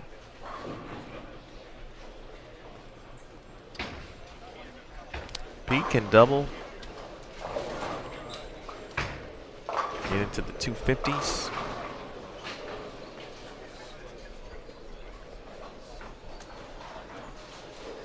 Belmo 9 spare 7 for 255.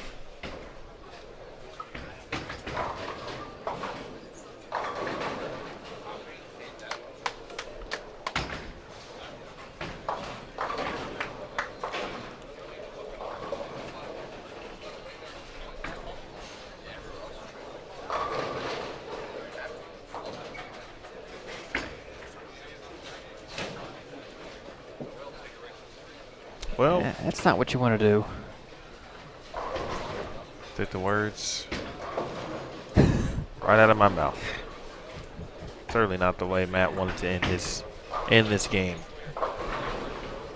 Leaving some pins out there. Brian Halen had a nice opportunity to get to 250, but 240 at this stage, certainly of this block. Not bad. Here's Pete. One more to get himself into the 250s. Indeed.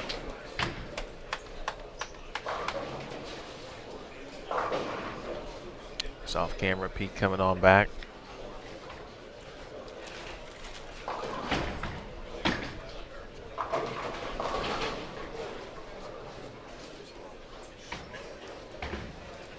Well, Pete has been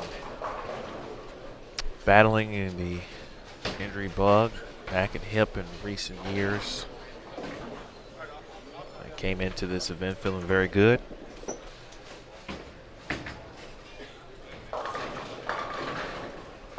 $259.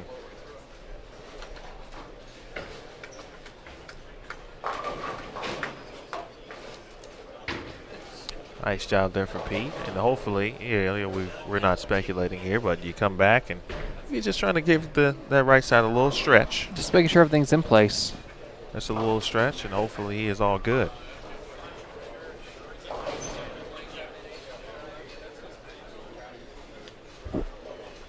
If you want to follow Pete, I believe they're headed to 27 and 28.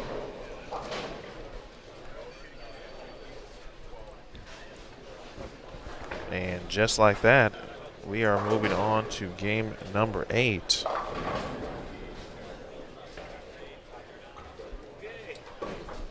But if y'all have not already, 3 years I've been plus at the US Open. and you heard it from Pete. First time in, did you say 3 years? He said 3 years. He's been plus at the I didn't know I had to move at the U.S. Open. boards a lot. But to see more players like Pete and historical telecasts,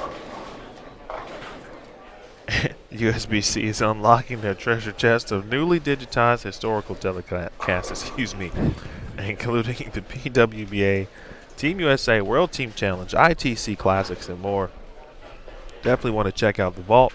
Our latest release, the 1991 U.S. Amateur Finals featuring Hall of Famers Linda Barnes and Lucy Sandelin. Again, that is inside the vault, one of our content channels on Bowl TV.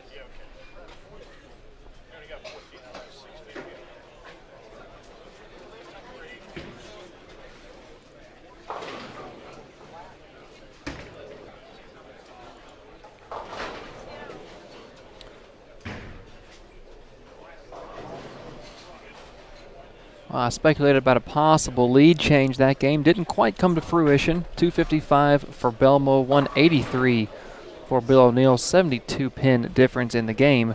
And O'Neill had a 78 pin lead in the tournament. going into that game. So a 6-pin lead for O'Neill over Belmo with 1 game to go in this block.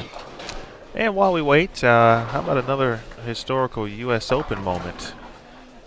This one has been, you know what? Let's switch it up.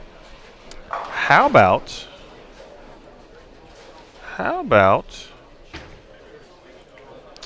we talked about ball arsenals and the ability to see what you need to see, make suggestions, etc., to get to that 10-ball limit. And since we have that opportunity, or a few moments, let's take a look at what some of the players talked about in trying to get to that point, getting down to 10 balls here for the U.S. Open.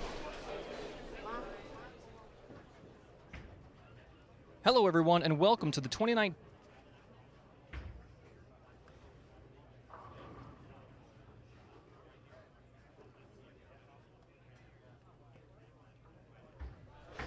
Or let's not talk about that because it didn't run like it was supposed to.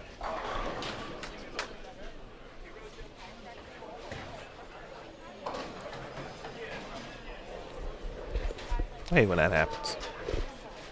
Just didn't want to play? No. I hadn't seen the package yet. I was all excited to watch myself. Me too. I was even rushing to get a pair of headphones Me too. to listen. However, it is available on our Bowl TV YouTube channel, by the way. So if you're those curious who want to check that out, I think it's on social media as well.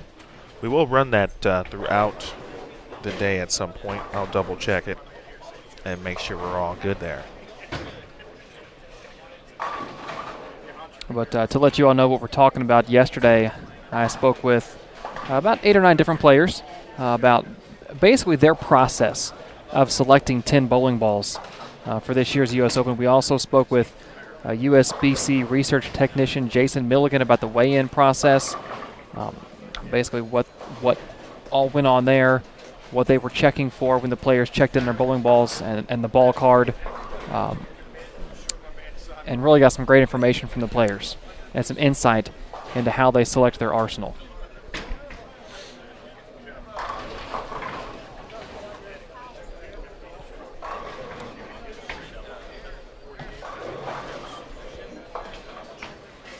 Just off to our left, Kyle Sherman with a obliteration of an 8-pin, unfortunately.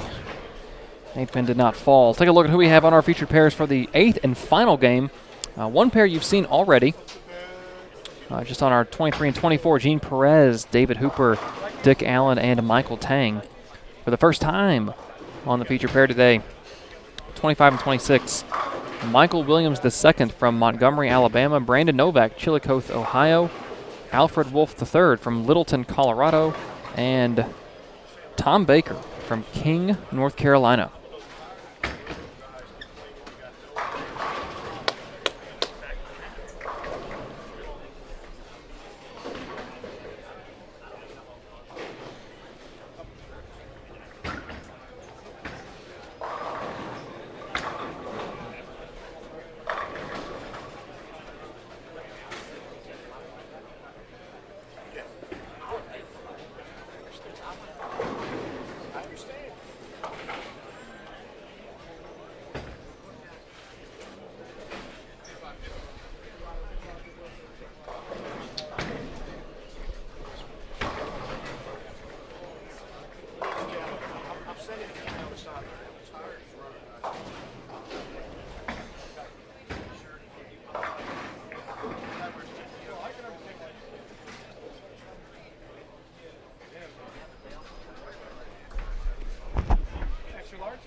If you are just joining us, this is indeed Game 8, A Squad.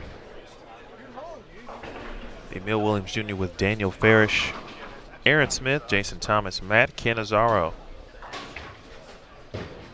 Shout out to Greg Moore of the USBC and the PBA tournament director, Kirk Von Kruger. The entire staff here at Victory Lanes. to Paul, his staff. Already off to a great start. Bill O'Neill was certainly off to a great start prior to that final game or previous game in Game 7. And so we know Belmo, a solid game in game number 7. So it's very possible we could have a lead change, as Daniel mentioned. We'll see. But if anything, certainly, as we look toward B squad, those players getting some key moments, key evidence, key things to take a look at.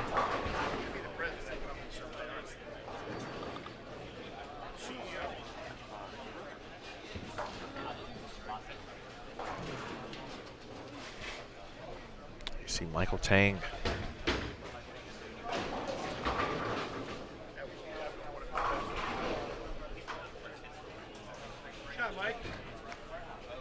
Early double for Michael.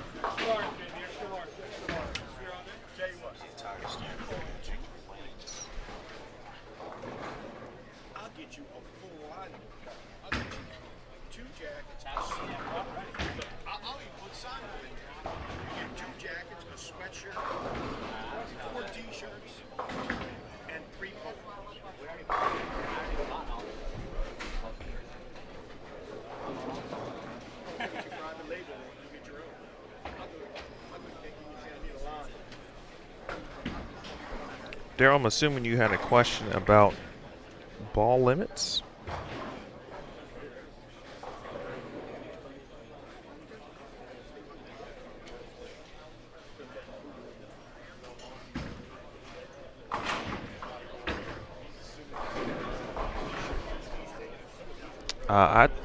I can't say I can give you the direct answer on why 10 was the number here for the U.S. Open.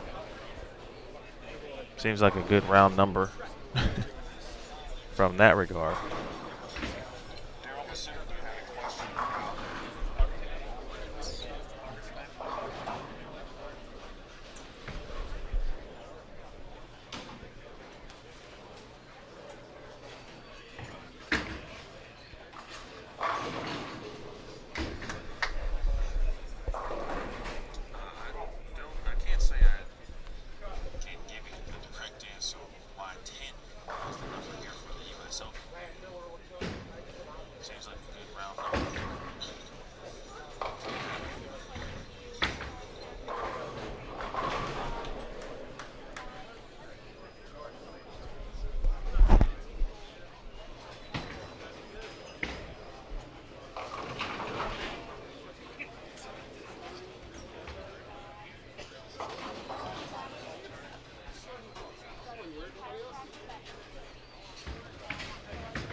Nice shot from Hooper.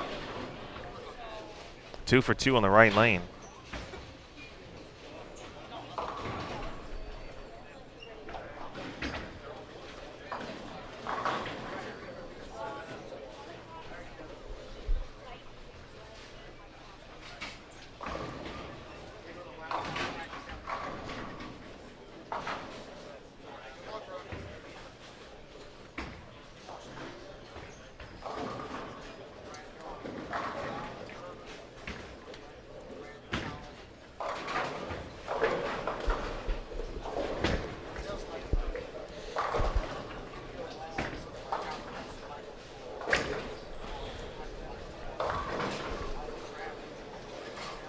Talked a little bit about David earlier. He earned a spot on the junior team in 2017.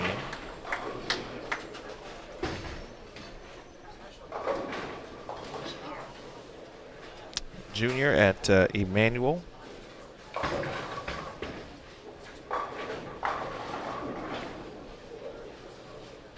Emmanuel College in Franklin Springs, Georgia.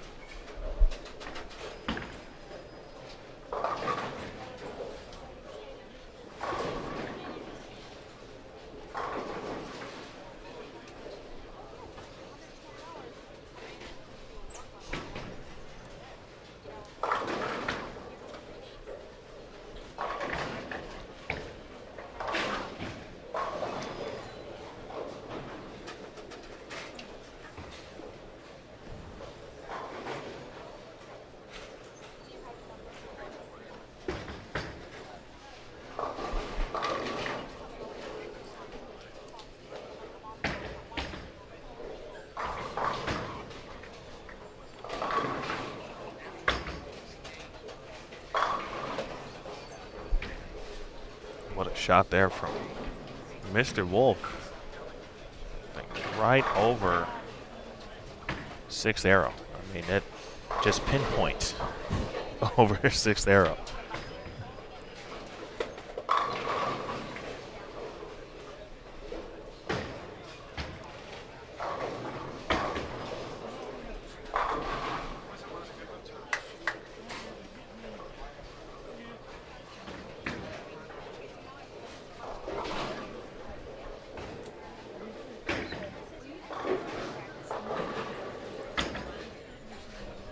By the way, Daniel, if you're wondering why your computer volume is low, it was because I was hearing myself loudly and I didn't know where it was coming from. Oh, it was coming from the speakers. Yes, it was. So I turned it down.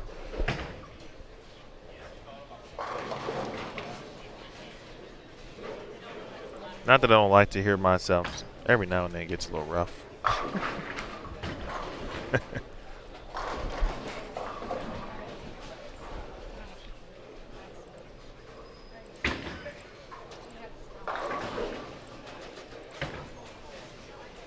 A-game block has nearly come and gone.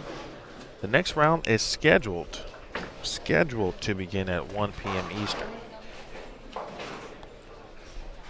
I'm not sure how fast my man Bill will be able to get the lanes redressed.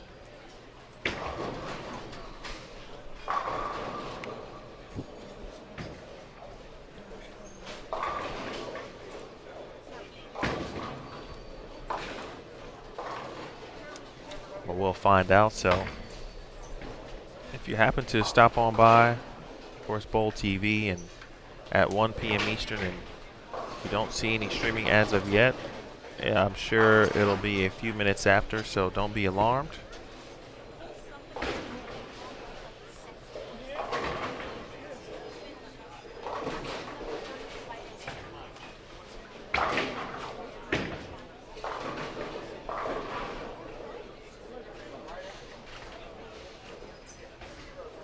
Elmo has seemed to get better as this block has went on, and he has started game 8 with the front 3.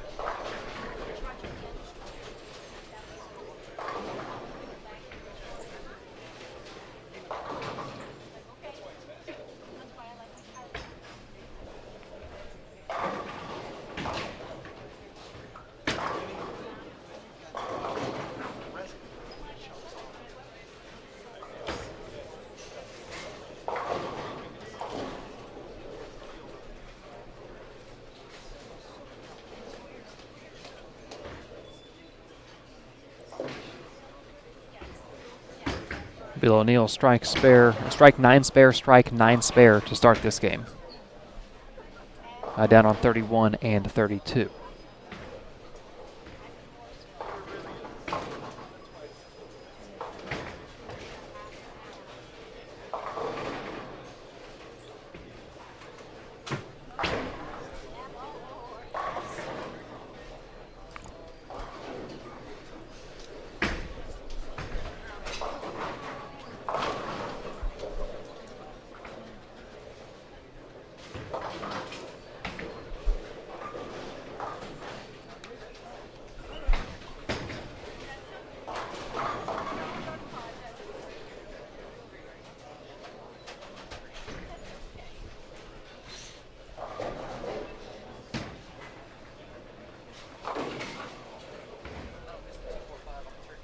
You saw left side of your screen there.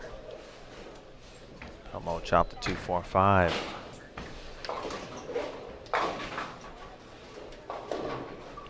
Players trying to just get through, end strong, finish strong.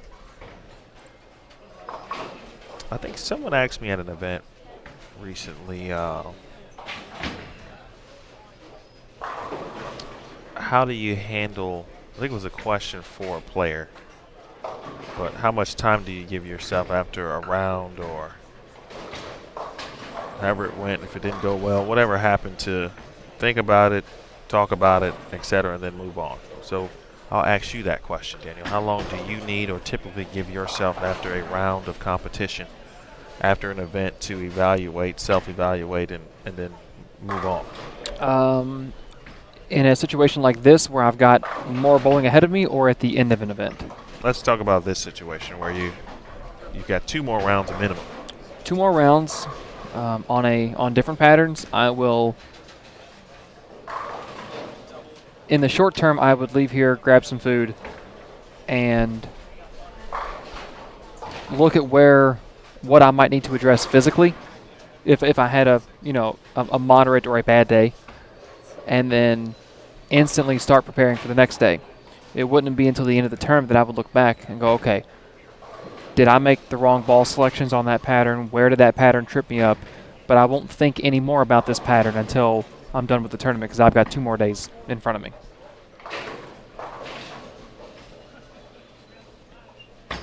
Once I'm done with the tournament, good or bad, I'll typically give about a day before I start debriefing, before my coach and I start talking about, okay, where did we go right, where did we go wrong, what can we learn, what did we learn, so on and so forth.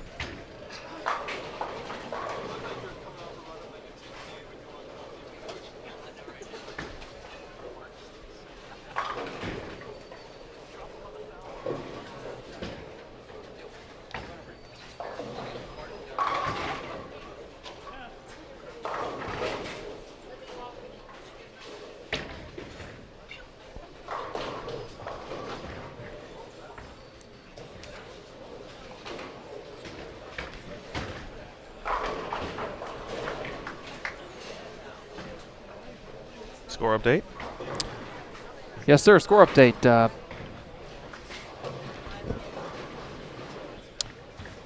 Bill O'Neill still your leader, plus 203. Jason Belmonte, plus 185.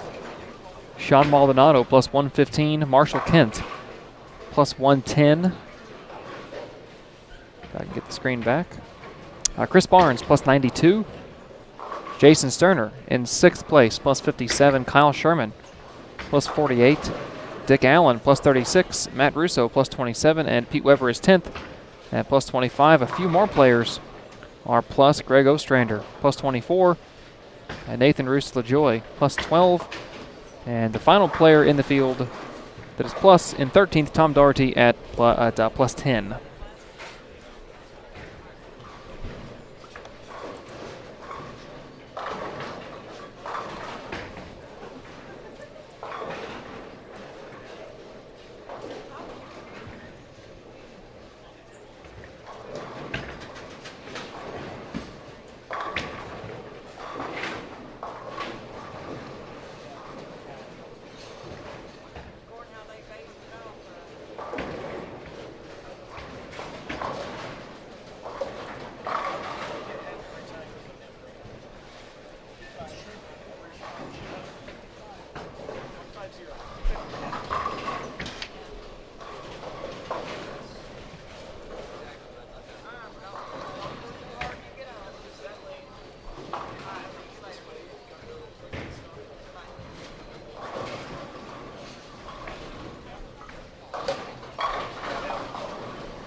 Tell you, the last couple of games, and really the last games for sure, the Pete Weber 250 plus.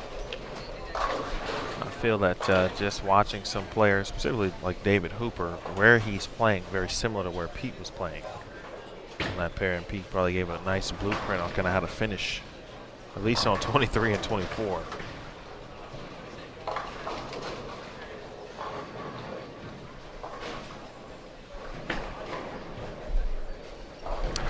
Yeah, that's something that's another reason why it's good to have a second set of eyes to go out and maybe scout the pair in front of you to see where the guys on that pair are playing. In a situation where there might be urethane being used, let you know, okay, this is what is in front of you. Now, as you get later into a block, that type of issue isn't that big a deal because you've got more and more games on that pair. But it is important to know if you're playing on top of where other competitors are at, you'll want to know if there were people in your area of the lane that you're going to to know if it's broken down, or just to see if they're in that area of the lane, the ball's hooking more than your current pair, you'll know to maybe make a preemptive move, which is kind of a gutsy call to make a blind move going to a pair, especially if you're coming off a good game. But it's good to watch ahead of you.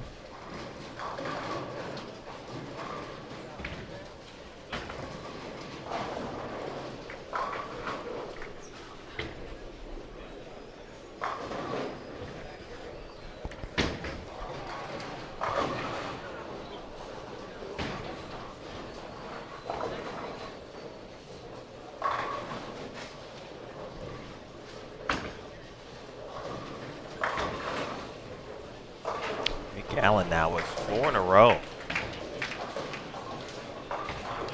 Trying to put the definition of finishing strong here to use on 23 and 24. Speaking of putting to use, what y'all should be putting to use is the opportunity as USBC members to receive multiple rewards through Benefit Hub, which has a variety of offers, exclusive discounts from many of the top brands, cashback offers, local deals, and much, much more. Again, that is the Benefit Hub, something every USBC member has access to. And we certainly encourage you to take a look at it. So stop on over to bowl.benefithub.com where members score more. Again, that is bowl.benefithub.com where members score more.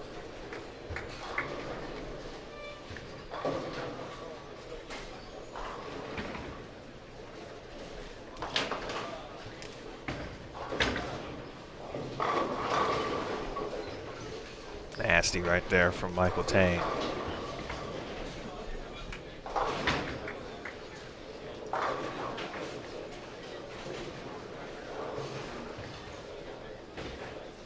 You ever heard the saying, Daniel Farish, that boy good? That boy good, TBG. You know where that's from? Well, at least where I know it to be from.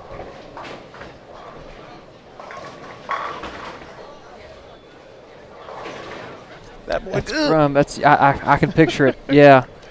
Might have been a collection plate being passed where someone put chicken bones instead of money into the plate. Yeah. On a tray. I can picture it. I can picture the character. I just can't. It's disappointing. I know. This is disappointing. I know. That boy good. And they said, good and terrible. That second part doesn't apply. What does the viewers know? Do they know?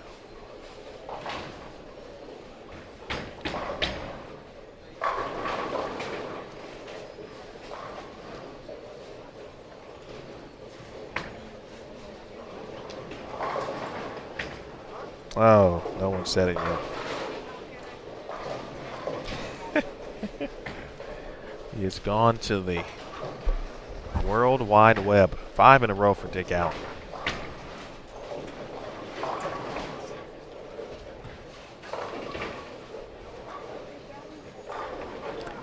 I should have known. I'm disappointed in myself. What did Google tell you? Coming to America. Correct. Yeah. Oh, Tennille.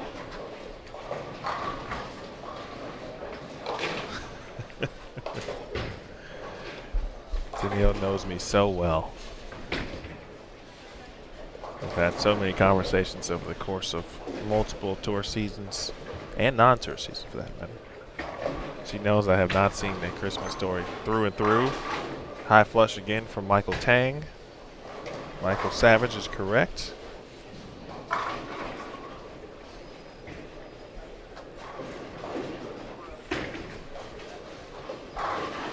Aaron Smith may be plotting some cool stuff. The giveaway cannon has already run once today.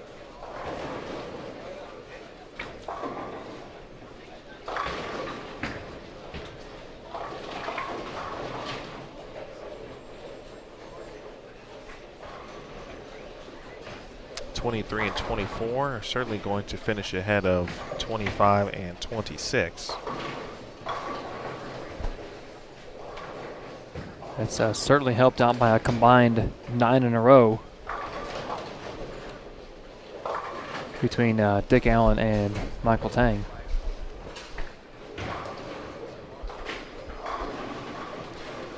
Well, Bowl TV viewers know about raffles and know we give away stuff. They also know, but some of our Flow viewers may not know about our trivia opportunities here as well, although generally no prizes are associated with that. Big 4 there for Alfred Wolf, but Aaron Smith has come up with a grueling trivia question for you.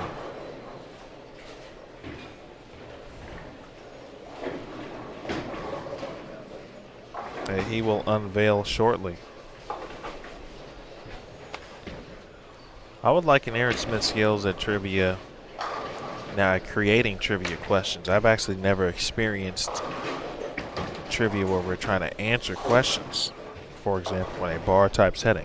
But if there's one person that I would want on my team, I think I would want Aaron Smith. I have, in fact, experienced that. How about that? Well, here's the question. It's on your screen. Who was the last player to successfully defend a U.S. Open title? That's a great question.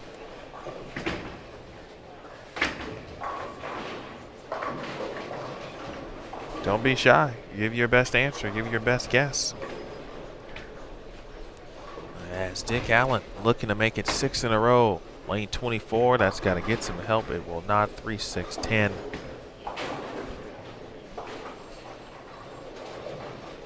Again, who was the last player to successfully defend a U.S. Open title?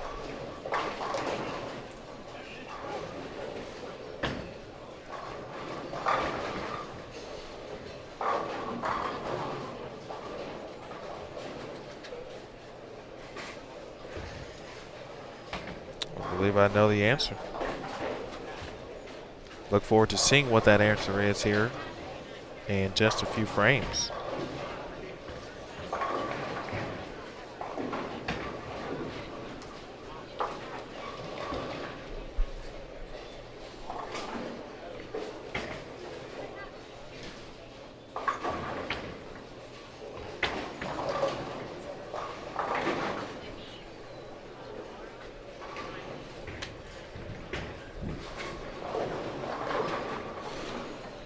Let me ask you a question, Daniel. According to PBA.com, Tom Baker is 65 years old. Does that look like a 65-year-old gentleman? No, it does not. Which is almost word for word the exact conversation Aaron and I had at the Senior Masters.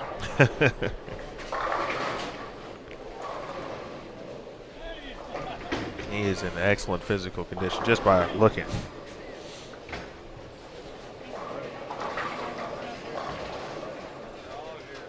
He's got one career major on the PBA Tour. Speaking of Tom, but he's got himself a couple of senior U.S. Open titles, as well as a couple senior Masters titles as well.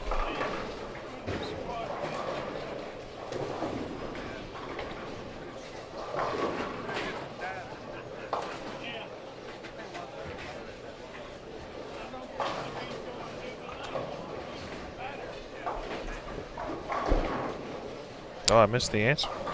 Dave Husted. I knew it. I didn't see it roll on out.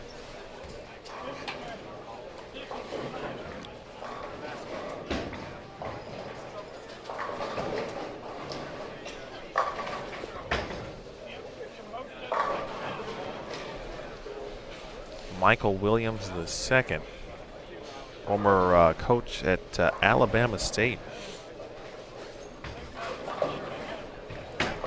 Can Tang get the first one in the 10th? Yes, he can. Kind of stood up just to touch on that loft. Of course, the question about what time we will start. Well, the players on B squad are already on the practice range, which would be certainly within time of how the schedule should and would work. So we'll see if there'll be any.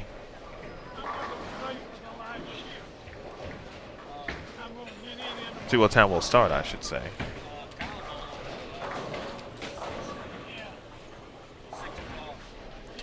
You know, on this pattern, we didn't expect to see too many strikes, obviously, so the pace might be just slower simply because of that. A lot of two-shot frames today, or I should say on this pattern. Especially early on.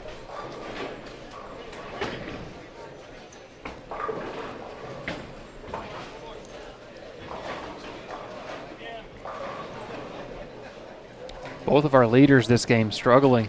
Jason Belmonte chopped the bucket and then missed a 10-pin. After that, first 3 strikes to start the game, has not thrown a strike since. He is up in the 9th. And Bill O'Neill started strike, spare, spare.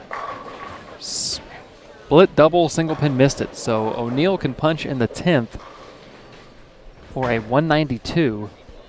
And Belmo right now on pace to be in the 190s. He can punch starting here in the 9th for 212.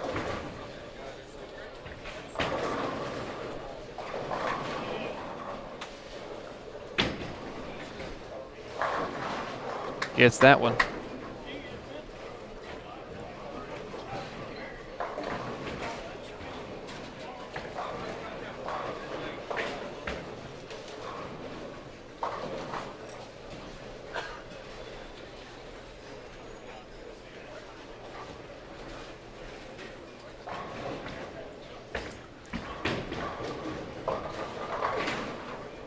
Coming out of this game, Michael Williams had only had a few stumbles throughout the day. Opened with 246, followed that up with a 154, so he's even after 2. A couple 190s, couple 2-0s, and a 176 last game. So before that 176, he was -9, so not in a terrible position, but 176 last game to get to -33, and now this game, just the wheels have fallen off from the get-go. Split, single pin miss, 2 more splits after that in the 6th and 8th, and now in the 10th, staring at another split. Would be easier to shoot if the 7 was up there instead of the 4. You could kick the 6 off the 9, but having that 4-pin standing, and he does not get the ball to the right side of the 6-pin. Ball doesn't have a chance to make it. He'll fall to -92. So loses 83 pins over the course of the last 2 games.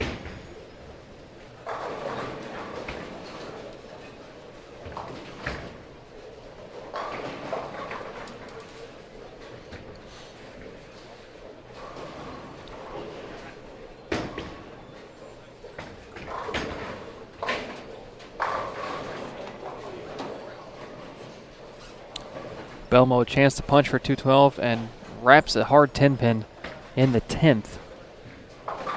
So he's looking at a max of 192. Meanwhile, our tournament leader Bill O'Neill up on lane 31. Following his own missed single pin in the 9th, he can punch for 192. And he is stepping up momentarily.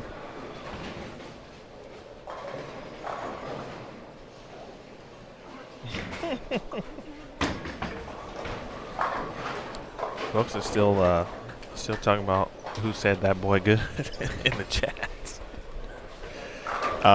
Brandon Cruz does actually have the correct answer. It is indeed Randy Watson. Yes.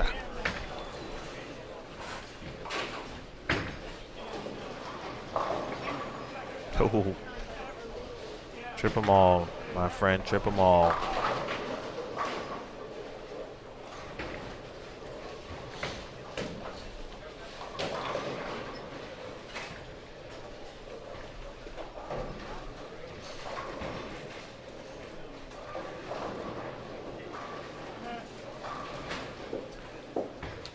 Now Brandon Novak going to be right around -60 and some change with his fill ball pending.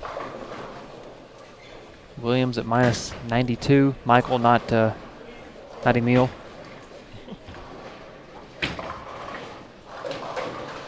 I have no doubt you'd be around minus 92 on this. Yeah, it sounds okay. I take it. Better than minus 150. It's true. Like, that's a block that, I mean, it sounds tough and egregious, but in a 24-game setting, and perhaps, you know, for those, maybe this pattern wasn't the best of the three in which bowlers said, hey, you know what, this one might be my lowest one. You know, you just take what you can in certain situations, and, you know, if you know there's a pattern that's going to favor you later, then that's what you got to focus on when it's time, of course.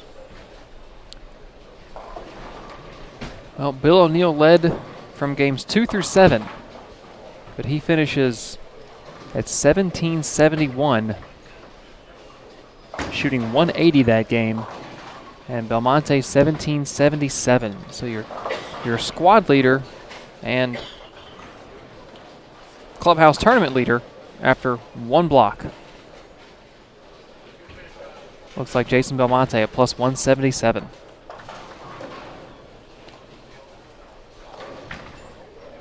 Quick bonus look down at 19, 20, 21, and 22.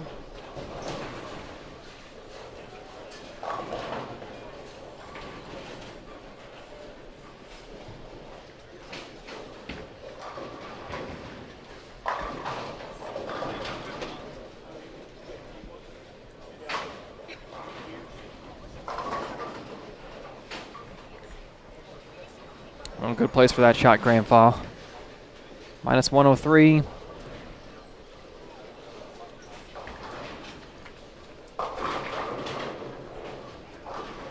Tom Doherty's going to be minus 11. It's not terrible. That's not a terrible place to be. Kyle Sherman plus 51.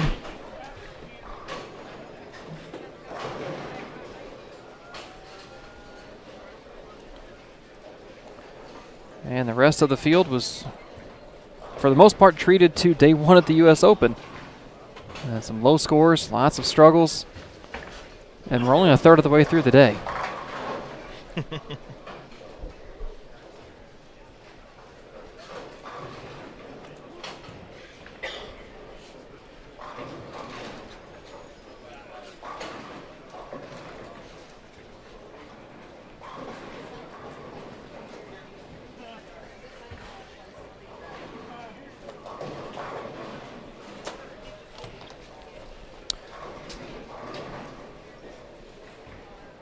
Just one player left to wrap up this block. Alec Carr here on our bonus coverage of lanes 19 through 22.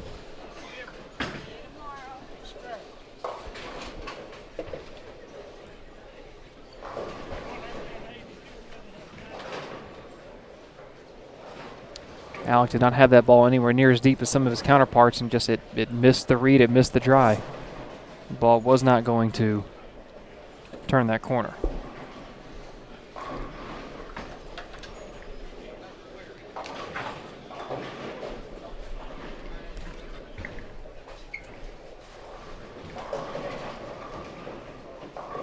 Brandon, to your comment in the chat, absolutely. We can discuss the topography report, next block, how that affects the lanes, and what it tells the players when they're looking at that topography report. Absolutely. All right, folks, I guess that'll do it, at least for A squad action. We will have you covered here, and, well, ladies and gentlemen, that concludes let's hear from Kirk. First 8 games of qualifying. We're going to take a very short break, conduct our lane maintenance in preparation for B squad. A reminder to our B squad bowlers, roll call will be in the lounge. Roll call will be in the lounge at 1 p.m. Thank you. So B squad roll call will be in the lounge at 1 p.m. That was Kirk Von Kruger, by the way.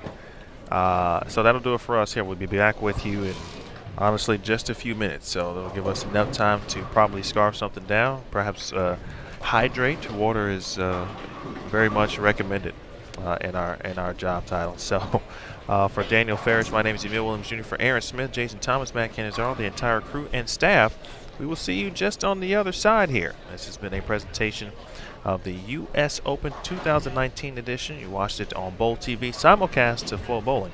We'll see you in a bit.